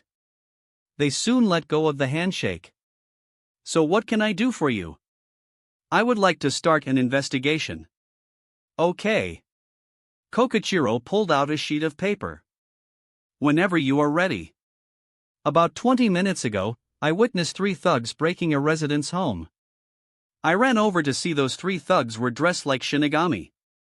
Fuck. I confronted them. They admitted that they were following orders from their seated officer. Did they mention a name? Kokichiro asked. Those bastards better not have. They did. Those backstabbers. Kokichiro thought. What name did they say? Your name. Fuck this, Kokichiro said as he pointed at Ichigo. Heido number 31. Shakaho. Red energy fired from Kokichiro's finger, causing an explosion. Mihane rushed on in to see what happened. She turned to see Kokichiro still pointing at Ichigo. Oh, he got violent, so I blasted him with a Shakaho. Good try, but that was weak, Ichigo said. Kokichiro and Mihane turned to see an unfazed Ichigo. Ichigo raised his palm at Kokichiro. Bakudo number 63 Seijo Sabaku. The energy rope wrapped itself around the upper body of Kokichiro. Both Kokichiro and Mihane were surprised at the powerless spirit performing Kido. Now then, Kokichiro, your thugs told me about you collecting money from your districts for priority protection. Any comments? Kokichiro glared at Ichigo. Ichigo grabbed his hand. Answer the question or else. Ichigo emphasized his point by holding Kokichiro's pinky finger on his left hand and gently bent it in the opposite direction. Kokichiro remained silent. Ichigo sighed as he broke it. Ga-ah-ha. Kokichiro yelled in pain. Mihane couldn't handle it anymore and fainted. Why did you do it? I told you I can't tell you. Ichigo grabbed the next finger and broke it. Ga-ah-ha. Tell me. Kokichiro spit at Ichigo's face. Fuck you. Ichigo wiped the spit off his face and grabbed the remaining fingers on the left hand and broke them. Ga-oh-wa-hey. Kokichiro, just tell me the information. Fine. His name is Tarakane Gonzo. His estate is located at the District 3rd. Anything else? No. Can you please get this healed? Sure. Ichigo placed his hand over Kokichiro's eyes. Hey, what are you doing? Inamuri. Kokichiro fell unconscious. Ichigo walked over to Mihane and gently shook her. Wah, She woke up to see Kokichiro bound. What happened? Kokichiro and your other 3 Shinigami are a part of a scandal. What? Yes. I am here to take care of it. I will explain everything to Hitsugaya Taicho, Ichigo said as he grabbed the unconscious Kokichiro and dragged him out of the station. Ichigo regrouped with Yasaka, Kono, and the unconscious thugs. Ichigo modified Seijo Sabako so that everyone was together. Ichigo was about to head to the District 3 when suddenly someone fired Hanoa at them. Ichigo reflected the Kido with his hands. Ichigo looked to see Toshiro Hitsugaya and Ranjiko Matsumoto. Halt! Toshiro ordered. Ah! Toshiro! Ranjiku! Have we met before? Ranjiku asked. It's Hitsugaya Taicho. Toshiro yelled. It is, but I never called you that, did I? Ichigo asked. Wait, only one person ever calls me Toshiro. Ichigo transformed back to his normal form. Ichigo? Toshiro and Ranjiku said. Yep. Ichigo handed the bundle of thugs to Ranjiku. These guys forced the residents of District 30 to pay for priority protection. What? Toshiro yelled as he glared at the unconscious thugs. Please take these thugs while I hunt down the leader. Okay, Ichigo-sama, Ranjiko said as she grabbed the thugs and shunpaied away. Hitsugaya Taicho, I need you to do 2 things. First, please arrange for a Taicho meeting in an hour. Yes, Ichigo-sama, Toshiro said. As for the second thing, please make sure these 2. Ichigo pointed at Yasaka and Kunu, are comfortable with anything that they may need. Very well. With that, Ichigo shunpaied to District 3. Scene change, West Rukongai, District 3. Ichigo arrived at a large building with the words Terracane written on top of the building. On the outside, Ichigo could see 2 guards standing post outside. Halt! One of the guards said. Ichigo ignored the guard as he walked towards the building. The second guard realized who was walking towards them. Good day, Kurosaki-sama. Guard 2 said with a bow. Ichigo stopped at the guard. Guard 1 was sweating when he realized who he just tried to challenge. Good day. Can you escort me to Terracane Gonzo? Yes, sir. Guard 2 said as he began to escort Ichigo inside. Guard 1 let out his breath he was holding in. Scene change, District 3, Terracane Estate. Ichigo soon arrived at a set of closed doors. He is inside. Guard 2 said before walking away. Ichigo kicked the door down and walked inside. What Ichigo saw infuriated him to his core. Ichigo could see a short, fat, and dumpy man, who Ichigo assumed as Terracane Gonzo, being served by various female slaves. All the slaves were wearing rags that could barely cover themselves. They had a black collar and wrist cuffs. Some of them appear as young as 10 while others appear early 20. Who dares enter my office? Gonzo yelled, scaring all the girls. Kurosaki Yamamoto Ichigo. Ichigo declared as he summoned his special Haori. It appeared on top of Ichigo's Shihakusho. What gives you the right to enter my office? Ichigo sighed as he bounded Gonzo with Seijo Sabaku. Ichigo turned to the women slaves. All of them huddled together and looked at Ichigo with hopelessness in their eyes. I am here to help all of you. None of them responded to Ichigo. Ichigo summoned 2 Jigakucho. Ichigo placed one near his mouth. Unohana, I need you and a squad of female healers to arrive at the Terracane estate immediately. Ichigo ended his message and the Jigakucho flew away. Ichigo picked up the other one and repeated the message to Yoruchi. A few minutes later, Ichigo could see Unohana and Yoruchi walking towards Ichigo. Behind them are a squad of female healers and female on Mitsukido. Unohana Taicho and Shihoin Taicho reporting as requested. They said, Unohana Taicho, I need you and your squad to help these victims. Ichigo pointed at the girls who were cowering in the corner. Very well, Unohana Taicho said. As for you, Shihoin Taicho. I want you and your squad to interrogate this monster to see if there are any more corrupted Shinigami under him and see if he knows anyone else who has a habit of collecting other girls. Yes, sir. Yoruchi said as she glared at Gonzo. With his work done, Ichigo shuanpaed to the 10th Division. Scene change, 10th Division. Ichigo arrived outside the Toshiro's office and knocked on the door. Come in, Toshiro said. Ichigo slid the door open to see Toshiro sitting down behind his desk with an open bottle of sake. Where is Ranjaku when you need her?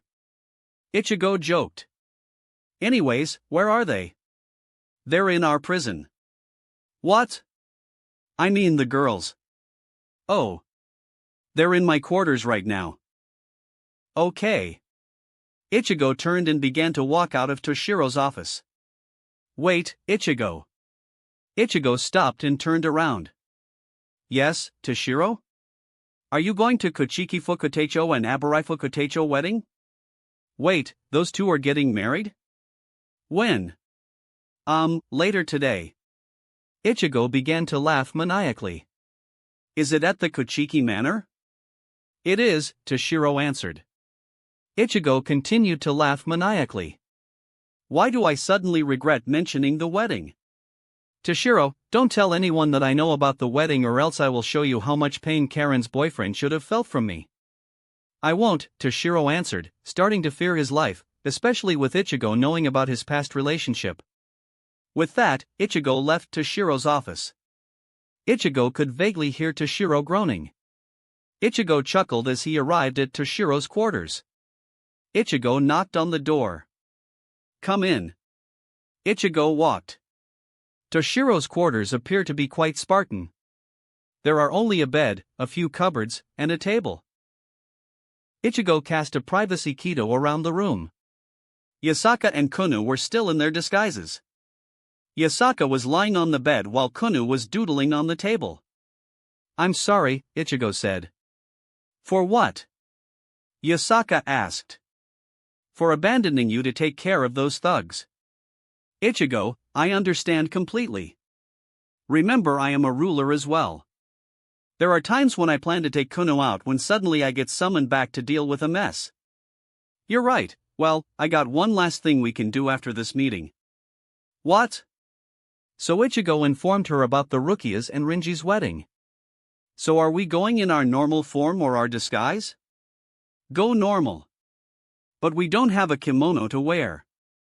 Yasaka, you have magic, use it to transfigure a matching set of kimonos for all of us to wear, Ichigo said as he ran off to the Taicho meeting. Scene change, Taicho's assembly hall. Everyone arrived at the assembly hall and sat down at their respective seat. This meeting was an emergency meeting and it required both Taichos and Fukutechos to be present. Hitsugaya Taicho, you have requested this emergency meeting. You may start. Genryusai said. So Taicho, I will start it once one more member shows up. A few seconds later, the doors opened as Ichigo entered the hall. He took his place at the head of the table. I requested Hitsugaya Taicho to organize this emergency meeting, Ichigo said. I recently discovered a serious issue that needs to be brought up immediately. I discovered that 3 Shinigami were collecting protection money from a few residents of West Rukangai District 30. What? All the Taichos yelled. I interrogated them and discovered their seated officer, 7th seat Takezoi Kokachiro dash. Former 7th seat Takezoi Kakachir, Toshiro said. Correction, former 7th seat Takezoi Kokachiro. I proceeded to interrogate him for answers. He informed me that his boss is a man named Tarakane Gonzo. His estate is located at the District 3rd. At this moment, Hitsugaya Taicho and Matsumoto Fukuteicho stumbled upon me. I gave them the tied-up thugs as I confronted Tarakane Gonzo. Shihoin Taicho, please report your findings. Ichigo said as he sat down and Yoruchi stood up. After we arrived at the scene, we were in charge of interrogating Tarakane Gonzo for more information about this. As of now, we discovered 2 members of 1st Division, 3rd Division, and 13th Division, 4 members from 4th Division and 5th Division, 6 members from 7th Division, 8th Division, and 9th Division. Luckily, we discovered no members from 2nd Division, 12th Division, or 14th Division? Yaruchi stopped for a second to allow the various Taicho process this information. Any patterns? Genryusai asked. At least one member from each division was a seated officer, Yaruchi said. I see. Anyways, we are currently integrating each of these traders right now to see if there are any other members we haven't captured yet. What about Gonzo? Lisa asked. He is the one who provided the names. What I mean is that is there any other people like Gonzo right now? As of right now, it appears only Gonzo did it. Ichigo stood up. Thank you Shihoin Taicho for the report. Yaruchi nodded her head. I want all the Taicho to please keep an eye on your people. I do not want another situation like this to happen again. All the Taichos nodded in agreement. Anything else? Ichigo asked.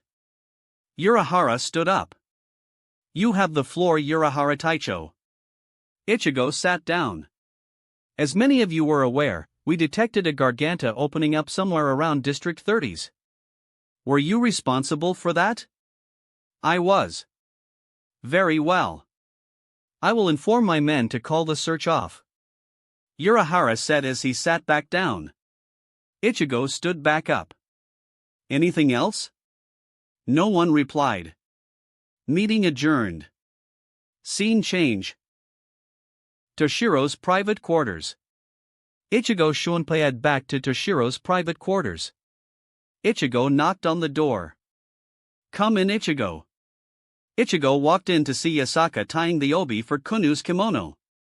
Yasaka and Kunu turned back to their normal form. Yasaka is wearing a sky blue kimono with a pink sakura tree in the breeze. Below the sakura tree, there are two yellow foxes and an orange fox laying down underneath the tree while the sun shining down on them. While Kunu was wearing an orange kimono, the same three foxes cuddling together in a forest under a setting sun while the moon began to rise. Papa. Kunu said. Do I look pretty? You do Kunu. Yay. Ichigo, here is your kimono, Yasaka said. Ichigo looked over and was impressive. His kimono is mostly black. Around Ichigo's breast area, there is a partial lunar eclipse. The sun is shining dark orange over the dark blue moon. Around the bottom, there are two yellow foxes and an orange fox running under the stars. Yasaka flipped it around for Ichigo to see his twin dragon symbol on it, the back of the kimono. However, the color of the dragon's bodies and eyes are swapped. Do you like it? I love it. Yasaka and Kunu helped put Ichigo's kimono on. Yasaka also helped comb his long hair. Soon enough everyone was ready to crash the wedding. Ichigo held Yasaka and Kunu closely as they shunpei'd to Kuchiki Estate. Scene change, Kuchiki Estate. They arrived a few meters away from the manor. They began to walk towards the manor. They checked to see that their kimono doesn't need to get adjusted. They soon arrived at a closed gate with a man sitting down at a table. I am sorry. We are not allowed to let anyone in. The man said without looking up. I think if you look up, we can be allowed in. The man looked up and all the color in his face drained. Now you understand why I recommended for you to look up. Very well. Please write your names down here and on this reading card. The man said as he pointed at a book and slides a card over to Ichigo. Ichigo wrote his full name down, followed by Yasaka and Kunu on the book and the card. Another servant opened the door and escorted Ichigo to the Kuchiki Manor. They walked by many sakura trees in the courtyard and could hear the music playing from Kuchiki Manor. They soon arrived at the door of the Kuchiki Manor. There were 3 servants at the door. 2 of them grabbed the handles of the closed door while the other servant received the card from Ichigo. The servant looked at the card and his eyes widened with what was written on the card. Are you sure about this? The servant asked. I am. The servant nodded to the other servants. They pushed the doors open. The music suddenly stopped as the servant began to read the card. Entering Lord Kurosaki Ichigo, King of Souls with his guest Sisakaheim, Princess of Japan's yokai and Kunoheim, heir to Princess of Japan's yokai. the servant said as the three walked inside. Ichigo had to remember all the edict lessons Kyoka and Hogyoku pounded into him long ago. The servants closed the door again as the music resumed playing. Ichigo soon placed Kunu on his shoulders to prevent her from getting trampled or lost. Ichigo and Yasaka soon talked with many of the guests. Soon the actual wedding started. Byakuya led everyone to a shrine on the far side of Kuchiki Estate. They soon entered the shrine. Ichigo. Yes, Yasaka. This is a shrine to Amaterasu. Really? Does she want to personally bless this marriage? Actually, she might, since this will be the first one that happened in a shrine dedicated to her since the 1,000-year war happened. I see. Should I inform anyone? Nah. Ichigo chuckled at her response. Ichigo and Yasaka continued to watch the traditional wedding ceremony. Soon the ceremony ended when Amaterasu made her appearance. The sun suddenly intensified and shot a beam at Yasaka's body, causing her to begin to float and rise. Her eyes began to glow golden. Papa, is Lady Amaterasu appearing? She is, Ichigo said. Greetings, Shinigami of the Gotei 14, Yasaka said in a different tone of voice. Who are you? One of the monks asked. The mother of all Nihonjin, Japanese people. Suddenly all the monks bowed. Welcome, Lady Amaterasu. We are honored by your appearance. Hey Amaterasu, Ichigo said casually. All the monks looked at Ichigo as if he's insane. Hello, Ichigo. How are you? I'm good. It seems that you and Yasaka haven't married yet. Hey. We both agreed to start slow and steady. Anyways, shouldn't you talk with your guests instead of me right now? You're right. Amaterasu turned her attention to the rest of the Shinigami who are now bowing to her. Hello everyone, I wanted to bless this married couple with great fortune and fertility for the years to come. Thank you, Lady Amaterasu, for your generous blessing. Rukia and Renji said. With that, Yasaka's body slowly descended back to the ground and her eyes stopped glowing golden. You alright? I am. Though I felt the theatrics was unnecessary. Hey. I can make some theatrics, especially to a group of people who either don't believe in my existence or questions my existence, Amaterasu said through Yasaka's peerage link. With the wedding formally over, Rukia and Renji could mingle with the various guests there. Rukia and Renji went straight to Ichigo, Yasaka, and Kunu. Ichigo. Hello Rukia, Renji, Ichigo said. Hello Ichigo, Yasaka-heim, Kuno-heim. Rukia said. How are you? Good. Took you too long enough to figure it out. Ichigo joked. Anyways. Rukia said. We want to say thank you for your blessing. Rukia and Renji bowed to Yasaka. It is not an issue for us. Lady Amaterasu was willing to come, especially for a wedding at her shrine. Yasaka answered. Anyways, I need to ask you a very, very important question. Ichigo said. Sure. Rukia replied. Who was in charge of invitations? Nisama was. Why? Oh, I never received an invitation to the ceremony. Really? Nisama said he finished delivering all the invites. Oh, looks like I need to beat up a noble again. Ichigo cracked his knuckles as he spotted Byakuya not too far away. No Ichigo. Rukia yelled as Rukia and Renji tried to stop him. Rukia, please clarify this detail. If I am wrong, then I will not beat up Byakuya, however if I am right, then Byakuya will be crushed. Rukia sighed. Very well, ask away. Byakuya is aware that I would be interested in attending your wedding if invited. I believe he is aware. So would I take offense if I was not invited despite knowing I would be interested in attending? Yes. Rukia sighed. Not only that, but I am also technically a noble of higher standing than him, so I would be more offended by this action. Yes. Don't worry. Byakuya will not be seriously injured. I might crush that pride of his again. Ichigo walked towards Byakuya. Byakuya, noticing this, prepared for the inevitable. Hello, Lord Kuchiki. Lord Kurosaki. I would like to ask, why did I not receive an invitation to Rukia's and Rinji's wedding? It was an error on my part, Byakuya admitted. Really? Please explain this error. When I was sending out the marriage invitation, I was under the assumption that you would not be interested in attending due to their actions 3 years ago. I see. I believe that I already challenged that assumption a while ago. You are right. Byakuya said as he took a deep breath and bowed to Ichigo. I would like to formally apologize for not personally inviting you to this event. Rise, Lord Kuchiki. I accepted your apology. Byakuya stood back up. Ichigo extended his hand for a handshake. Byakuya looked at it for a few seconds before accepting the handshake. Ichigo and Byakuya let have the handshake. Ichigo walked away from Byakuya. Soon the events died down and it was time to leave. Ichigo summoned his car and opened the door for Yasaka and Kuno to enter. Nice car, Ichigo. Ichigo turned to see Rinji. Yeah. It was payment for some work I did. Ichigo said as he entered the driver's side. Ichigo waved at Rinji as he opened a Garganta and drove in. Scene change, Kyoto, Yasaka Shrine. Ichigo drove out of the Garganta. Ichigo managed to park his car in the secluded forest clearing. Ichigo walked out and opened the door for Yasaka and Kunu. Did you two have fun?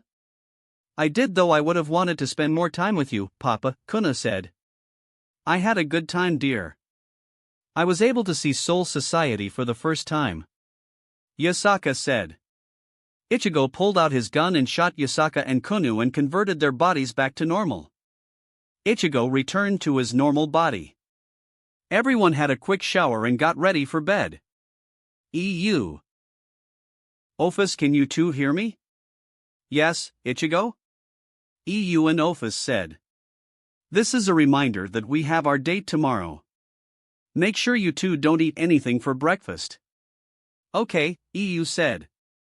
Office remained silent. Office? Fine, Office said as she cut the connection. With that done, Ichigo fell asleep. Chapter 29, Arc 6. Ichigo woke up to see that Yasaka is currently hugging him right now. Ichigo could see Kunu manage to squish herself between himself and Yasaka. Ichigo gently shook Yasaka. No. 5 more minutes. Yasaka mumbled as she tightens her grip on Ichigo. This caused Kunu to further get squished, forcing her to wake up. Seeing her current situation, she began to poke Yasaka's stomach. Ka-san, you're squishing me. Yasaka unconsciously began to swat Kunu like an annoying fly. Kunu, seeing this, called for Ichigo. Papa. Ka-san is ticklish. Ichigo began to grin as he began to tickle her. Yasaka immediately woke up as she tries to escape. Ke Kunu you tirade or. Yasaka yelled as she began to laugh uncontrollably. Yasaka managed to grab Ichigo's hands only for Kunu to take over. Ke Kunu. Yasaka screamed as she let go of Ichigo's hands. Seeing his hands are free, Ichigo resumed ticking Yasaka. Soon enough, Ichigo and Kuno stopped ticking Yasaka. She pouted and glared at Ichigo. Ichigo got out of bed. Look. I am sorry that I did that, but I needed to get out of bed. Yasaka understood Ichigo's reasoning, however. Kunu had enough with. Papa. Yes, Kunu? If you like Ka-san so much, why do you keep on seeing other girls? Because I am a monster. Ichigo stopped Yasaka from interrupting him. Your papa is a horrible monster. Why? Because I am very selfish. I know that I have many beautiful women who love me, but I cannot simply choose one. I know that with some it would result in violence and a competition for my love, which is something that I can't handle. So, I choose the lesser evil and try to love all of them. Yasaka jumped at Ichigo and pushed him back on the bed and began to make out with him. It took 10 minutes before Ichigo managed to get to his car and drive back home. Scene change, Koo Town, Kurosaki House. Ichigo returned home to see Yuzu and Masaki is cooking breakfast for everyone. Ichigo could see EU and Office walking down. Come on EU and Office, let's go. What about food? Office asked as she tried to grab Nyx. I'll take care of Nyx, Masaki said as she gently picked up Nyx. Don't worry about it. We're getting breakfast outside. Ichigo answered. Everyone soon entered the car and Ichigo drove off. Scene change, Sumire Town. It took them minutes, but they arrived at Sumire Town. Ichigo parked the car in front of a restaurant called Restaurant Yukihira. Ichigo, EU, and Office walked inside. The restaurant is a nice and cozy feeling. There are a few customers already inside enjoying their meal. They could see a little boy with yellow eyes and a vertical scar on his left eyebrow. He has spiky dark red hair with short bangs. He is wearing a black shirt with the restaurant's logo on the back and left chest area of his shirt. He is wearing a white apron over his waist and a white headband tied around his forehead. Welcome to Yukihira. My name is Soma. Table 4. 3, Ichigo answered. Soma took them to a nearby table of 4. Before Soma could pass out the menu, Ichigo was already ready to order. I would like the food challenge, Ichigo said. Very well, Soma said as he took out a pad and wrote it down. Anything to drink? Just tea for now, Ichigo said. Soma nodded as he picked up the menu and headed to the kitchen. Ichigo, what did you order? EU asked. This restaurant has a challenge against all the customers. It's called their 50-dish food challenge. The goal is to eat all the 50 dishes that they serve. What happens if you don't finish it? Then we pay for whatever that was served to our table. A few minutes later, another employee walked over and served 3 dishes to everyone. He has long, brown hair which is swept back, save for a single group of bangs that hangs over his face down to his chin. His body is well-toned and generally. He is wearing a navy blue shirt with the Yukihira logo in white. Hope you enjoy the first 3 dishes, he said as he went back to the kitchen. Everyone began to eat the dishes. They all had to resist the urge to let out a moan of deliciousness. This continued for a while as more and more dishes were brought out. EU managed to finish 5 dishes themselves before being too full to continue. Ichigo managed to eat 10 dishes himself before also calling it quits. Office ate 20 dishes on her own and continued to work on dish 21. Slowly all the customers gathered around their table. EU was leaning on Ichigo's shoulder as she fell into a food coma. Ichigo managed to resist the food coma. Soon enough Office finished dish 21. A few seconds later dish 22 was served by another employee. She has brown eyes and long, waist-length, burnt orange hair. She has her hair tied back with a band. She is wearing the same navy blue shirt with the Yukihira logo Ichigo saw earlier. Due to her apron, it also emphasizes her large breasts. Oraheim? Ichigo said. Ichigo-kun? What are you doing here? I am training to be a chef. Oraheim sat down in front of Ichigo. How are you? I'm good. Is she still a bother? No. She stayed quiet. Soma walked by to see Ichigo and Oraheim talking. Nasan, you two know each other? We used to go to high school together, Oraheim said. You orp. Everyone turned to see Office was the one who let out that loud burp, started EU awake. Office began to blush. Everyone looked and realized that their table finished all 50 dishes. The other employee ran out of the kitchen. They finished the challenge. One of the customers said, Mother of God. Another customer said as he took off his glasses. Congratulations! All the Yukihira employees cheered. Everyone soon took a few photos as they commemorate this moment. Ichigo suddenly heard his phone ringing. Ichigo looked and noticed it was an unknown number. Ichigo walked outside Yukihira and answered the call. Hello? Ichigo-sensei? Rias? How did you get my number? Nisama gave it to me. Anyways, I need your help. What happened? Do you remember Agar Sikvera? I do. According to some rumors I heard, Sikvera got into an argument with her father, Lord Agars. What was the argument about? Sikvera is under a marriage contract between her house and House Bale. She was supposed to spend time with Bale Serorg, the current heir of the Bale clan, but she isn't. Her father ordered her to explain. She said that she is in a relationship. Her father ordered her to break up and follow the contract. She said no and disappeared. Rumors are that her father is considering disowning her from the clan. I see. Why are you calling me about this?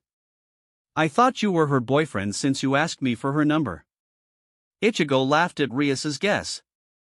Hey! Stop laughing at me! She yelled. All of you Kurosakis bully me! She mumbled. What was that? Something about Kurosaki bullying you? Nothing. Nothing. Anyways, thanks for calling me. I'll look into this. Ichigo said. Really? Yes. I know where she'll likely be right now. Where? In the arms of her boyfriend. Ichigo hung up on Rias. Ichigo turned to EU and Ofus walked outside the restaurant. Sorry girls, I need to go take care of something for a friend. We're coming too, EU said. Ichigo sighed. Everyone entered Ichigo's car. Ichigo found it in an abandoned alley and stopped the car. Everyone got out as Ichigo sent the car back to his pocket dimension. Hold on to my arm, Ichigo instructed. EU and Ofus followed as instructed. Ichigo pulled out his phone and dialed 5501. A few seconds later, they were teleported away. Scene change, Yuzushio Command Center. Everyone soon arrived at Yuzushio. EU and Ofus were surprised at the new setting. A few seconds later, Marvelous and Ahim arrived. Captain, what are you doing here? Ahim asked. I need to see Dawn and Varia, Ichigo said. Varia has locked herself in her room and Dawn is beginning to panic, Marvelous said. Ahim, can you show them around Yuzushio? Okay. Captain. Ahim motioned EU and Ofus to follow her. Marvelous lead Ichigo down a hallway. Ichigo soon arrived to see Dawn banging on the metal door. Varia. Please tell me what's going on. Dawn soon turned to see Ichigo and Marvelous. Captain. What are you doing here? Hello, Dawn. I'm here to talk with Varia. She locked herself in her room and she's not willing to open the door. Marvelous walked away since he didn't want to watch this. Ichigo walked to the metal door and knocked on the door. Varia, please open the door, Ichigo asked. Ichigo waited a few seconds. I'm both respecting your privacy by knocking but asserting my authority as captain of this ship by coming in anyway, Ichigo said as he punched through the metal door, ripped the metal door in half and walking through the large hole. Dawn walked/hid behind Ichigo. Ichigo looked to see that Varia's eyes were puffy and glared at Ichigo and Dawn. Varia, can we talk? Varia sighed as she nodded. Ichigo summoned 2 chairs for himself and Dawn to sit. Ichigo retold Varia what Rias told him. Dawn was surprised since he never heard about this from her. Varia, is what I just said true? It is. Very well, let's go talk with your father. Ichigo stood up from his chair. What? Dawn and Varia shouted. I'm not ready to meet her father. Dawn shouted. Ichigo, I don't think my father will accept you interfering with clan affairs. Let me ask you something. Go ahead. What was the main reason why you couldn't introduce Dawn to your father? I couldn't tell him anything about him. Because. Varia's eyes widened when she realized the reason. The non-disclosure agreement. Exactly, Ichigo said. Due to the agreement, you can't talk about anything related to the Azura Machina, including Dawn since he is the engineer for the Azura Machina. But you can. I can. Varia stood up and rushed to the bathroom. "Thank you, Captain," Don said. "No problem, Don. I'm still worried about all of this." "Don't worry about it. I will take care of this." Soon Varia came back out. This time her eyes were no longer puffy. With that, all three of them went to the transporter pad. They soon met him, EU, and Ophis. "Where are you going?" EU asked. "Need to help Varia here with a family issue." EU and Ophis nodded in understanding. "Will you need the peerage?" EU asked. "I don't know. I will inform you if I do." EU nodded as a him resumed her tour. Soon the group of three arrived at the teleporting pad. Once everyone was standing on the teleporter, all three were teleported back to the alleyway. Varia activated a teleportation seal and they all teleported away. Scene change, Underworld. Agar's castle. They soon arrived in front of Agar's castle. The castle reminds Ichigo of the Gremory castle. Varia walked straight into the castle. Ichigo and Don followed right behind her. She ignored the various maids and butlers greeting her. They soon arrived at a closed door. Varia took a deep breath and knocked on the door. "Come in," someone said behind the door. Varia pushed open the door and everyone walked inside. Right in front of them is a man with blonde hair and cold emerald green eyes. He was sitting down behind his desk. "What do you want, Sikvera?" "Father, I have brought my boyfriend as you asked." "Why is the Jigaku no Kotai with you?" Lord Agars asked. "I'm here because Sikvera is dating one of my associates. It is also because of me that prevented her from explaining her relations with Dogoyer Don." "Dogoyer Don?" "Hello, Lord Agars," Don said with a bow. Lord Agars glared at Don. Don resisted Lord Agars's cold glare. "Anyways, I am here to answer any questions you have regarding Sikvera's and Don's relationship." "How did they meet?" "Sikvera witnessed me using my machines to stop Loki and Fenrir during the dinner event a while ago. After using the machines, she approached me and expressed interest in learning about the machines that I own. After she signed a non-disclosure agreement, which prevents her from revealing any information about the machines, I took her to meet my engineer, Dogoyer Don." "I see," Lord Agars said as he glared at Sikvera. "So, despite knowing you're in a marriage contract with Airbale, you pursued a relationship with this weakling?" "I did. Despite being physically weak, he has outstanding intelligence, especially in robotics. We could have this man go against Airbale in a match. The winner gets the right to marry Sikvera," someone said.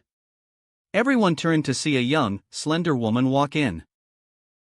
She has red eyes, long dark hair and a straight-cut fringe that frames her face. She dons a black formal shirt and short black skirt secured by a belt. Over this, she wears a black coat that has red strings looped at the neck, hips, and bottom. She also wears thigh-high black high-heel boots. Under them she wears long black stockings that reach up to her mid-thighs. Her ears are also pierced, wearing red stud earrings. "Mother," Sikvera said. "It's a valid idea since Air Gremory and the third son of the Phoenix had a rating game regarding their marriage contract." Lady Agars explained. "However, her peerage isn't strong enough to fight against Airbale's peerage." Lord Agars commented. "What about mine?" Ichigo said. Everyone turned to Ichigo. "Ichigo, you have a peerage?" Varia asked. "I do." "Now then, we will have a rating game against my peerage and Airbale's. We will have this match in 1 hour. But Airbale and Air Gremory will have their rating game as well." Ichigo pulled out his phone and dialed Surzek's number. "Surzek, this is Ichigo." "Hello, Ichigo. I'm kind of busy here. I am aware Rias has a rating game against Airbale soon. I want you to change it, take her out and replace her with me." "Why?" "I need to fight Airbale to break another marriage contract." "What is going on?" Ichigo quickly informed Surzek of the situation. "You're aware a lot of devils are going to get pissed. Do you think I care?" "Very well. Surzek sighed. Due to how close the match is, both players will not know any information about the other's peerage. That is fine, Ichigo said as he hung up and turned to everyone. I guess we have that match right now. Ichigo ripped open a garganta and jumped in it. Scene change, Floating City Agar's Stadium. Both Team Gremory and Team Bale were sitting down at their respective platform. They were told by Nod Gamagen, the announcer, that there is a delay to this rating game. This confused everyone. Both teams are accounted for. Suddenly the screen lit up again with a nervous Nod Gamagen. We apologize to everyone. The scheduled rating game between Gremory Rias and Bale Serord will be delayed until a further date. Before the audience could get angry, Nod Gamagen continued. The reason for this is a change of opponent. Bale Serord has been challenged regarding his marriage contract for Agar's Sikvaria. Everyone was wondering who would challenge Bale Serord. The reason for the challenge is unknown, but the challenger is the Jigaku no Kodai, Kurosaki Ichigo, and his peerage. Everyone turned to see from the west entrance. Ichigo was walking out followed by 8 people covered in plain black robes. No one could see who these people are. They walked in the west elevator and soon arrived at the west platform and swapped with Rias and her peerage. Rias and her peerage were soon teleported to the stands, right next to Irina and Ruvel. Now with that out of the way, allow me to continue our introduction. The arbiter for tonight's game will be Rudiger Rosenkreutz. Everyone cheered for the man as he did a short bow. Azazel, the Governor General of the Fallen Angels, has joined us as a special commentator. The camera shifted to reveal Azazel, who raised his hand and did a short wave. The camera soon changed back to Nod Gamagen. On top of that, we also have the current champion of the rating game, Daihauser Belial. Everyone cheered as the camera shifted to reveal Daihauser Belial. The camera soon changed back to Nod Gamagen. Now about the rules of tonight's game. We shall have a dice figure game, a popular rating game variant. Will the 2 kings please go up to the special podium? Ichigo and Serord began to walk up to the special platform as Nod Gamagen explained the rules of the dice figure game. The kings will each use a normal 6-sided dice. Both kings will roll a dice and the resulting total will decide the members of the match. For instance, if the number is 8, each side may send out members that add up to the number. The value of each player depends on the evil piece. Pawns are 1 point. Knights and bishops are 3 points. Rooks are 5 points. Queens is 9 points. Multiple players may be chosen for the match. Back to the example with 8 points, it could be 2 knights may participate, or a rook and knight too. The number of pieces used for family members has been taken into consideration. Since Serord's pawn has 7 pawn pieces, he has a value of 7.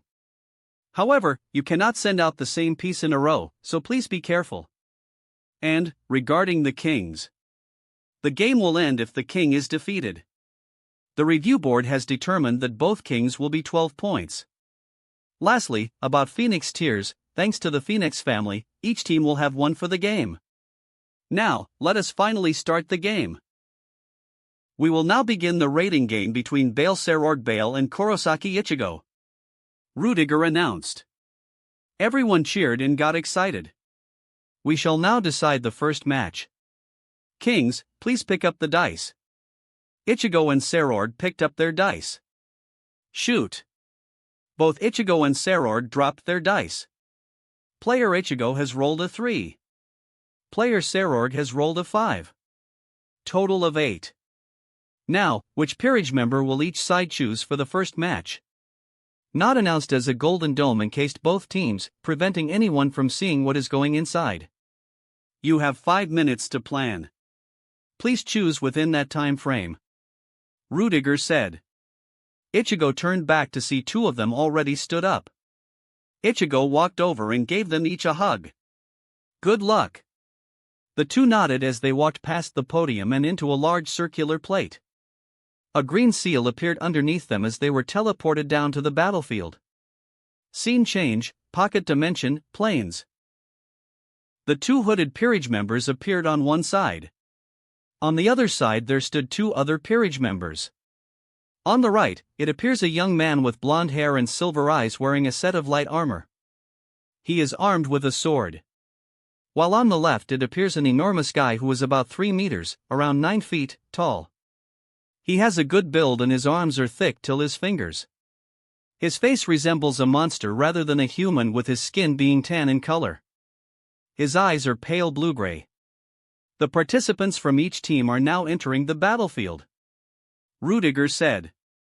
On our right side, we have Serorg's Rook and Knight, Gandoma Balam and Liban Crossel.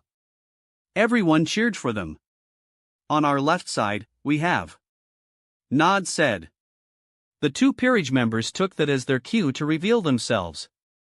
They grabbed their cloaks and threw them off. No one recognized who they were. I am Tyr Harabel, Ichigo's knight. I am Neliel Tuo Delschwank, Ichigo's rook. With this, let this round begin. Rudiger announced. Gandoma charged towards the 2 Arankars. They Sonito away from him. Nell appeared above Liban and fired a couple of ballas at him. He blocked her ballas with his sword. Nell used this distraction to Sonito to his right side to strike him on his right side. Gah! Liban said as he activated his sacred gear on her. Nell groaned as she took a knee due to the sudden increase of gravity. Good try with that tactic, but I doubt you can escape this. My sacred gear is called Gravity Jail. It allows me to control the gravity of what I see. Interesting ability dash, Nell said as she slowly stood back up. Too bad that it can overcome by a stronger opponent. Nell holds her Zanpakuto up in front of her horizontally. Declare, Gamuza. The Zanpakuto blows as a hazy smoke emanates from it. What is this? Balance breaker? Liban though as the smoke cleared. Nell takes the form of a brownish-green ibex-like centaur, complete with a black horse's tail. Her hollow mask's horns become longer and more curved, and extend slightly, framing the sides of her face, particularly the cheeks. Her shoulders are covered by white spalders that come across her shoulder blade to her neck. She has white elbow guards and white gauntlets. The parts of her arm that aren't covered by armor are covered by a black material, which also covers her hands. There is a white ring at the base of her tail. Gamuza itself transforms into a double-sided lance. Before he could react, Nell charged at him and threw her lance at him. Lanzador Verde. The lance began to spin and build up spiritual energy as it flew into the air. Gravity Jail. Liban yelled as he focused his sacred gear on the lance. The lance stopped flying towards him, but it remained spinning. Too bad you can't multitask, Nell said. What? Suddenly he felt something crash behind him. Scene change. Tyr versus Gandoma. Tyr Sonito away from Gandoma. He looked around trying to find her, only to get hit by a strike behind him. Gah! He turned to see, nothing. GAH, he turned to see Tyr just stabbed him in the chest. He tried to wrap his arms around her. Tyr Sonito away from him. Stop running! He yelled, starting to get annoyed by her antics. Hola Azul. She said as she fired a yellow energy blade projectile at him. He turned and took the attack head-on. Is that all you got? He asked as he tried to catch his breath. Oh. I'm just getting started. Tyr said as she continued to fire Hola Azul at him. Gandoma summoned boulders to absorb her attack and used them as projectiles. Tyr noticed this and dodged his attacks. Maybe he is a being tied with earth. Usually, water beats dirt. Tyr thought as she fired another Hola Azul at him. Tyr could feel Nell using her Resurrection. Tyr decided to do it as well. Tyr pointed her Zanpakuto in front of her with the blade pointing down. Destroy Tiburon! Tyr yelled. Out of nowhere water appeared and completely enveloped Tyr by a heart-shaped surge of water that closes around her to form a cocoon-like cyclone. Soon Harabel cuts herself out of the water cocoon. What is this? Balance breaker? Gandoma thought. Tyr's mask remnants become a collar, with extensions covering her nipples. She gains spalders on her shoulders, which bear a resemblance to shark fins, and 2 ribbon-like protrusions on her back. A thin, spine-like structure forms on her stomach, spanning from her waist to the underside of her breasts. Harabelle wears a mini-skirt consisting of bones surrounding a dark undergarment. She wears a pair of knee-length boots and elbow-length gloves. Her weapon takes the form of a broad pata, which resembles an elongated shark tooth, featuring an unusual hilt with a handguard that completely covers her hand. The sword possesses gill markings along either side of the blade. Harabelle loses her 3 braids, causing her hair to become messy, and gains 2 blue lightning bolt markings on both sides of her face. La Gata! Tyr yelled as she fired a pressurized water bullet that appeared similar to a shark tooth at Gandoma. Gandoma summoned his boulder to block it. La Gata easily destroyed the boulder and hit Gandoma in the arm. Gah! Gandoma yelled in pain. Tyr fired more La Gata at Gandoma. He summoned more rocks to defend himself. I'm getting bored, Tyr mumbled as she gathers more Ryatsu and summoned more water. Cascada! Tyr blasted a large surge of water at Gandoma. Gandoma was too slow to dodge and was forced to take Cascade full-on, and he crashed into Rudiger. Tyr sonido next to Nell. You alright? Nell asked. I should be asking you that, Tyr replied. Let's finish them off, Nell said. Tyr nodded. Tyr raised her Zanpakuto. Yellow Ryatsu began to form at the tip of her Zanpakuto. Nell opened her mouth as a green Ryatsu began to form a green ball. Siro! Tyr and Nell shouted as they fired their Siro at Gandoma and Rudiger. Rudiger and Gandoma were too tired and took the full attack. Serorg's Rook Gandoma Balam and Knight, Libin Crossel has been retired, Nod said. Tyr and Nell returned to their normal form as they began to glow green as they were transported out of the pocket dimension. Scene change, Floating City Agar's Stadium. Tyr and Nell appeared at the teleporting pad. They walked back to the pad and Ichigo congratulated them on a good job. We shall now decide the second match. Kings, please pick up the dice. Ichigo and Serord picked up their dice. Shoot. Both Ichigo and Serord dropped their dice. Ichigo's dice rolled. Player Ichigo has rolled a 4. Player Serord has rolled a 2. Total of 6. Now, which peerage member will each side choose for the second match? Not announced as a golden dome encased both teams, preventing anyone from seeing what is going inside. Ichigo turned back to see 2 of them already stood up. Ichigo walked over and gave them each a hug. Good luck. The 2 nodded as they walked past the podium and into a large circular plate. A green seal appeared underneath them as they were teleported down to the battlefield. Scene change, Pocket Dimension, Castle Ruins. The 2 hooded peerage members appeared on one side. On the other side there stood 2 other peerage members. On the right a young woman with long, wavy blonde hair, red eyes and wears a business suit. While on the left it appears a Prince armored knight whilst riding upon a horse with armor as well. The participants from each team are now entering the battlefield. Rudiger said. On our right side, we have Serorg's bishop and other knight, Coriana and Realfus and Baruka Furkas. Everyone cheered for them. On our left side, we have. Nod said. The 2 peerage members took that as their cue to reveal themselves. They grabbed their cloaks and threw them off. I am Shuzen Kahlua, Ichigo's pawn. Many people were aware of Kahlua. She had a reputation for being the ultimate assassin and a vampire. I am Akashi Yamoka, Ichigo's pawn.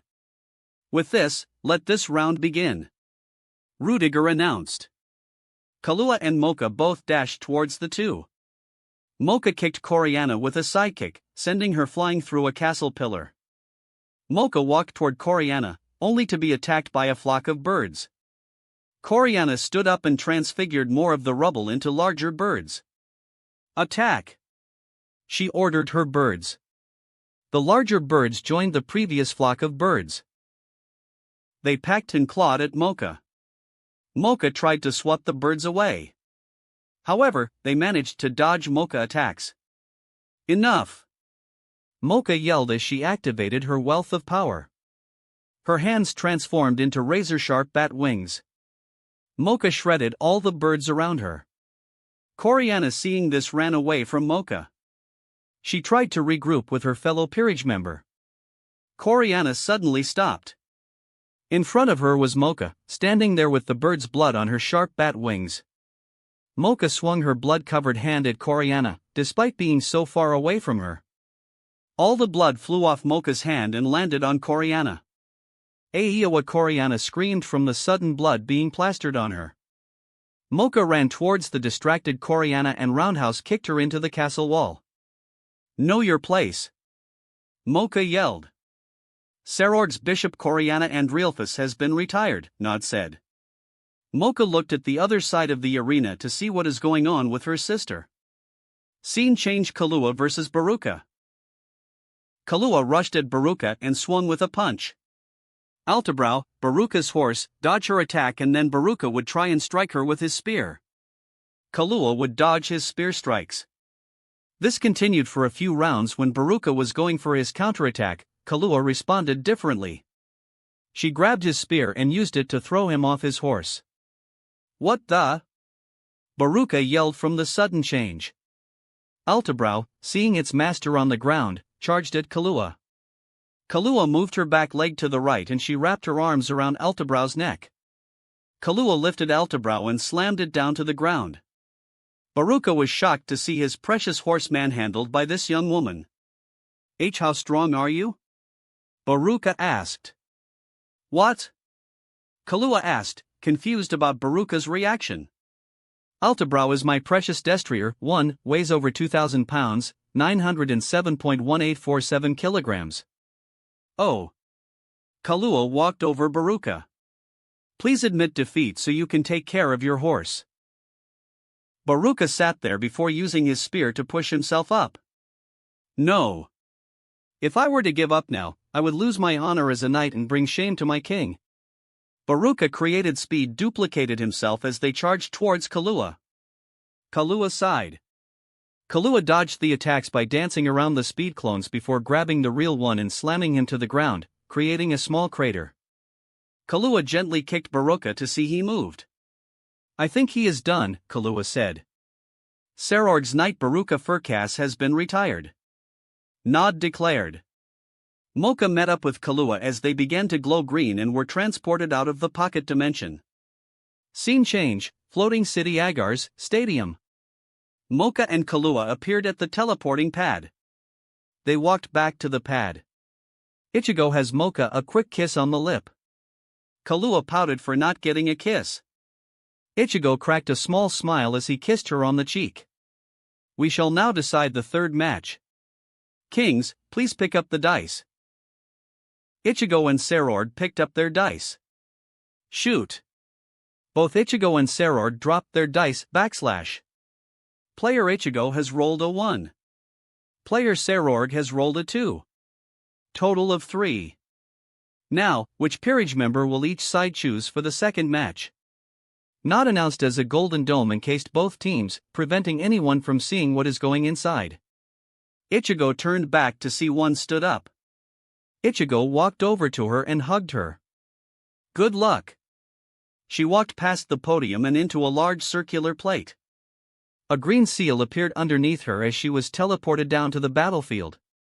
Scene change: Pocket Dimension, Island. The hooded peerage member appeared on one side. On the other side there stood a young boy with light green hair and violet eyes, with 2 identical hair ornaments, one on each side.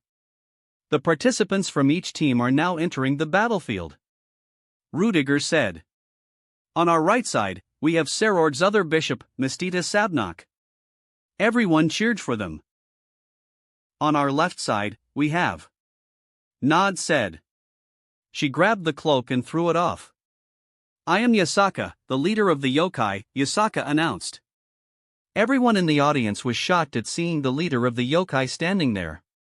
Rudiger managed to control himself and start the match. With this, let this round begin. Rudiger announced. Mistita summoned a purple staff. Trick vanish. Purple tendrils shot out of his staff towards Yasaka. Yasaka saw this and threw a blue fireball at the purple tendrils. It easily destroyed it. Is that it? Trick vanish. Mistita yelled as he summoned more purple tendrils at her. Yasaka once again threw a blue fireball at the purple tendrils. This time the purple tendrils dodged the blue fireball and managed to contact Yasaka. All of them began to transform into purple seals and wrap itself around her body. Yes! Mistita shouted. Is that it? Yasaka asked. Mistita looked in shock as Yasaka began to glow golden briefly and broke the purple seals. Let's show you how it's done. Yasaka began to glow golden and began to transform. She remained bipedal. However, her face is now a golden fox. She is now wearing decorative white robes with oversized sleeves. Below her robes, she is now wearing purple pants. She now has 3 fingers and claws on each hand and long, white, 3-toed legs, too. I have lived for a very long time. I know that there will be times where I need to be more offensive and defensive. So, I developed a few forms. My previous form is a balance between offensive and defensive. This form is more focused on defensive and long-range magic. Yasaka said as she threw 6 red talismans from her oversized sleeve. Mistita tried to run away from Yasaka's red talismans, but it was pointless. All of them stuck to Mistita, freezing him in place. Yasaka walked over to the immobilized Mistita. Let me show you my offensive form. Yasaka once began to glow golden and transform. Unlike her previous form, this form looks more human. She is dressed in a black bodysuit with golden armor. Her head is partially covered by a golden helmet in the shape of a fox head. Her golden hair is now reached her ankles but tied in a way to appear like 2 foxtails. She has golden breast and shoulder armor. She has purple and golden gloves and high heels. In her arm, she has a golden shakujo in her hand. 3. Unlike my defensive form, this form relies on more attacking. Blue flames began to gather around the head of the shakujo. Shuryo Kitsune, hunting fox. Yasaka yelled as she stabbed the shakujo forward. The blue flames shot out of the shakujo. The blue flames transformed into a gigantic fiery fox as attacked Mistita. Sarorg's Bishop Mistita Sabnok has been retired, not announced. Yasaka reverted to her normal form as she began to glow green as she was transported out of the pocket dimension. Scene change, Floating City Agar's Stadium. Yasaka appeared at the teleporting pad. She walked back to the pad.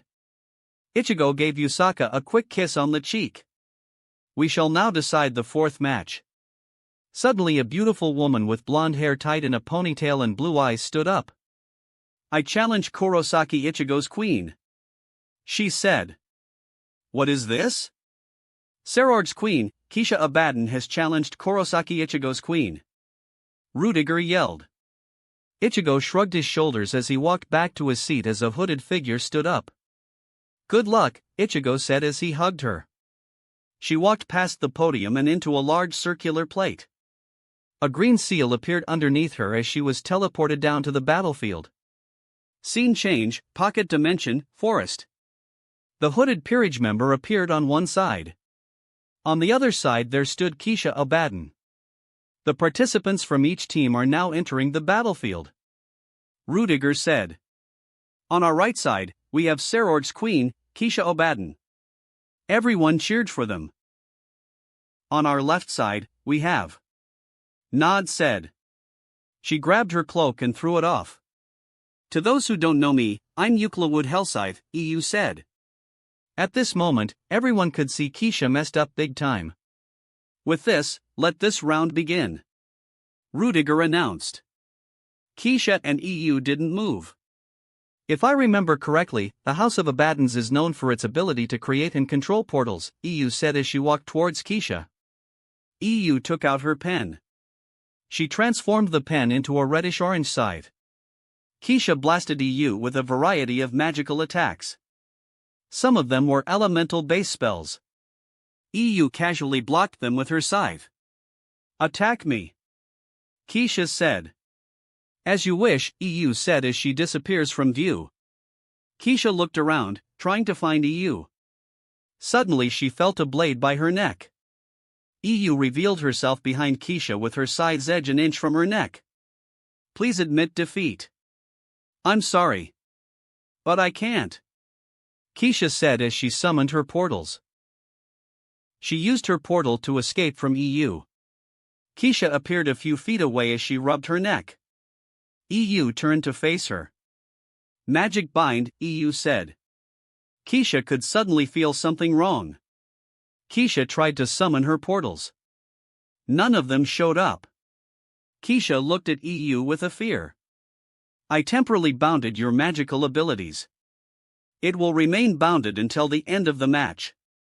EU explained. Keisha nodded in understanding. She put her hands up in a fighting style.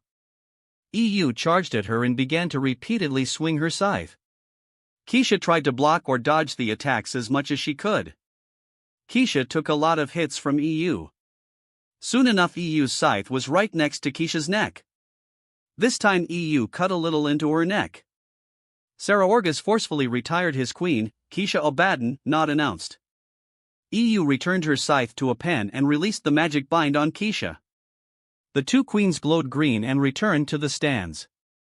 Scene change, Floating City Agar's Stadium. EU appeared at the teleporting pad. She walked back to the pad. Ichigo gave EU a quick kiss on the cheek. We shall now decide on the next match.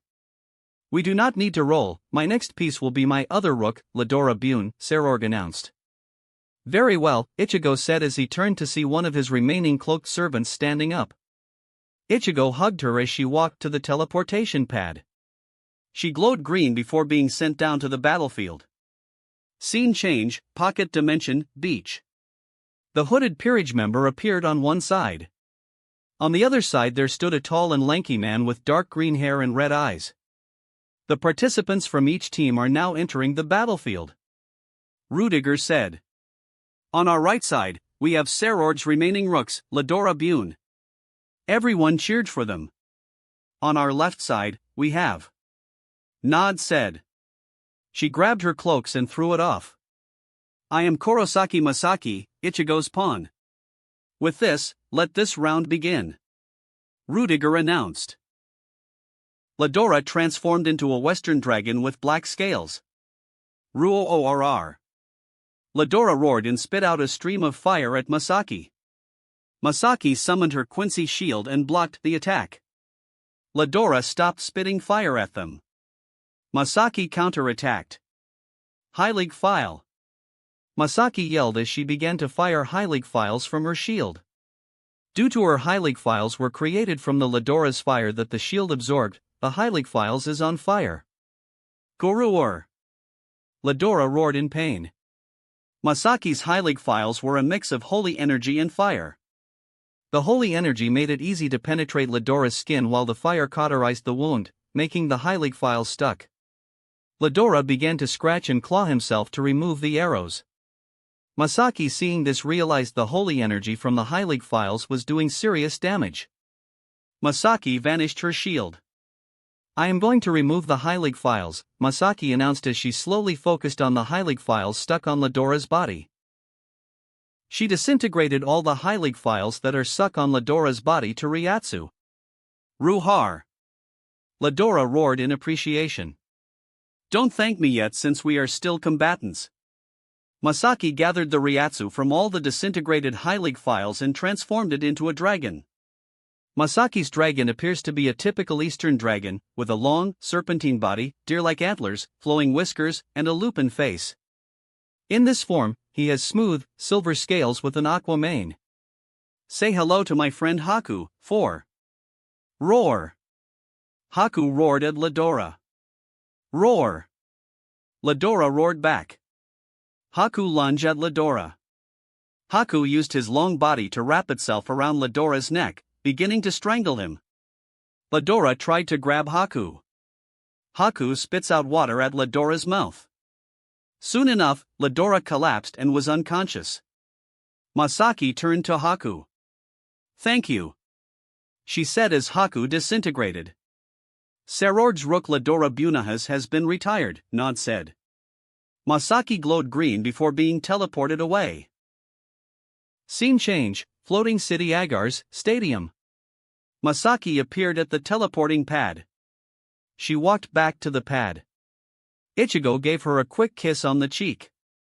Everyone gave Ichigo a quick hug before Ichigo and the last hooded peerage member entered the large circular plate. A green seal appeared underneath them as they were teleported down to the battlefield.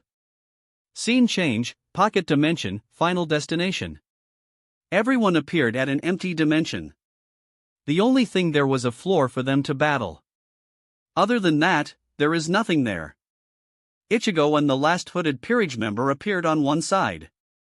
On the other side there stood Serorg and his last peerage member. He appears to be a young boy with spiky golden hair, golden eyes, and facial markings. On our right side, we have Serorg himself and his pawn, Regulus. Everyone cheered for them. On our left side, we have Ichigo himself and his queen. She will not fight until I am defeated. Ichigo said. Very well. Let this round begin. Rudiger announced. Regulus, stay now, Serorg ordered as he raised his arms had golden markings glowing. These are restraints that restrict my movements and weigh me down. I will remove them now. The golden markings were removed, and they slammed onto the ground, kicking up dust. No weapon? No. I had the misfortune of being born without any magic, so I trained myself in hand-to-hand combat. Very well then. I will also fight you in hand-to-hand combat. Allow me to remove my restraints. Ichigo said as he enters his Shinigami form. Ichigo decided to forego the entire Shinigami Shihakusho. Ichigo only has the Hakama pants, socks, and geta. Ichigo got into a fighting stance. Oh. Very well. Serorg yelled as he charged at Ichigo with a right hook. Ichigo took the right hook on his left cheek. Is that it? Ichigo said as he punched Serorg in the face, sending him a few feet back. Serorg touched his face, it slightly stings. It has been a while since I felt pain. Serorg charged at Ichigo with a set of punches. Ichigo responded with his own set of punches. Each punch sent shockwaves throughout the space. Ichigo gave Serorg a surprise roundhouse kick, stunning him briefly. Serorg, why do you fight? I fight to protect my peerage. For I am the king. It's my duty to protect them. Then why do you hesitate? I can tell you aren't giving it your all. Serorg chuckled. You could tell? I can. It's because of the contract. I wanted you to win. Forfeit the match. What? Don't worry. We can continue the match after that. Are you sure? Trust me. My queen can handle the dimension if we decided to go all out. I, Bail Serorg, hereby forfeit this match. Bail Serorg has forfeited the match. Rudiger said. Now. Ichigo ordered. His queen nodded as she took control of the pocket dimension and teleported the peerage members inside the pocket dimension. They were able to view the fight and cheer them on. What is going on? Rudiger asked. I will explain. I am simply keeping my words. Ichigo said. Who is your other queen? Ichigo turned to her. Do you want to reveal yourself? She grabbed her robes and pulled them off. I go by many names, but many know me as Ophis the Ouroboros dragon and the infinite dragon god. Ichigo turned back to Serorg. He was shocked to see who stood there. Ready to continue? This broke Serorg out of his train of thought. Yes. Aura. They yelled as they continued to deliver punch after punch. Everyone could feel how strong each punch was. Serorg managed to get a lucky punch and uppercut Ichigo away. Ichigo managed to do a backflip to stand right back up. Looks like I need to shift into high gear, Ichigo said as he began to gather his Ryatsu.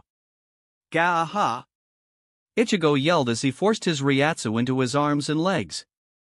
Shunko, flash war cry! Ichigo yelled out. Ichigo is now surrounded by pure energy. Ichigo appeared right next to Sarorg. Before Sarorg could react, Ichigo already punched him in the chest and sent him flying. Gah! As Ichigo appeared and punched him again. This continued for a while. Ichigo beating Sarorg like a pinball. Regulus had enough and attacked Ichigo. Ichigo, seeing this, dodged his attack. Regulus caught Sarorg and gently lowered himself down. Regulus, Sarorg said. Regulus turned to face Ichigo and began to transform. Regulus transformed into a golden lion that's about 4 to 5 meters tall and has a jewel on its forehead. Lord Sarorg, Regulus said. Please don me. With that you? Shut up. I decided I would only use that if the underworld was in danger. Use the lion's power, Ichigo said. I want to see you go all out. I want both of us to be pushed to our very limits. This is no longer a fight for any reason except for us to dance in the pleasure of combat. Ichigo said. Sarorg stared at Ichigo before laughing. Very well, Regulus. Yes. Regulus yelled as he transformed into a golden light and hit Sarorg. My lion. The king of Nemea. You who are called the Lion King. Respond to my rage and transform into my vesture. Balance breaker. They yelled. Ichigo was blinded by a blast of golden light. The golden light died down to reveal Sarorg is now wearing golden lion armor. Regulus Ray Leather Rex. Sarorg yelled out. He dashed to Ichigo and punched him in the gut. Gah! Ichigo as he flew a few feet away. Ichigo stopped himself and charged at Sarorg. They continued to punch each other.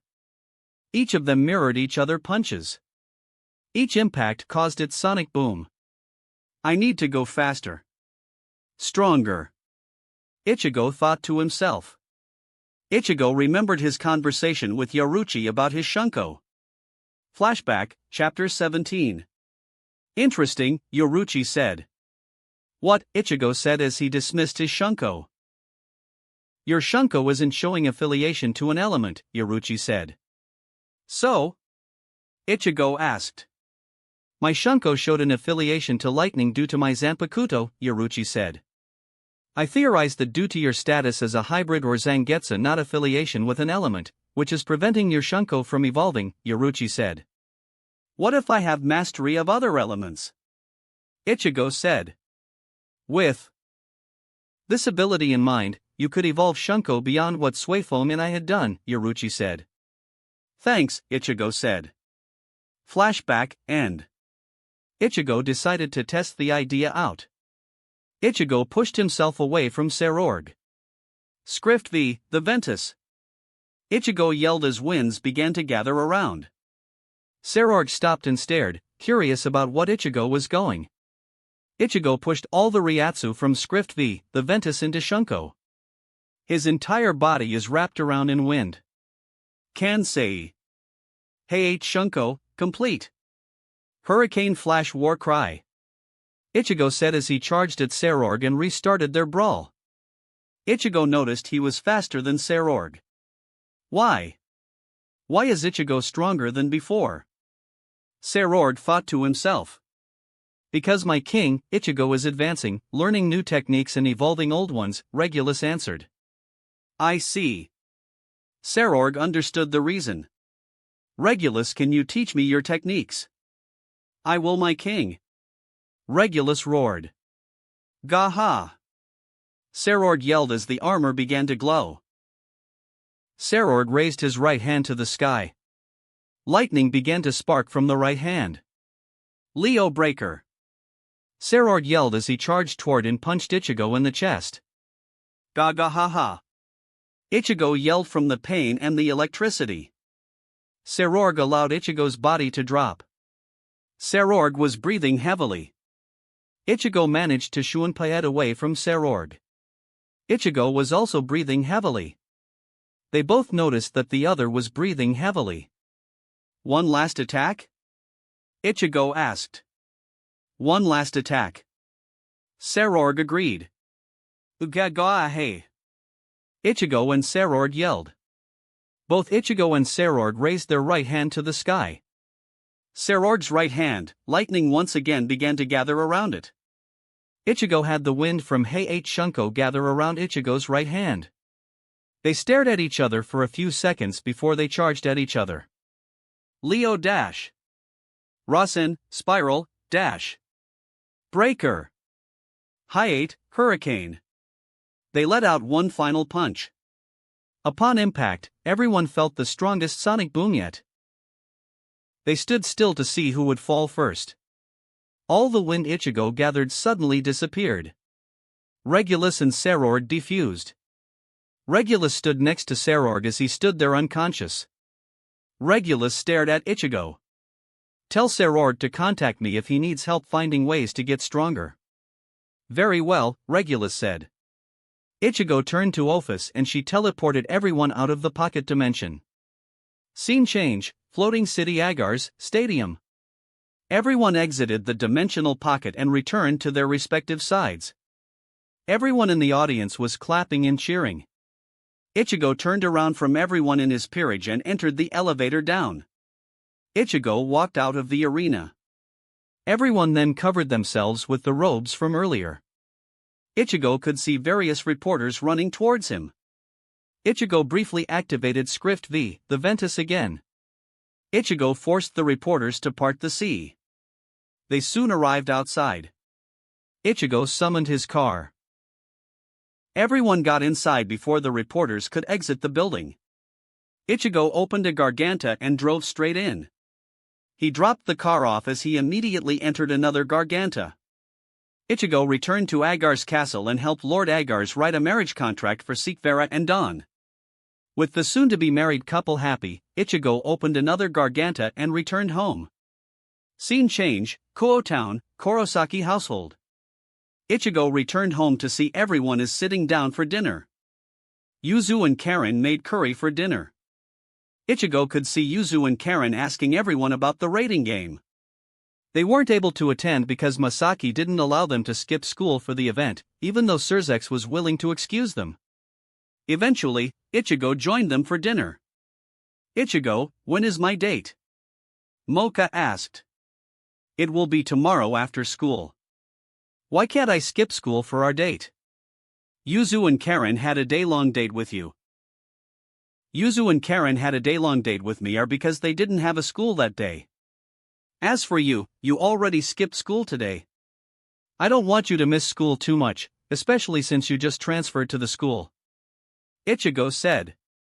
Fine, Mocha said with a slight glare. Soon Ichigo finished dinner and decided to call it a night. Time skip, morning. Ichigo woke up to see that Mocha lied on his left side, while Iyu lied on his right side. Ichigo raised his head slightly to see that his left leg is occupied by Valiona, while his right leg was occupied by Kizara. Ichigo gently shook his arms and legs. Ichigo could see everyone was reluctant in letting go of Ichigo. Ichigo managed to free himself from their grasp. Ichigo walked down to see Masaki was already up and making breakfast. Oh. You're up early. You're acting if that is a surprise. I've seen you be one of the last ones up. Masaki slightly blushed. I received a call in the early morning from the clinic phone number, Masaki explained as she flipped some fish. What happened? Oh, a couple didn't realize until the last minute that the wife was giving birth to their kid. How last minute? She was pushing the kid out. Wow. Any problems? No. She gave birth to a boy. They left the hospital an hour ago. I see. Soon everyone walked down. Ichigo helped Masaki serve breakfast, consisting of rice with some miso soup and fried fish. Everyone soon finished breakfast. Masaki and Kahlua went downstairs to work in the clinic. Yuzu, Karen, Mocha, and Elizabeth went to Kuo Academy. Valiona and Kizara resumed teaching Xinyuan and Xingshenen how to use their dragon abilities. Iyu and Ophis are taking care of Nyx. Ichigo decided to go to the underground training room and experiment with his Shunko. Time skip, 3 hours later. In the first hour, Ichigo managed to combine Shunko with Script A. The Aqua Dominum to create Nagar Shunko, Flowing Flash War Cry, Script G, the Gaia Crusher to create Tira Shunko, Enduring Flash War Cry, and Script I, the Ignatius to create Nensho Shunko, Burning Flash War Cry. After that, Ichigo experimented with each of his elemental Shunko to see if he can activate it without having to activate Shunko first, then call for the script he wanted. It took 2 hours to figure it out with Yawacha's assistance. What Ichigo had to do was forcefully create a path from each respective elemental script to his back, since that is the place all the Ryatsu exits for Shunko. Before Ichigo could train more, Ichigo felt someone trying to contact him through the peerage link. Hello? Ichigo. It's Aqua. Can you please come over here right now? Aqua, can you send me a mental picture of where you are? Sure. I got it, Ichigo said. Ichigo opened a Garganta and jumped in it. Ichigo soon jumped out of the Garganta to see Aqua wasn't alone. There were 3 other people with her. There were a pregnant woman and 2 little girls. The pregnant lady appears to be around her 30s. She has long blonde hair and green eyes. She also wears glasses. She's wearing a pair of a black t-shirt and black sweatpants. The little girl appears to only be 3 years old. She has long blonde hair that has silver and black hair clips on it. She has red eyes. The other girl appears to be 10 years old. She has light blue hair and blue eyes. Unlike the other 2, she has porcelain color skin. Both wore a similar oversized black shirt, likely from the other women. Who are you? My name is Lunatique Tirju and this is my daughter Eve, Tirju said. It's death. The other girl said. Ichigo, can you destroy the lower level without disturbing the mountain? Aqua asked. Sure. Ichigo briefly activated Script G, the Gaia to raise the earth, successfully destroying the lower levels. Done. Let's take them to the clinic so that Masaki-san can look everyone over, Aqua suggested. How? Tirju asked. Ichigo summoned his car. Never mind. Everyone entered Ichigo's car and drove back home. Ichigo gave Masaki and Kahlua a heads up about the 3 guests he was bringing home. As soon as Ichigo arrived, Masaki and Kahlua were there waiting for them. Masaki and Kahlua quickly introduced themselves and helped the 3 to the clinic. Kazan, please keep us informed about their status. We're going to Yasaka. Ichigo said. Okay, Ichigo, Masaki said. Ichigo and Aqua entered the car and drove to Yasaka Temple. Scene change, Yasaka Shrine. Ichigo and Aqua quickly parked the car. They entered Yasaka Shrine and walked to Yasaka's office. Hello, Ichigo and Aqua. What happened? Aqua slid the USB to her. I finished the mission. I'll hand you a formal report on a later date. There is no need for that. This is an informal mission. I just need you to tell me what happened. Very well, it all started when I went off on my mission. Aqua said. Flashback, Chapter 22, Kyushu Island, Usue. Aqua used the dimensional tunnels to reach Usue on Kyushu Island. So according to Yasakaheim's report, the sightings are somewhere around here. Aqua decided to explore the nearby villages to see what is going on. Aqua sneaked into a clothing store and borrowed some casual clothes to blend in with the locals better. As she walked around, she heard interesting rumors. Hey, did you hear about what happened to Tadaka-san? No. What happened to her? Some people saw her walking towards the mountains. She might have wanted to have a night stroll? Around midnight? So, what happened next? Tadaka-san disappeared after that. Now. Aqua spent that morning collecting information about the missing people. She discovered that all the missing people were girls who were from the ages of 18 to 25. The strange detail is that these girls would go missing every 3 days. Aqua decided to see if other nearby settlements also had this missing people problem. She went over to 2 other nearby settlements and discovered that their missing people were also girls between that age ranges and filled in the gaps. Aqua believes she figured out the pattern. Akua went over to the third settlement since it should be the next on the list based on the pattern. Akua had to leave for Ichigo's party. She soon returned from the party. She sat on top of a roof and observed. Soon it reached midnight and she noticed a girl walking towards the nearby mountain. Akua followed the girl. She slowly walked towards the side of the mountain. It appears to be a dead end. Despite that, she continued to walk towards the mountain. When she reached the dead end, she walked right through. Akua walked up to the dead end. She touched it and discovered it was an illusion. With that, Akua entered the secret passage. Scene change, secret passage. Akua walked on in and could immediately sense significant changes in the atmosphere. She could sense yoki. Akua carefully walked down the secret passages. She soon spots a scientist entering a restroom. Akua sneaked in the restroom with the scientist. Luckily for her, there wasn't anyone else in the restroom. She immediately knocked out the scientist and bit down on his neck and began to drink his blood. Soon the scientist died from blood loss. Akua stuffed the body in a nearby supply cabinet as she processed what she learned from the scientist. This is a research division that was tasked to attempt to create soldiers by using Alucard cells. Their first idea was to inject the victim with Alucard cells. They decided to use children since they were still capable of growing. 25 children were kidnapped and exposed to this experiment, only one survived. However, she didn't gain a lot of Alucard's powers, besides enhanced her physical strengths. Instead, she awoke her latent Yukiana abilities. The scientists hypothesized that she survived because of her latent Yukiana genes activated. The scientists decided to scrap the idea and developed another idea. The next idea is to impregnate females for them to produce offspring that have Alucard's powers. The scientists would simply inject Alucard's cells. This experiment failed since none of the kidnapped women were pregnant. The yokai scientists were forced to acquire human scientists to fix the problem. Tirju Lunatique was one of the scientists acquired by the yokai scientists. She managed to convert Alucard's cells into sperm cells. The yokai scientists locked her up as they used her altered cells and injected it into their captured females. Unfortunately, none of the females became pregnant.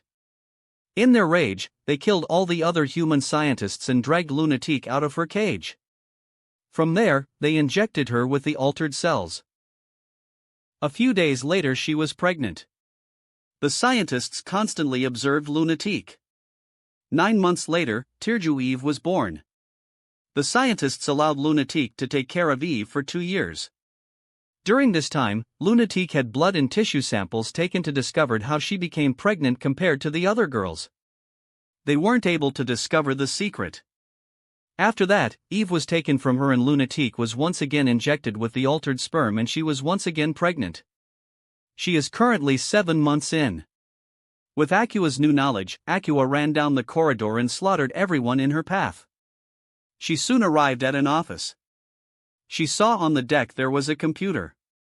Akua used the scientist's memories to unlock the computer. She inserted a USB and began to copy all the files on their servers. Akua pulled up a map and found the location of Lunatique, Eve, and the unnamed girl. Eve and the unnamed girl are close together. With Akua's plan set, the computer beeped. She turned to see the terminal is done copying everything down. Akua removed the USB and ran down to find Lunatique. She slaughtered all the people in her way.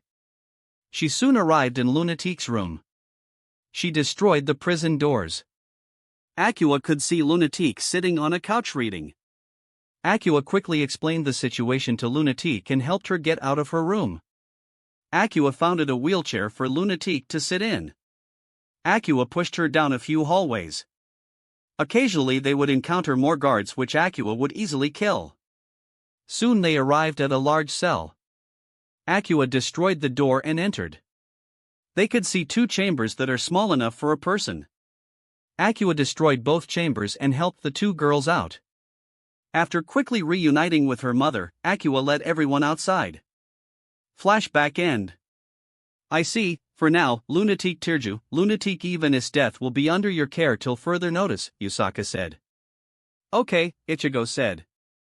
I need more guy friends. Ichigo thought to himself.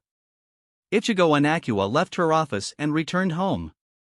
Scene change, Koho Town, Kurosaki Clinic. Ichigo and Akua entered the clinic. How are they, Ka-san?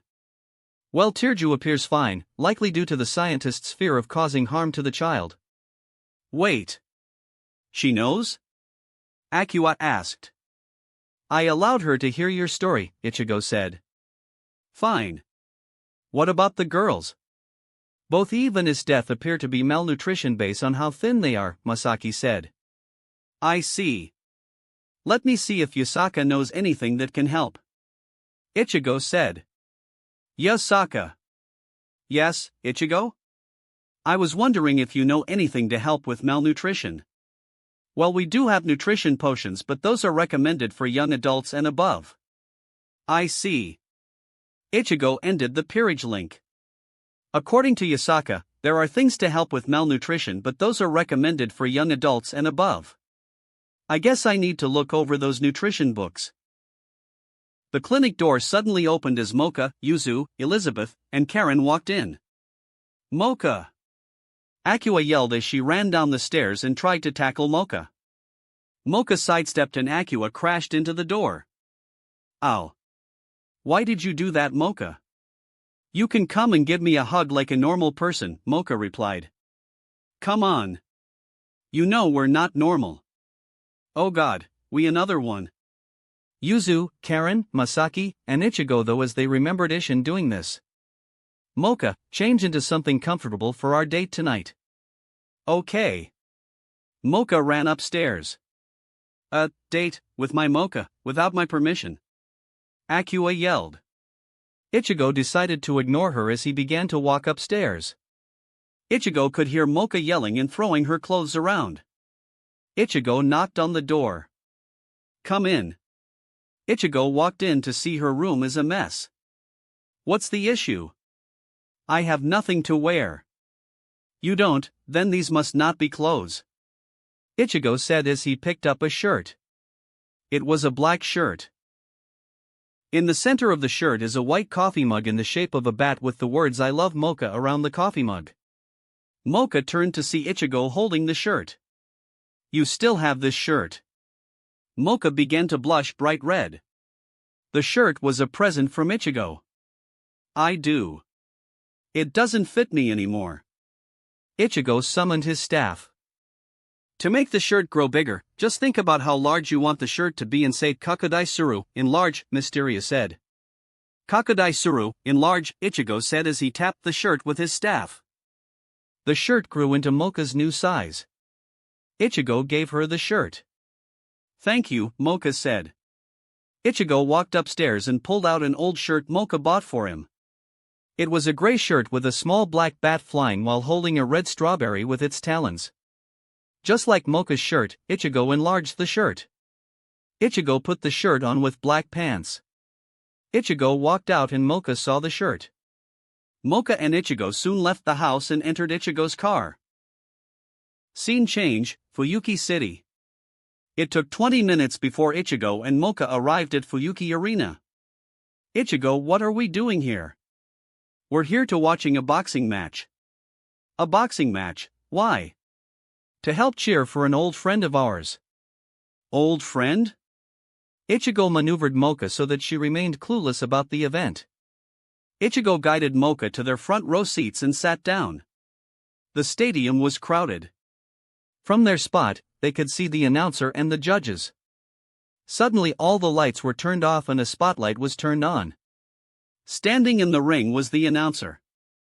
The announcer tapped his microphone. Ladies and gentlemen, are you ready for the main event? Everyone began to cheer. The announcer waited till everyone quieted down. After losing against Sayari Ilyakovich in 2006, we have Lamont Brewster making a comeback. Everyone cheered as Lamont Brewster walked on stage.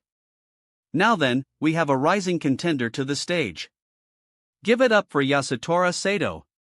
Mocha turned to Ichigo. Who was clapping? It's Yasutora, the guy that helped me long ago. Mocha realized. Ichigo remembered Mocha was saved by Chad when they were still in middle school. At that time, Ichigo didn't know him very well. One day Mocha was being bullied again and Chad stepped between them before Ichigo showed up. Chad and Lamon walked to the middle of the arena and shook hands. Soon the bell rang. The fight began. Chad and Lamon walked around each other. Lamon swung with a right hook. Chad blocked the attack with his left hand, counterattacked with his right. Lamon didn't see it coming and was punched right in the face. Lamon charged at Chad and began to recklessly punch Chad. Chad managed to put his hands up to guard his face. Lamon continued to deliver left hooks and right hooks. Suddenly the bell rang, and the referee jumped in to stop the round. Lamon and Chad returned to their corners to rehydrate and take a brief break. Soon the referee motioned for them to get ready to start again. Both fighters put their guards up. Soon the bell rang. Lamon immediately went on the offensive again. Lamon managed to punch Chad in the face a few times before sending him a devastating uppercut. Chad flew a few inches and fell to the ground. 1. The referee said. 2. 3. Sato, get up. Mocha yelled. 4. 5. 6. Come on Sato, get up. Mocha yelled. 7. Dash. Ichigo stood up. Chad, get up. Ichigo yelled. Everyone could see Chad starting to rise. The referee noticed Chad starting to get up and stopped counting. Chad looked to see Ichigo standing up. Ichigo? Chad said. Chad, get up. Show him El Gigante, the giant. Chad slowly stood up and everyone cheered. Ichigo is here. Ichigo is here despite me breaking my promise. I will not allow myself to lose. As soon as the referee signals the match to resume, Chad charged forward. Lamon tried to do a quick jab with his left hand. Chad blocked it with his right hand and punched Lamon in the face. Lamon was stunned by the attack. Chad punched Lamon with his right fist. El Directo. Chad then punched Lamon with his left fist. La Muerte. Lamon collapsed on the ground. 1. 2. 3. 4. 5. 6. 7. 8. The referee crossed his arms to signal a knockout and grabbed Chad's right hand and raised it. There we have it, folks. The winner of this match, by knockout, is Yasutora Sato. Everyone began to cheer. Sato and the coaches began to leave the ring. The security guards began to escort them out. Ichigo and Mocha tried to follow Chad.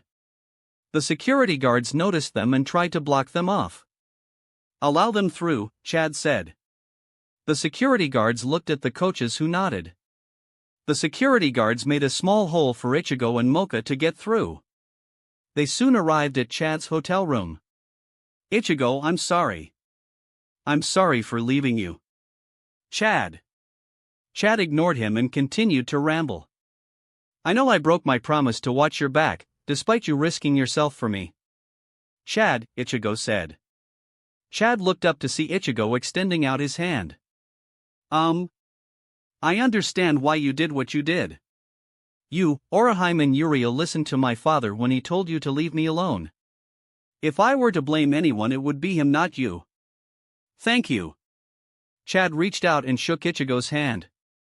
Ichigo, Chad, and Mocha chat for an hour before Ichigo realized it was getting late.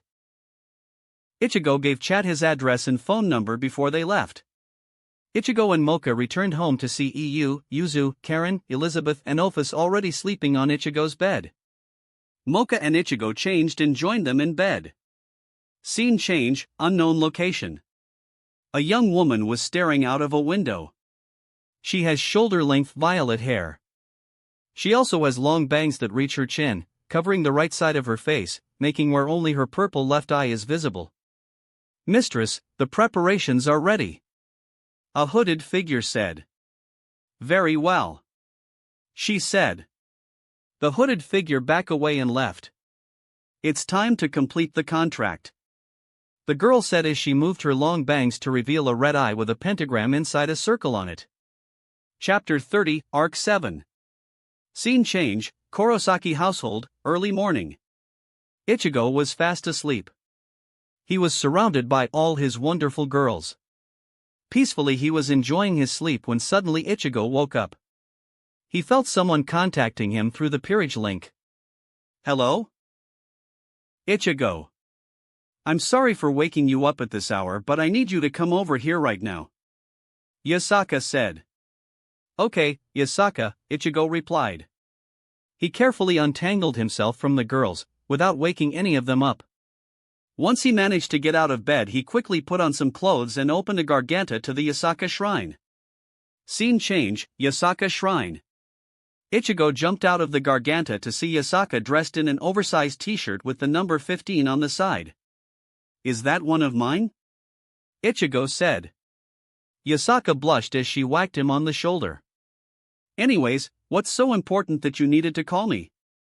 Amaterasu-sama requested to see you immediately. I see. Yasaka walked over to the door. Where are you going? She asked to see you alone. I see. Yasaka slid the door open and left. Ichigo waited a few seconds before Amaterasu and another being showed up. The being appears as an outline that looks similar to Ichigo, as if it was Ichigo's shadow. 1. Hello, Ichigo. Hello, Amaterasu. Who is your guest? My name is Alea. I am the collective unconsciousness of mankind. My job is to constantly steer mankind away from extinction, Alea said. Okay. So what is so important that you needed to see me at this hour? Do you remember your conversation with Amiya Kiritsugu about the Holy Grail War? Amaterasu asked. I do. Yasaka mentioned that it is happening in a few years. Wrong. The Fifth Holy Grail War has started, Alea said. So, you want me to participate in the Fifth Holy Grail War? Ichigo guessed. Not exactly, Amaterasu said. As Kiritsugu mentioned, the Holy Grail was corrupted. It was corrupted by a servant from the Third Holy Grail War. This servant is Angra Mainyu. When he was killed and his essence was absorbed by the Holy Grail, corrupting it. Alea explained. How? Ichigo asked. Angra Mainyu is the physical embodiment of all the world's evil. When his essence was absorbed by the Holy Grail, the Holy Grail became the new embodiment of all the world's evil. Correct. Now at the end of the Fourth Holy Grail War, Matuzokan managed to find small fragments of the corrupted Holy Grail and implanted them into his adopted granddaughter Matu Sakura. At some point, Sakura managed to activate those Holy Grail fragments. She managed to gain an unknown amount of power. We aren't certain if she is being controlled by Angra Mainyu or doing this on her own free will, Amaterasu said. She is planning to summon her own set of servants, Ayala said. How? Due to the Holy Grail implanted into Sakura, she is now similar to the Holy Grail. This allows her to easily summon her own set of servants without any repercussions. Now what does this have to do with me? Ichigo asked. We believe that you are powerful enough to support your own set of servants. Wait. Wouldn't it be easier for me to ally with the other servants that are already summoned? We believe that it will be easier for you to have your own set of servants instead of trying to ally with all the other servants summoned, Amaterasu said. Why? It is possible that those servants had been summoned by using a catalyst, Alea answered. A catalyst? A catalyst is an object is used to summon the servant which the catalyst relates to. Some servants that are summoned by using a catalyst may be personally incompatible with you.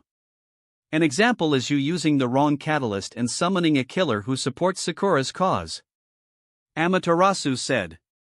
I see. Are we doing the summoning here? No, Amaterasu said as all three were teleported away. Scene change, Fuyuki City, abandoned house, basement.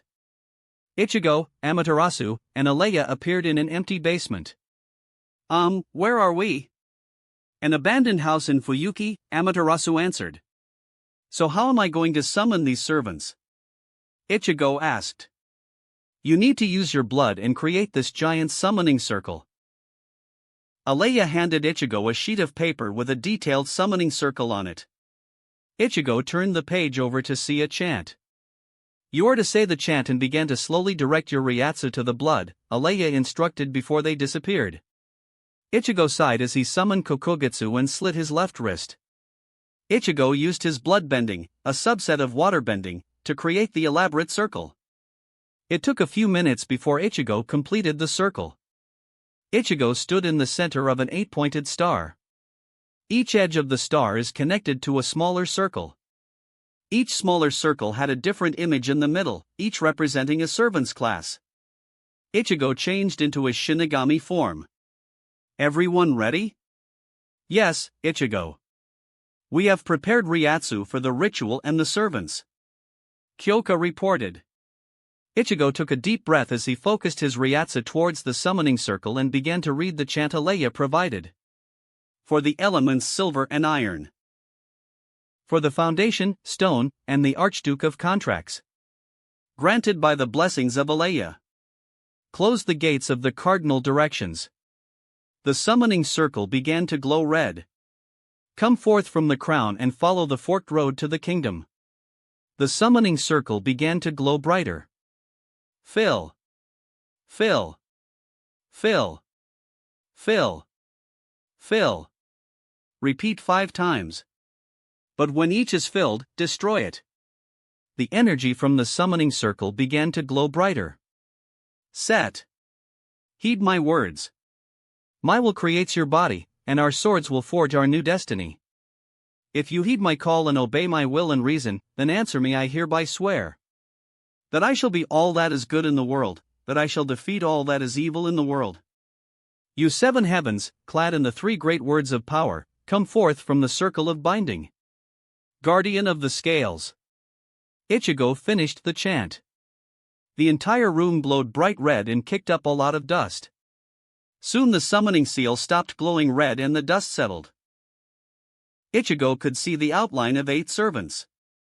The first servant is a female with blonde hair and bluish-gray eyes. She is dressed in armor and wields a purple weapon similar to a spear. The second servant is female with pale skin and golden eyes. She is wearing jet black armor and has a black and red sword. The third servant is female with long golden hair and crimson eyes. She is wearing a black crop top with red symbols over her body. She also has a golden skirt of some type, too. The fourth servant is a beautiful woman with long purple hair and red eyes and wears a black full-body outfit that highlights her curvaceous body. In her hand is a red spear. The fifth servant is a tall woman with a curvy figure. Her breasts are noticeably large. Also, she has long purple hair that reaches her feet. She uses a kind of latex bodysuit under some warrior clothes and armor. She has a katana in one hand and a bow in the other hand. The sixth servant is a man. He has sky blue/white hair. He is dressed in a white robe and has a black staff with multitudes of colors on the ribbons wrapped around it. The seventh servant is another woman. She has fair skin with blonde hair and blue eyes. She is dressed black armor with red wings, giving her an appearance of a black angel. She has some sort of staff on her hands. On the side, she had what appears to be a pistol. 3. The eighth servant is a woman. She has knee-length pink hair. With 3 pairs of giant bat wings on her back. She's wearing a red Victorian-era dress. I ask you. Are you my master? All 8 of them said. Ichigo couldn't reply. He was shocked when he realized who the 8th servant was. Ichigo! The 8th servant yelled, shocked to him standing there. They weren't the only ones shocked. Murden? The second servant said. My king? The 6th servant replied. Let's go upstairs and we can sit down for the impending conversation, Ichigo suggested. Scene change, living room. Everyone moved upstairs and sat down in chairs. The third servant glared at the chair before summoning her chair. It looked more like a throne instead of a chair. Ichigo set a pot of tea and 9 cups ready to be used. Ichigo served everyone a cup of tea. So, let's begin with introductions, Ichigo suggested. I guess I'll go first. My name is Jean Dark and I was summoned in the ruler class. I am Artoria Pendragon, King of Knights and once and future King of Britannia. I was summoned in the Saber class. I am Gilgamesh, King of Uruk and King of Heroes. I was summoned in the Archer class. I am Scathach, Queen of the Land of Shadows. I was summoned in the Lancer class. I am Minamoto no Reiku, also known as Minamoto no Yorimitsu. I was summoned in the Rider class. As my king previously mentioned, I am Murden Amries. I was summoned in the Caster class. I am Angela Ziegler. I was summoned in the Assassin class. Finally, I am Akasha Bloodriver. I was summoned in the Berserker class. I am Kurosaki Ichigo, your master. I don't sense a connection to the Holy Grail or command seals on you. Jean pointed out. That is because the Holy Grail wasn't used for your summoning. What? Jean asked. All the other servants were curious as well. Yes. I was requested by Alea to summon all of you without the Holy Grail. But that would require an absurd amount of prana, to supply us, Jean replied. All the other servants nodded in agreement. First off, due to my unique heritage, I can produce an abundance of Ryatsu even though I am restricted to my human body. Which would explain why I feel so much prana from you, Murden commented. Anyways, allow me to explain the situation, Ichigo said. It all started in the Third Holy Grail War. Instead of a berserker servant being summoned, an unusual servant was summoned. He was known as Angra Mainyu, summoned under the class Avenger. So that was the mysterious servant that was summoned during that Holy Grail War, Artoria mumbled. Wait. You were a servant during the Third Holy Grail War? Ichigo asked. I was. That war was very unique for a few reasons, besides the appearance of Avenger. What else? Jean asked.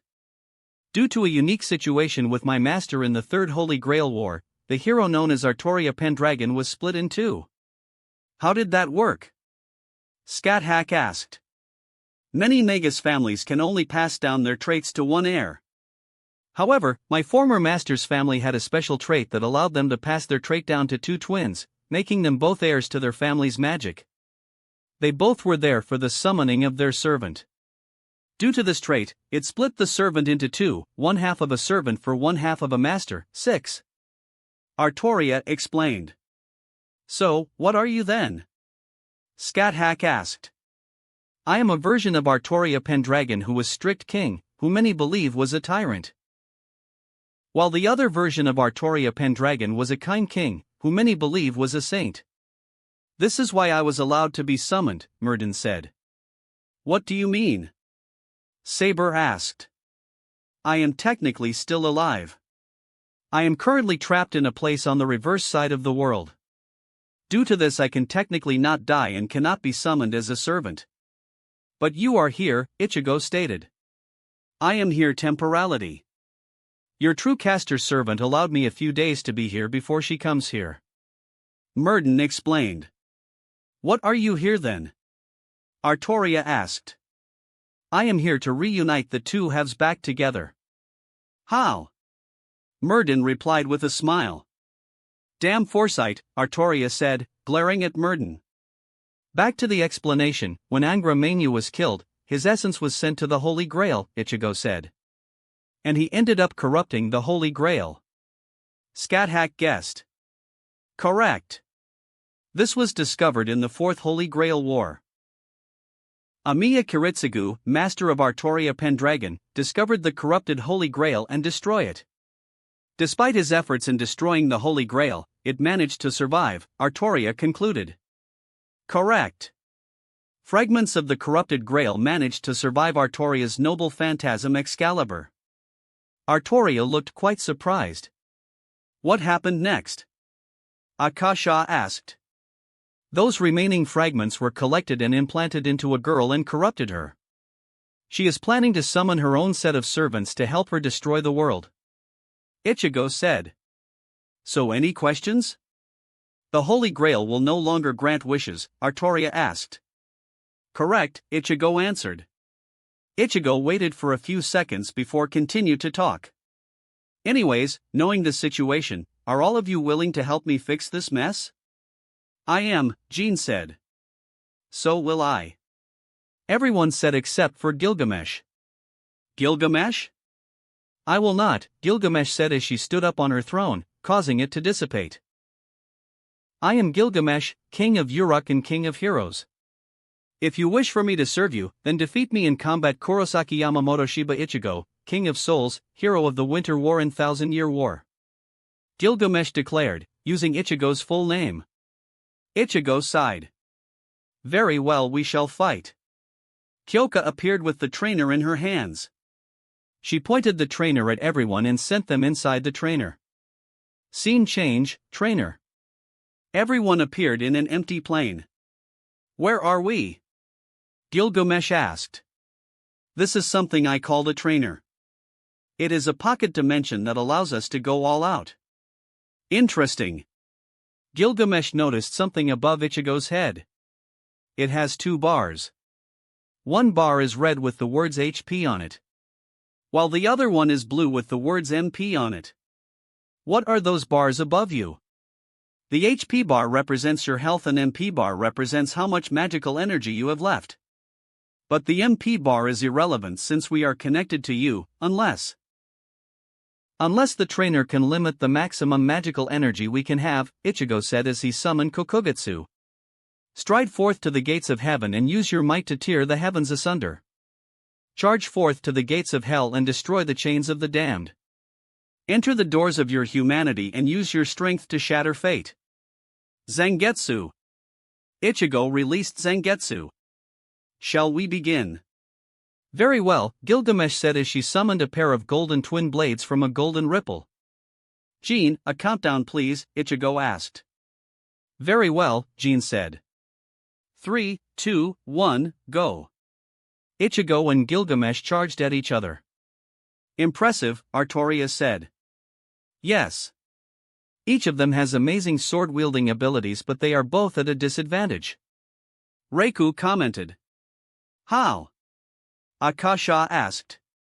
Each of them is used to fighting opponents that wield a single weapon, not an opponent who is dual-wielding like them, Artoria commented. Ichigo found an opening in Gilgamesh's defenses and kicked her in the chest, sending her away. You're good master, Gilgamesh said. Thank you, Gilgamesh, Ichigo said. Golden portals began to appear around Gilgamesh. The golden portals began to ripple, weapons ranged from swords to spears to polearms began to appear. Gilgamesh pointed her sword at Ichigo and all the weapons from the golden portal began to fire at Ichigo. Ichigo dodged the weapons or blocked them with Zangetsu. Gilgamesh smiled as she continued her assault, masking her true attack from Ichigo. Either she is trying to hit me with these weapons or she is trying to find a weak point to use. Ichigo thought. Gilgamesh opened a portal right below Ichigo and fired a halberd.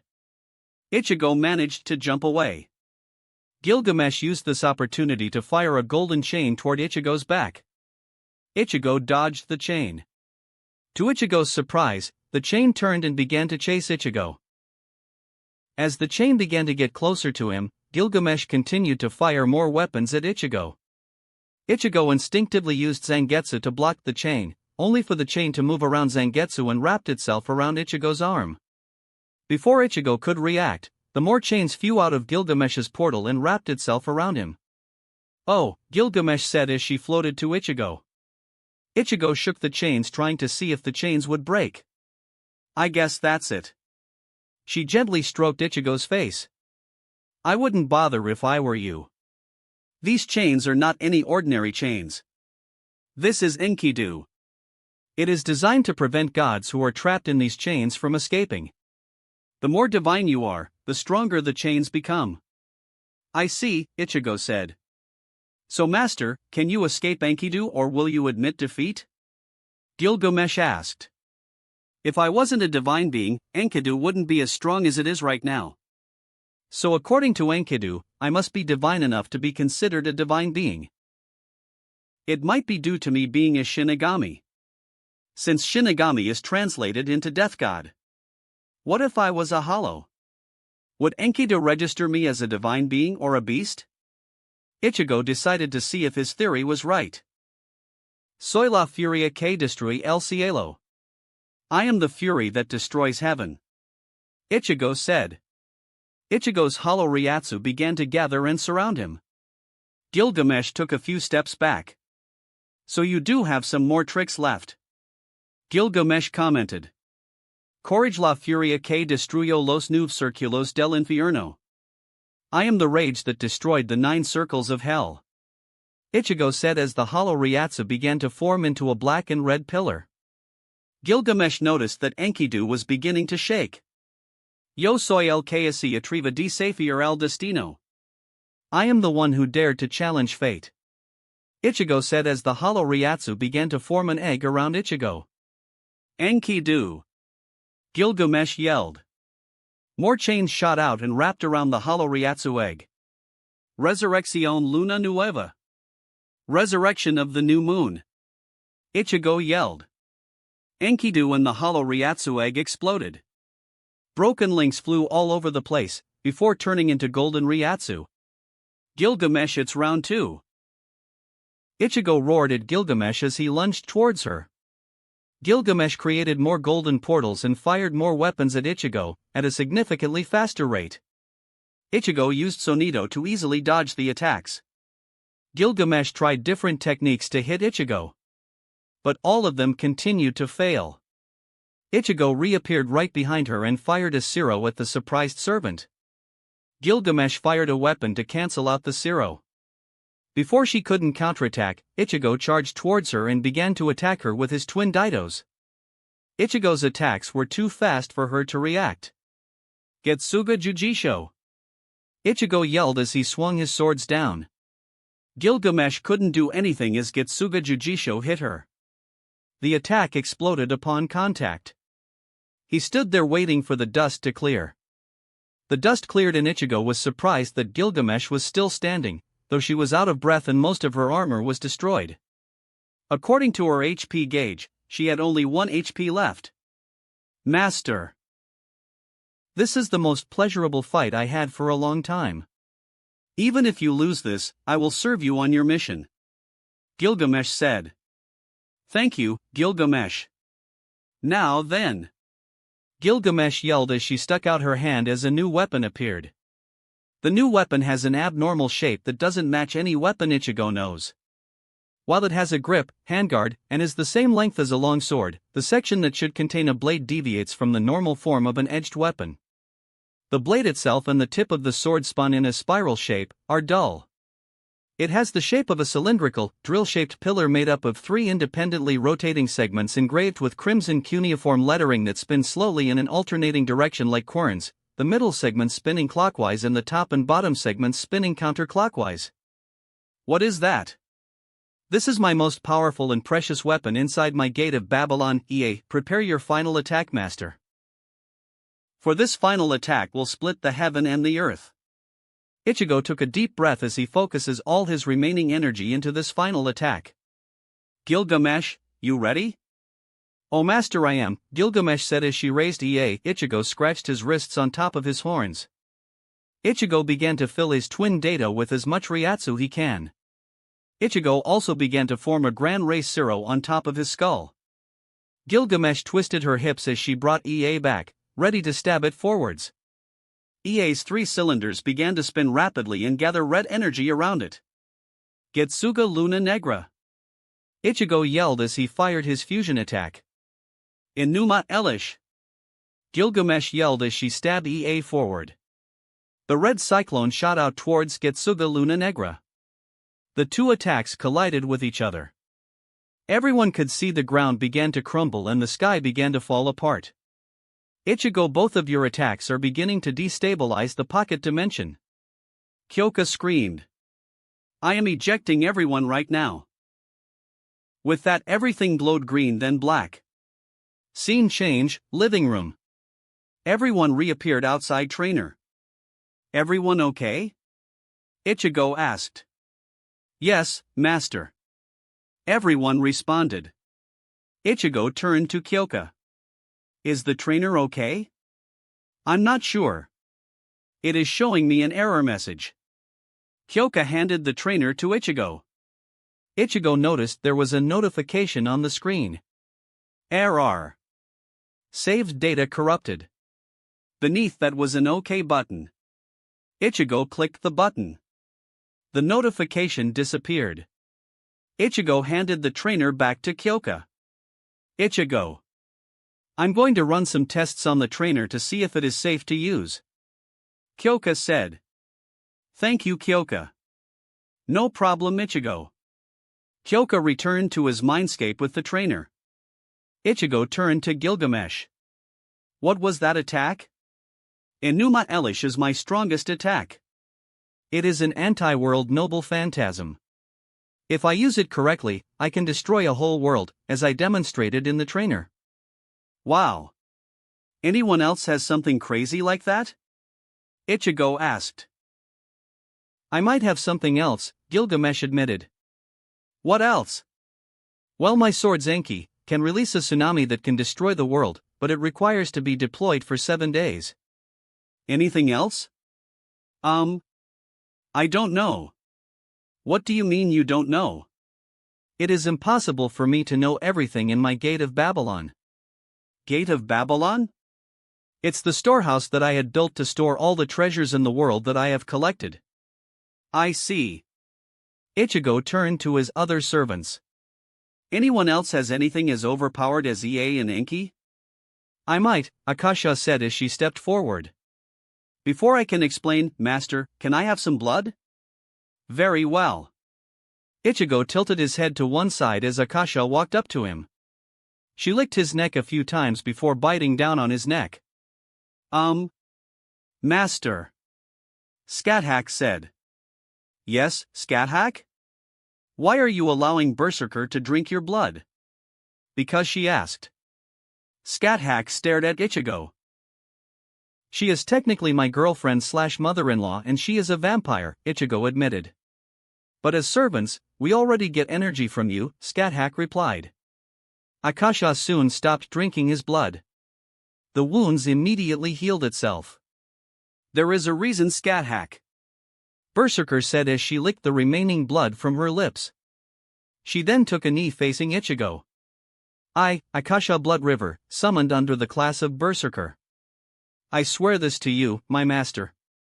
I ask of my master to be the keeper of my chains. I shall be the monster of legend. Order and I will follow. Order me to kill and I shall. Order me to hunt and I shall hunt them all till the end of time. I accept your oath. Suddenly Ichigo could feel something burning itself onto Ichigo's hand.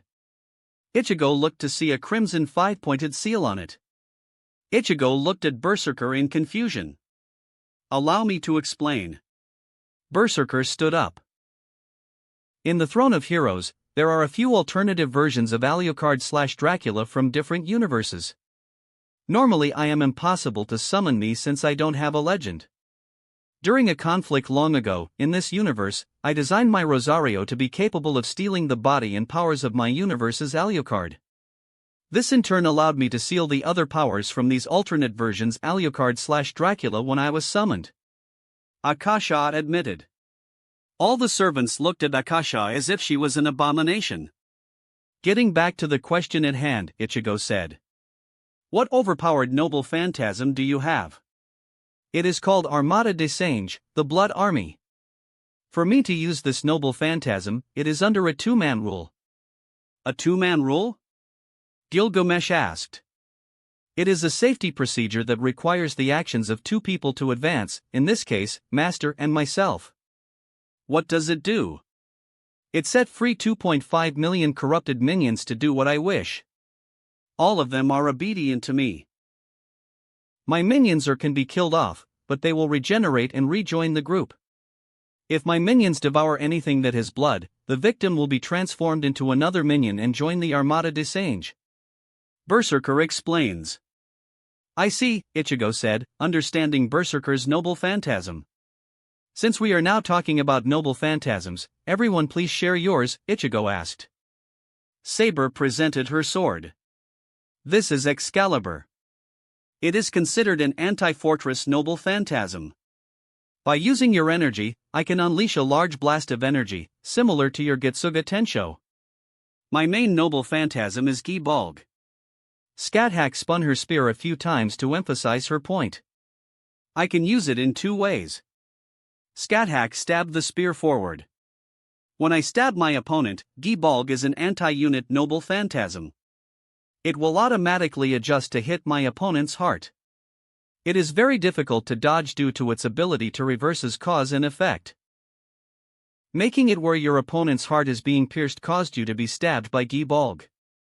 The other way is known as soaring spear that strikes with death. When Gibalg is thrown, it becomes an anti-army noble phantasm. Upon being thrown, Gibalg transforms into 30 plus other copies of Gibalg. However, this version of Gibalg doesn't have the curse to reverse cause and effect. I see.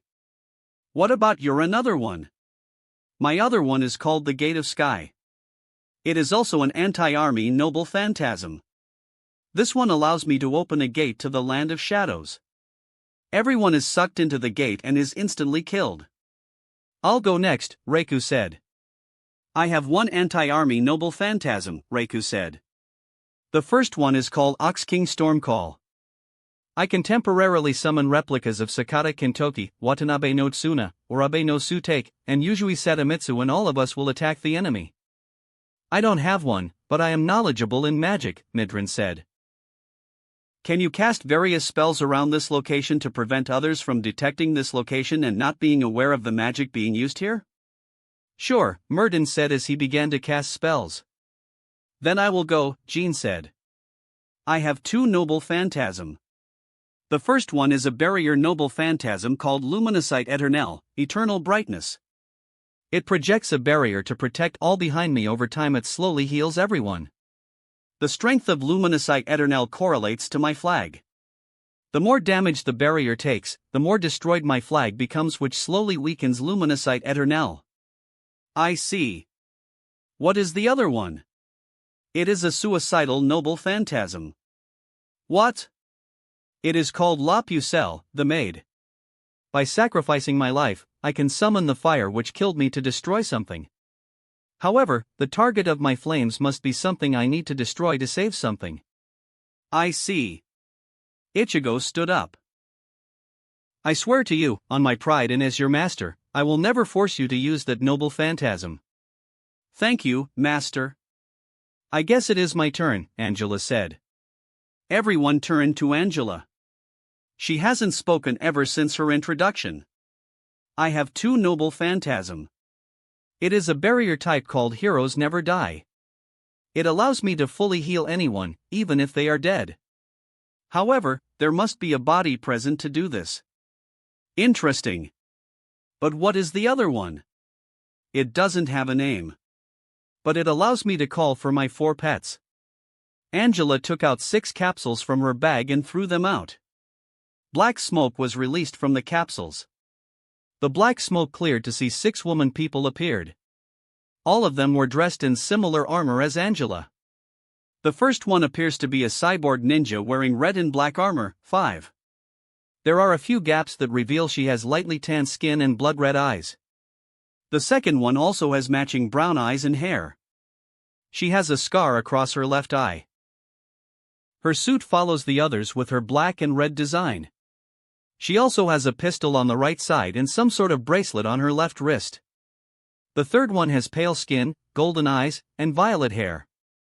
She has some sort of headset on her forehead and is wearing an all-black suit with matching black arm guards and leg armor. In her arms, she carries an automatic rifle. The fourth one is completely covered in her armor.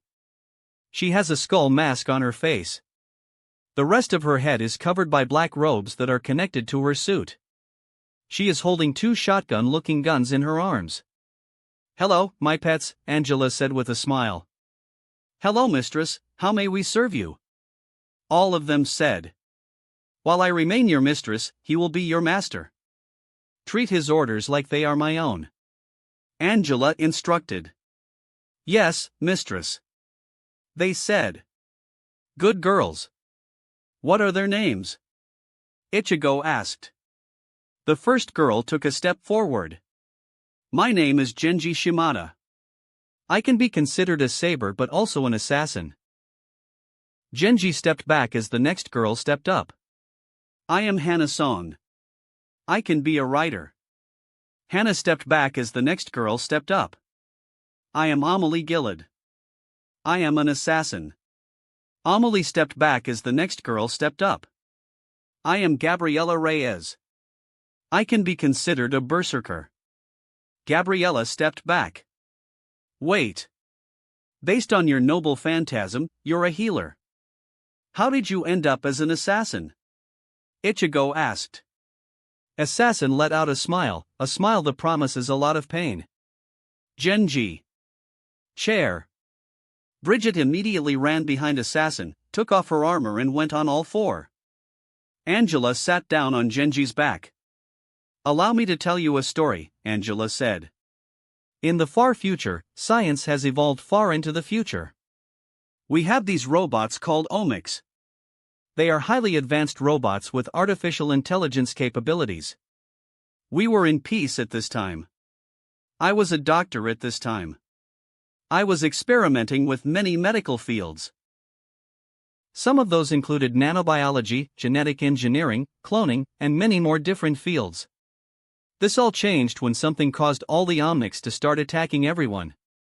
This was known as the Omnic Crisis. The United Nations formed Overwatch, an organization to stop the Omnics crisis.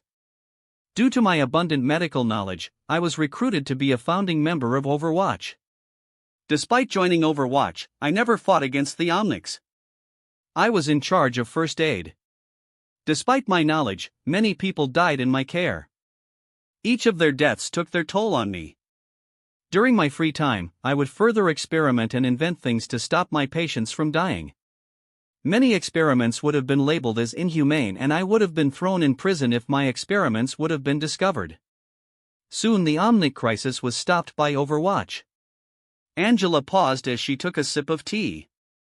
We had a decade of peace. During this time, I continued my experiments in Overwatch. Overwatch remained as a peacekeeping organization. Overwatch was soon forced to create a secret covert site to keep the peace, named Blackwatch. Due to my overwhelming medical knowledge, I was assigned to both Overwatch and Blackwatch. While I worked with Overwatch, I was known as Mercy to the public. While I worked with Blackwatch, I was known as the Black Nurse. During one of our Blackwatch operations, we stumbled upon Genji. I heard about the Shimada clan. They are a century-old clan who was well versed in martial arts, swordplay, and archery. I took him back to my medical labs. I used an experimental procedure on him, injecting him with an experimental batch of nanobots to repair all the eternal damages. At this time, I was called by Overwatch to assess in an earthquake. When I returned, the nanobots have done more than I thought. Genji has made a significant recovery, but somehow the nanobots turned him into a female. I added cybernetic enhancements on Genji to enhance her abilities further and act as a leash if needed. I quickly discovered that she lost most of their memories but retained her combat skills. I managed to train her into my little obedient pet.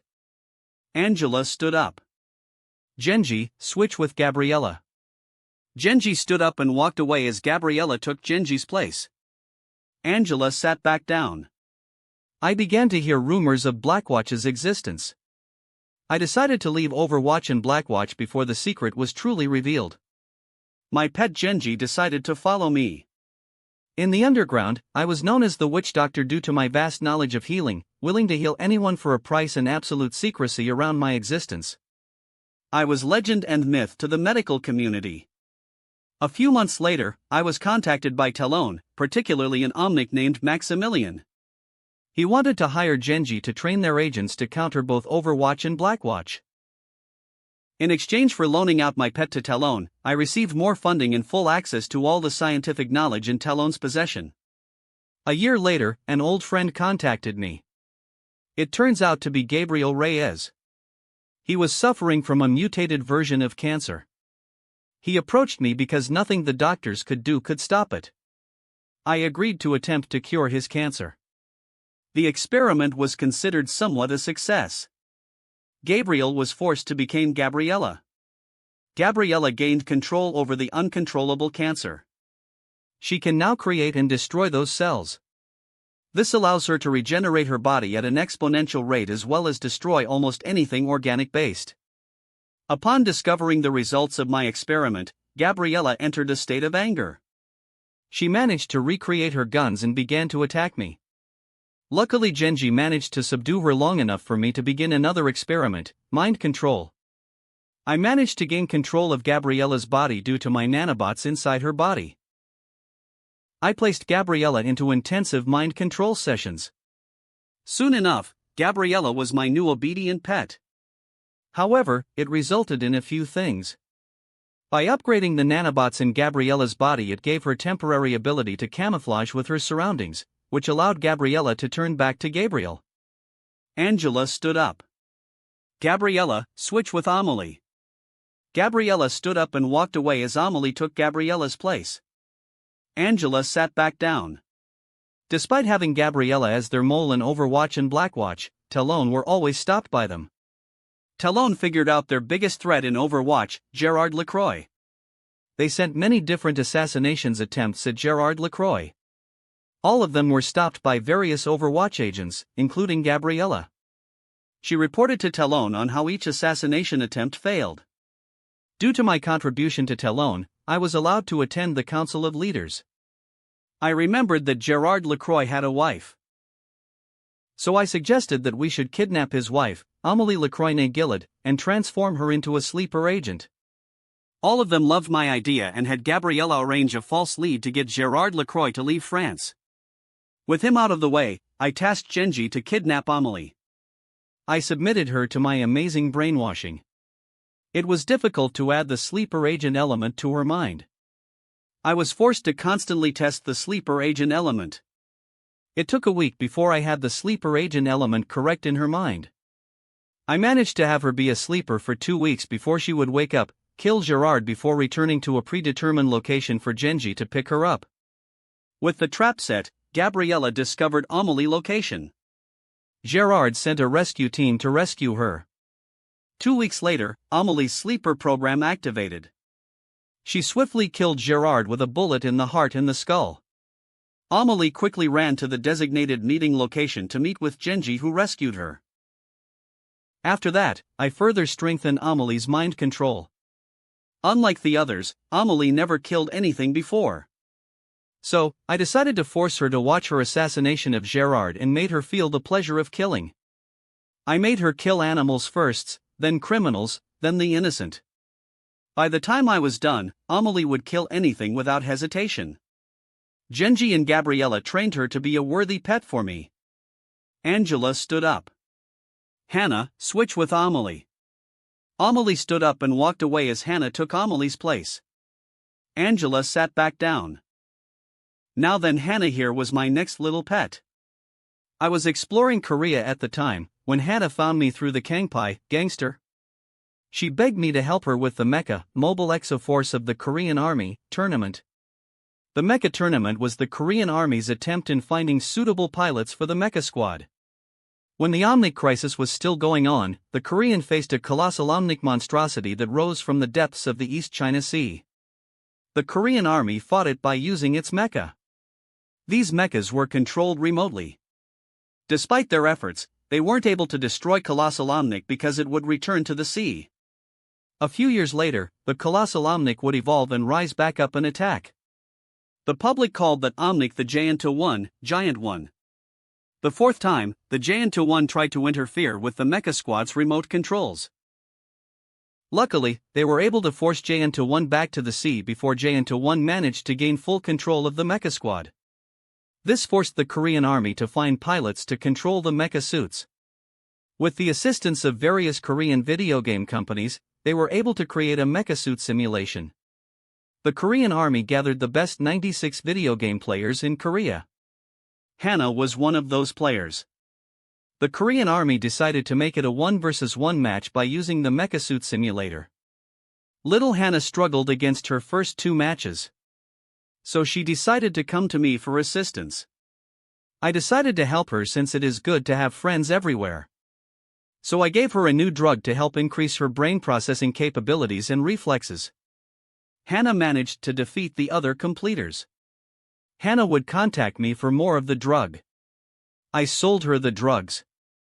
When J-1 returned, the new mecha squad was able to finally defeat J-1. Hannah and her squad were hailed as heroes to the Korean population. This was further pushed Hannah to the road to stardom. A few months later, during her enlistment, Hannah had to take a blood test. The doctors discovered the drug in her system. Hannah was about to be arrested when she did the stupidest decisions in her life. She ran to the mecha bay, destroyed the other suits and escaped in her mecha suit. She managed to arrive at one of my secret bases before collapsing under exhaustion. My alarms activated. I arrived at my base to see an unconscious Hannah. I took her in her mecha suit inside my base. I tasked Amelie to watch over her as I slowly began to examine the mecha and disabling any trackers the Korean army had on it. Slowly Hannah woke up. I asked Hannah what happened. She told me what happened. I asked her what she's planning to do now. Hannah admitted she doesn't have a plan. I asked her if she has any family in Korea. Hannah started to laugh. It was a kind of laughter of an insane person. She informs me that she does have a sperm donor. Hannah explained that her sperm donor is the president of Korea, while her mother was one of his many call girls. She abandoned Hannah once she was born. Hannah discovered this by hacking into one of the various cameras in his estate. She managed to collect a sample from his latest call girl to prove that she is her father. I was slightly impressed by her hacking skills, so I decided to take her under my wing. I had Hannah trained to be another assassin. I upgraded her mecha suit to be more sleek, stealthy, and more powerful than before. Angela stood up. Based on what you've told me, I felt you would be considered a caster. Why aren't you? Ichigo asked. It is mainly due to my pets. Whenever I would hire out any of my pets, they would never reveal their name. They would only mention which doctor as a calling card. I see, Ichigo said. Kyoka, is the trainer working again? Kyoka reappeared in front of them. The trainer appears to be, but, for the safety, don't use the time dilatation feature or do anything destructive like EA and Getsuga Luna Negra. Thank you Kyoka, Ichigo said as he turned to his servants. For now, we're going back to the trainer to train. Ichigo turned to Murden. How are the spells? Master, they are called wards. Murden corrected. Anyways, they are fully up, and I will be control of the wards. I want to learn how to do that. Mysteria said as she appeared. Who are you? I'm Mysteria, the physical embodiment of Ichigo's magic. I can teach you in the trainer. Great idea. With that Kyoka sent everyone to the trainer to train. Scene change, Fuyuki City, unknown location. It was the middle of the afternoon. The sun was setting. We could see a young woman sitting down reading some documents. She has shoulder-length violet hair. She also has long bangs that reach her chin, covering the right side of her face, making where only her purple left eye is visible. She was focused on the paperwork when she heard someone knocking on her door. Come in, she said. The door opened up to see a young man with curly blue hair and gray-blue eyes. He was dressed in black robes. What is it, Shinji? Mistress Sakura, Kodomine Kirai has arrived, Shinji said. Very well, Sakura said as she stood up from her desk. Gather all the materials and begin to draw the seal in the basement, Sakura ordered. Yes, mistress, Shinji said as he left the room. Sakura walked out of her room. Laying on her desk was a report on Amiya Shiro and Tosaka Rin. Sakura arrived at the living room where she could see a large man with brown hair and black eyes. He is wearing black robes with a golden cross necklace hanging out. Right next to him is a large bag. Hello, Kirai. What is in the bag? Lancer's master. Oh. Who is it? Her name is Bazette Fraga McRenitz. She is an enforcer from the clock tower. What about her servant's name? His name is Ku Chulain. I see. Do you know any other masters and their servants? Sakura asked. I do. Castor is Medea and her master were Atrum Galliasta. Berserker is Heracles and his master is Iliasville von Einsburn. Archer was summoned by Tosaka Rin. Any idea on Archer's identity? No. Rin reported that Archer lost her memories during the summoning process. I see. Anyone else? I believe Amiya Shiro will summon a servant. Where is Lancer? He is currently hunting down Castor. Why? Her master wants to summon another servant. Interesting. Master, Lancer said through the servant connection. What is it? I failed to capture Castor. How? She managed to teleport away. Why didn't her master order her to come back? According to him, Castor severed her connection with him before I arrived. I see. What about her former master? He is unconscious now. Bring him to the Matu estate. Very well, Lancer said as Kyrie cut the connection. What happened? Castor severed her connection with her master and managed to escape Lancer. I see. Hello, master. Lancer sneered as he appeared with an unconscious blonde man. Shinji. A few seconds before Shinji arrived. Take that body and prepare it for the ceremony. Shinji nodded as he took the body of Atrum Galliasta away. Kyrie extended his hand to Sakura. Sakura grabbed his hand. Kotomomi Kyrie gives my command seals for servant Lancer, Kuchulain to you, Mistress Sakura. I accept, Sakura said. The command seals on Kyrie's hand glowed brightly before transferring to Sakura's hand. Sakura turned to face Lancer. Go hunt down that Castor, Sakura ordered. Kuchulain nodded before disappearing. Mistress Sakura, I will return to the church for now. I will send you any important information I gain. Very well. Time skip. It has been an hour. What has that idiot been doing? Sakura thought as she once again reviewed her upcoming plans. She sensed Lancer crossing the wards surrounding her headquarters. A few seconds later, he astralized in front of her. I'm back. It seems you returned empty-handed, Sakura said as she stood up from her desk. So, tell me, where were you for the past hour? Well, I was hunting down Castor when another servant attacked me. Oh. The servant is female, maybe mid-20s, with long white hair that is tied in a ponytail, gray eyes, and lightly tanned skin. She is dressed in black body armor which consisted of a black tight sleeveless shirt with sliver accents which outlined her body and a metal plate on her collar. She had black pants that had 2 black straps on her thighs and black metal-plated shoes. Around her body armor was a blood-red coat. She wielded a pair of twin swords. Based on the description, it might be a saber servant. That is not the case, mistress, Lancer said. Oh. Please explain. Her master constantly referred her as Archer, not Saber. Her master was there? Yes. She has aqua eyes and long wavy black hair, which she styles with flanking twin tails tied with black ribbons. She was dressed in a red turtleneck, a black skirt and long black socks under brown leather flats. Sakura smiled. So Kyrie's information is correct. You know her mistress? I do. Her name is Tosaka Rin. Anyways, what can you tell me about Archer? She is simply an Archer-class servant that fought me with swords.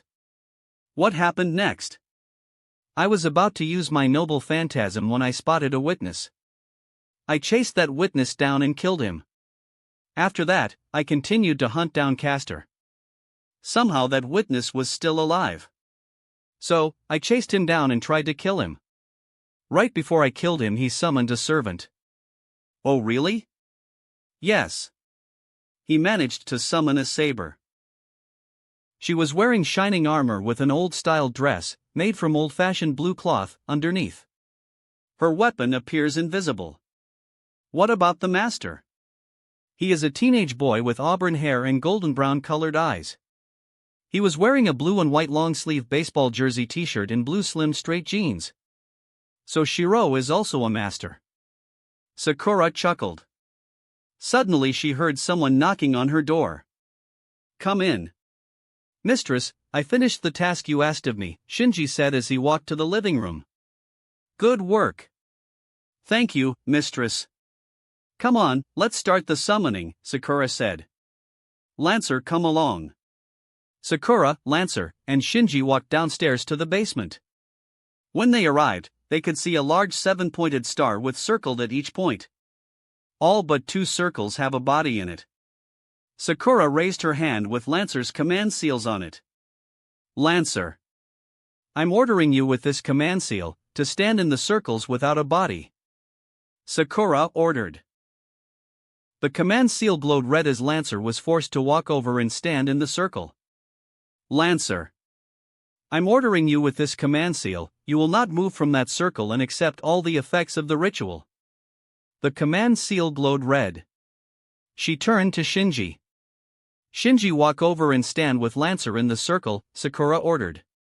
Yes, mistress, Shinji said as he walked in the circle with Lancer. Sakura entered the center of the star. She looked at each circle. The circle in front of her has the dead body of Kiritsugu Amiya and a shard of the round table. The next circle has the dead body of her ex-father, Tokiomi Tosaka, and small fossilized snakeskin. The third circle is Lancer in Shinji. The fourth circle has a larger fossilized snakeskin from Greece and the bound body of Bazette Frogamic Remitz. The next circle only has the dead body of Atrum Galliasta. The sixth circle has fragments that were supposed to be from the Iron Maiden used by the vampire Elizabeth Bathory. The dead body in the circle is Sola Ui Nuatari Sophiari. Finally, the seventh circle has the dead body of her uncle Korea Matu. Each of the bodies has crest worms burrowed inside the body, preventing the body from deteriorating. Sakura pulled out a small knife and stabbed her palm. Her blood began to drip and hit the summoning circle. For the elements of blood and steel. For the foundation, stone, and the Archduke of Contracts. For the ancestor, my great master Ungra Mainyu. Close the gates of the cardinal directions. The summoning circle began to glow red. Come forth from the Black Crown and follow the forked road to the Kingdom of Ruin. The summoning circle began to glow black. Fill. Fill. Fill. Fill. Fill. Repeat 5 times. But when each is filled, destroy it. The energy from the summoning circle began to glow brighter. Set. Heed my words. Allow my darkness to create your spirits, my offerings to fill your spirits and build your bodies. Your sword will create my destiny. If you heed my master's call and obey my will, then answer me. All the bodies began to shake as black energy began to enter the body. Lancer screamed in pain as he began to break down and enter Shinji's body. I hereby swear that I shall be all that is evil in the world, that I shall defeat all that is good in the world, you 7 layers of hell, clad in the black sins of humanity, come forth from the circle of binding. Envoy of the Apocalypse. Sakura finished the chant. The entire room glowed bright black and red, kicked up a lot of dust. Soon the summoning seal stopped glowing red and the dust settled. Sakura could see the outline of 7 servants. All of them took a knee towards her. Tell me your name, class, and which sin you embody, Sakura ordered. The knight-like figure stood up. The helmet collapsed to reveal a young woman in her late teens with black pupils, green irises, and black scara. I am Mordred Pendragon, the one and the true heir of Arthur Pendragon. I am summoned under the saber class and I embody the sin of envy. The next servant stood up. He appears a tall and dignified young man with golden hair standing up like a blazing flame. He is dressed in golden armor. Like Mordred, his pupils and scara are black, but his irises are red. I am Gilgamesh, king of Uruk and king of heroes. I was summoned in the archer class and I embody the sin of greed. The next servant is also male. He has very tan skin with red tribal markings decorating his body. He is covered in black armor with red horns. In his hand is a similar spear but with more thorns decorating all over the spear. I am Ku Chula In. I embody the sin of sloth. The next servant is a tail female with long purple hair.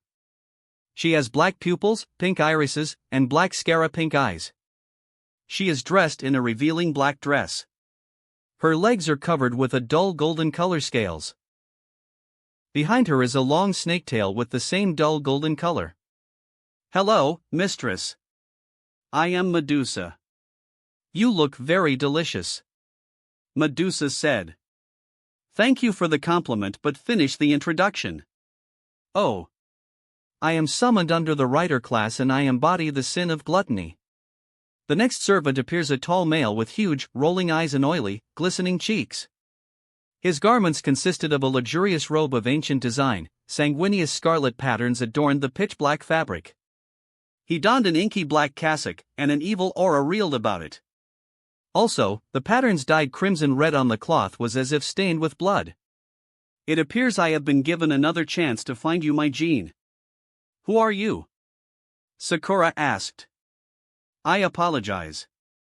I am Gillis de Rice. I am summoned under the caster class again. I embody the sin of lust. The next servant is a tall woman. She has white hair and pale skin.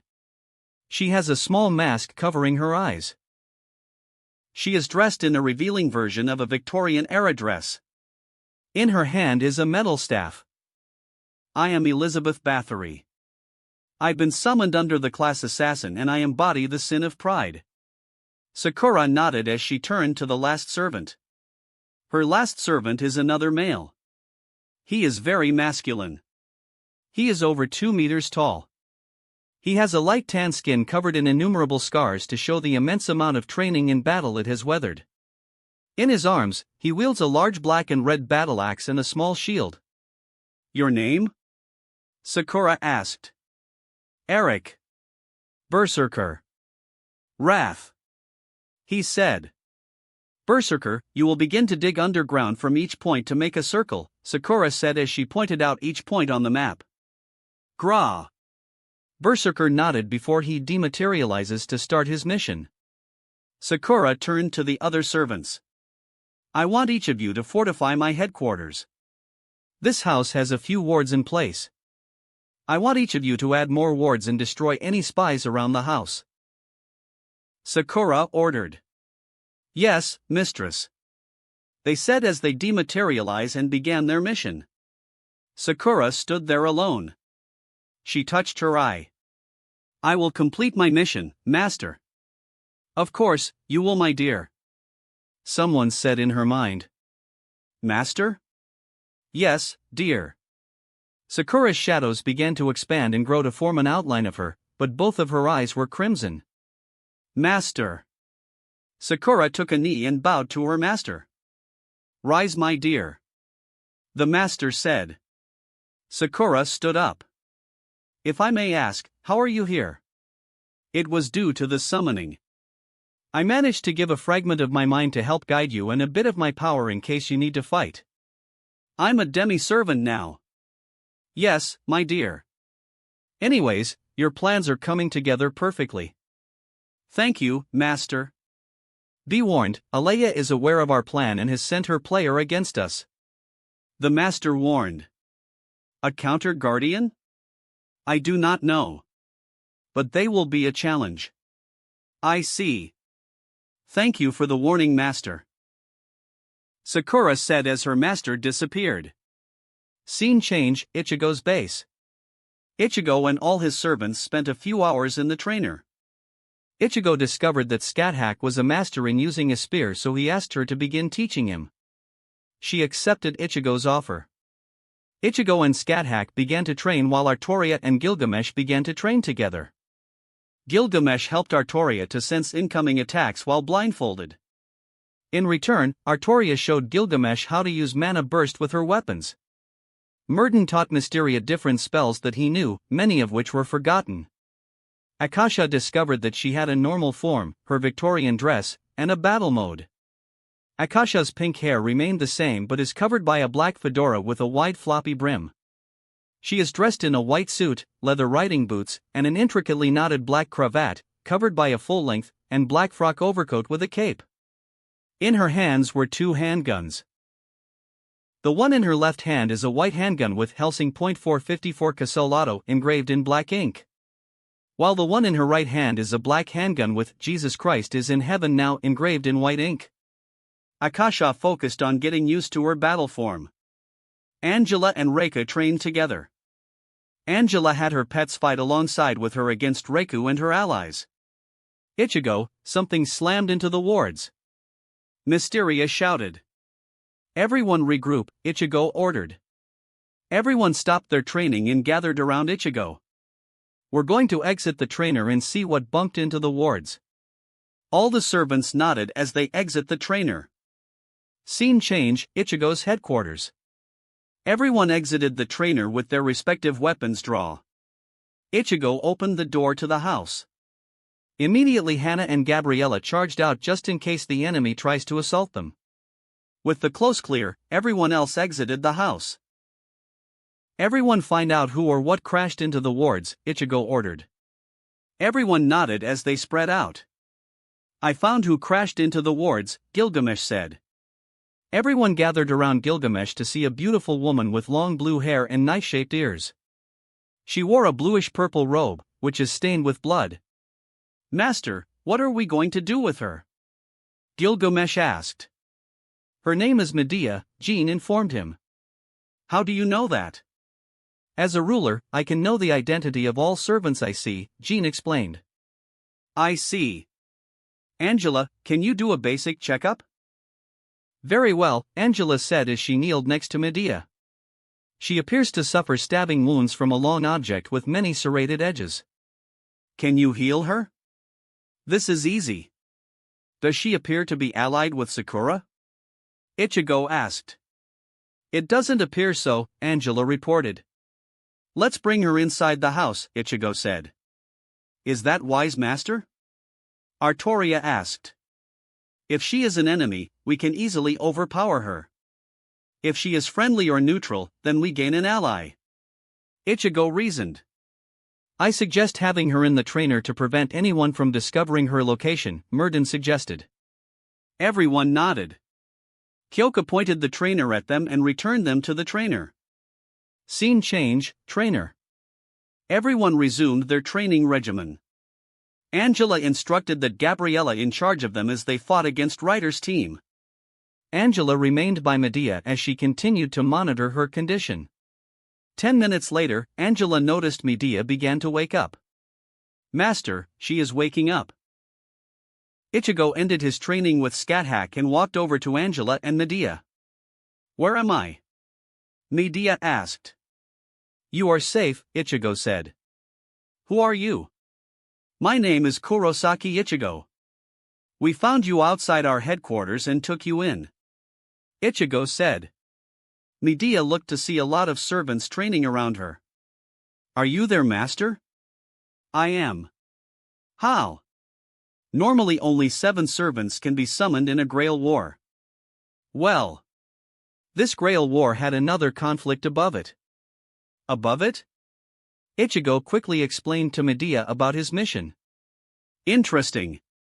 Who attacked you? Scat Hack asked. It was a Lancer servant. He wore a deep ultramarine full-body tights. Do you have a description of his weapon? Scat Hack asked. He had a red spear similar to yours, Medea replied. So, he was summoned here as well, Scat Hack said. Who? He was one of my students, Ku Chulain. I see. Ichigo, Kyoka said. What is it, Kyoka? There was a large red energy blast outside. How close? It appears to be at a nearby park. Very well. Ichigo turned to his servants. Who wants to investigate a large blast of energy at a nearby park? I'll go, Scat Hack said. So will I, Artoria said. Very well. Artoria and Scathach will accompany me. Angela, can I borrow Genji? For what? I am planning to have Genji stay in the shadows in case anything happens. That is fine. With that, Ichigo, Artoria, Scathach and Genji left the trainer to investigate the energy blast. Scene change, same time, Sakura's headquarters. Sloth, I saw a large blast of red energy from your area. Do you have anything to report? Sakura asked. I've just arrived there. It appears to be a saber in blue armor against a massive servant in a field of fire. Sloth, did you just say a saber in blue armor? Envy asked. I did, Envy. Does this saber also have lightly pale skin, blonde hair, and blue eyes? She does. Why? I'm coming, father. Envy yelled. Anyways, Sloth. Envy is going to assist with those servants. Report to me if there are any major changes. Sakura sighed. Yes, mistress. Lust, do you have spells that can corrupt other servants? I do, mistress. I want you to go with them and attempt to corrupt the other servants to my side. As you wish, mistress.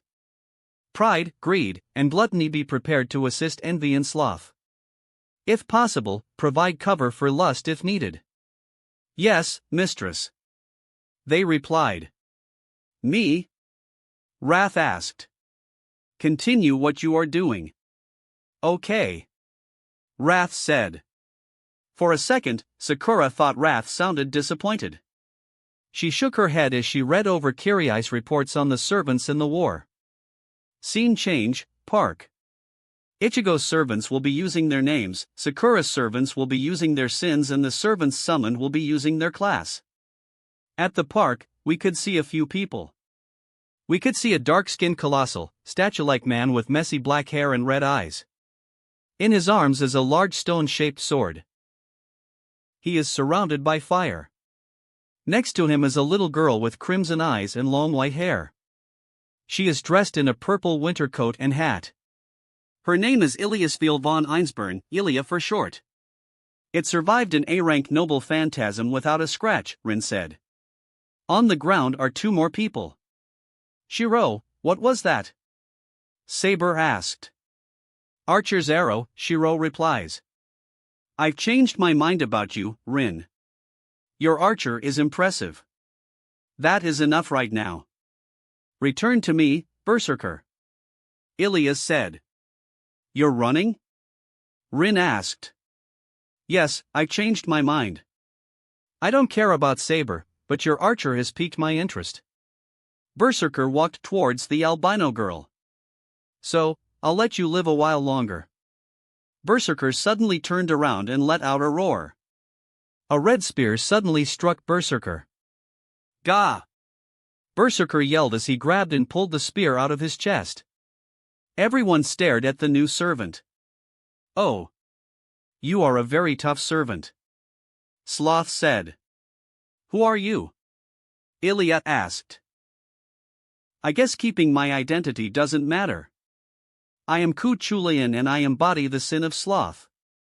Berserker, destroy him. Ilia ordered. Gah! Berserker yelled as he charged at Sloth. Rin managed to regroup with Saber and Shiro. Let's get away, Shiro suggested. That's a good idea. Rin agreed. Very well, Saber said before suddenly pushing Shiro and Rin away. Before they could question Saber, Saber blocked the sword from another servant. Father! The newcomer yelled as she attacked Saber. Saber blocked each of their strikes. Father? Shiro asked. They don't know? They don't know who you are? The newcomer said as the helmet began to collapse, revealing the newcomer's face. I am Mordred Pendragon, the one and the true heir of Arthur Pendragon, and I embody the sin of envy. Then that means... Shiro and Rin turned to Saber.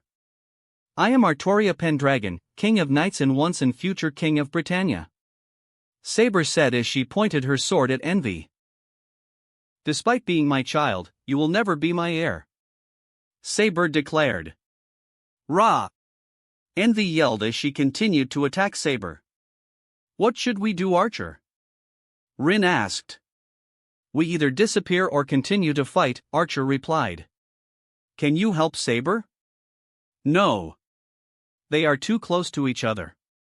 I'll likely hit Saber instead of Envy. I see. I think we show dash. Before Rin could finish her thought, Rin saw a familiar red spear being thrown at Sloth. Sloth used Berserker as a jumping board to dodge the attack. That spear, Sloth said as he turned around to see another servant. Master in Welsh. He growled. Hello, my Myfarier, student, Scathack said. It appears you have strayed from your path. Ichigo and Artoria arrived. Artoria could see her other half and Mordred attacking each other. She charged in to join them. Mistress, we need backup, Sloth said as he dodged an attack from Scathack only to get hit in the stomach from Berserker's attack. Very well. They will be there shortly. Ichigo looked up to see 4 more servants appearing. Everyone, we need you, Ichigo said. I apologize, Master, but I and Murden will remain here. Hannah and Gabriella will join you while Amelie will join the others. Angela said. Very well. A few seconds later, Ichigo's servants arrived. They picked their target and the battle continued. Character list. Ichigo's servants: Artoria Pendragon, Gilgamesh, Scathack, Minamoto no Reiku, Merlin/Murden Amries, Angela Ziegler, Genji, Hanzo, Gabriella, Hannah, Amelie, Bridget, Akasha Bloodriver, Jean Dark. Sakura's servants: Mordred, Envy, Gilgamesh, Greed, Cuchulain Altar, Sloth, Medusa, Gluttony, Gillis de Rice, Lust, Elizabeth Bathory, Pride, Eric Bloodaxe, Wrath. Other masters/servants: Amiya Shiro and Artoria Pendragon, Saber, Tosaka Rin and Tosaka Emiya, Archer, and Medea, Caster, and Rider, and Assassin, Ilias Vilvon Einsburn and Hercules, Berserker. That wraps up this part of What If Overpowered Ichigo Left Karakura Town. Thanks so much for listening. As always, new parts drop every 4 days, so be sure to stay tuned. If you enjoyed the video, don't forget to like, subscribe, share it with your friends, and please consider supporting the original author as well. See you in the next one.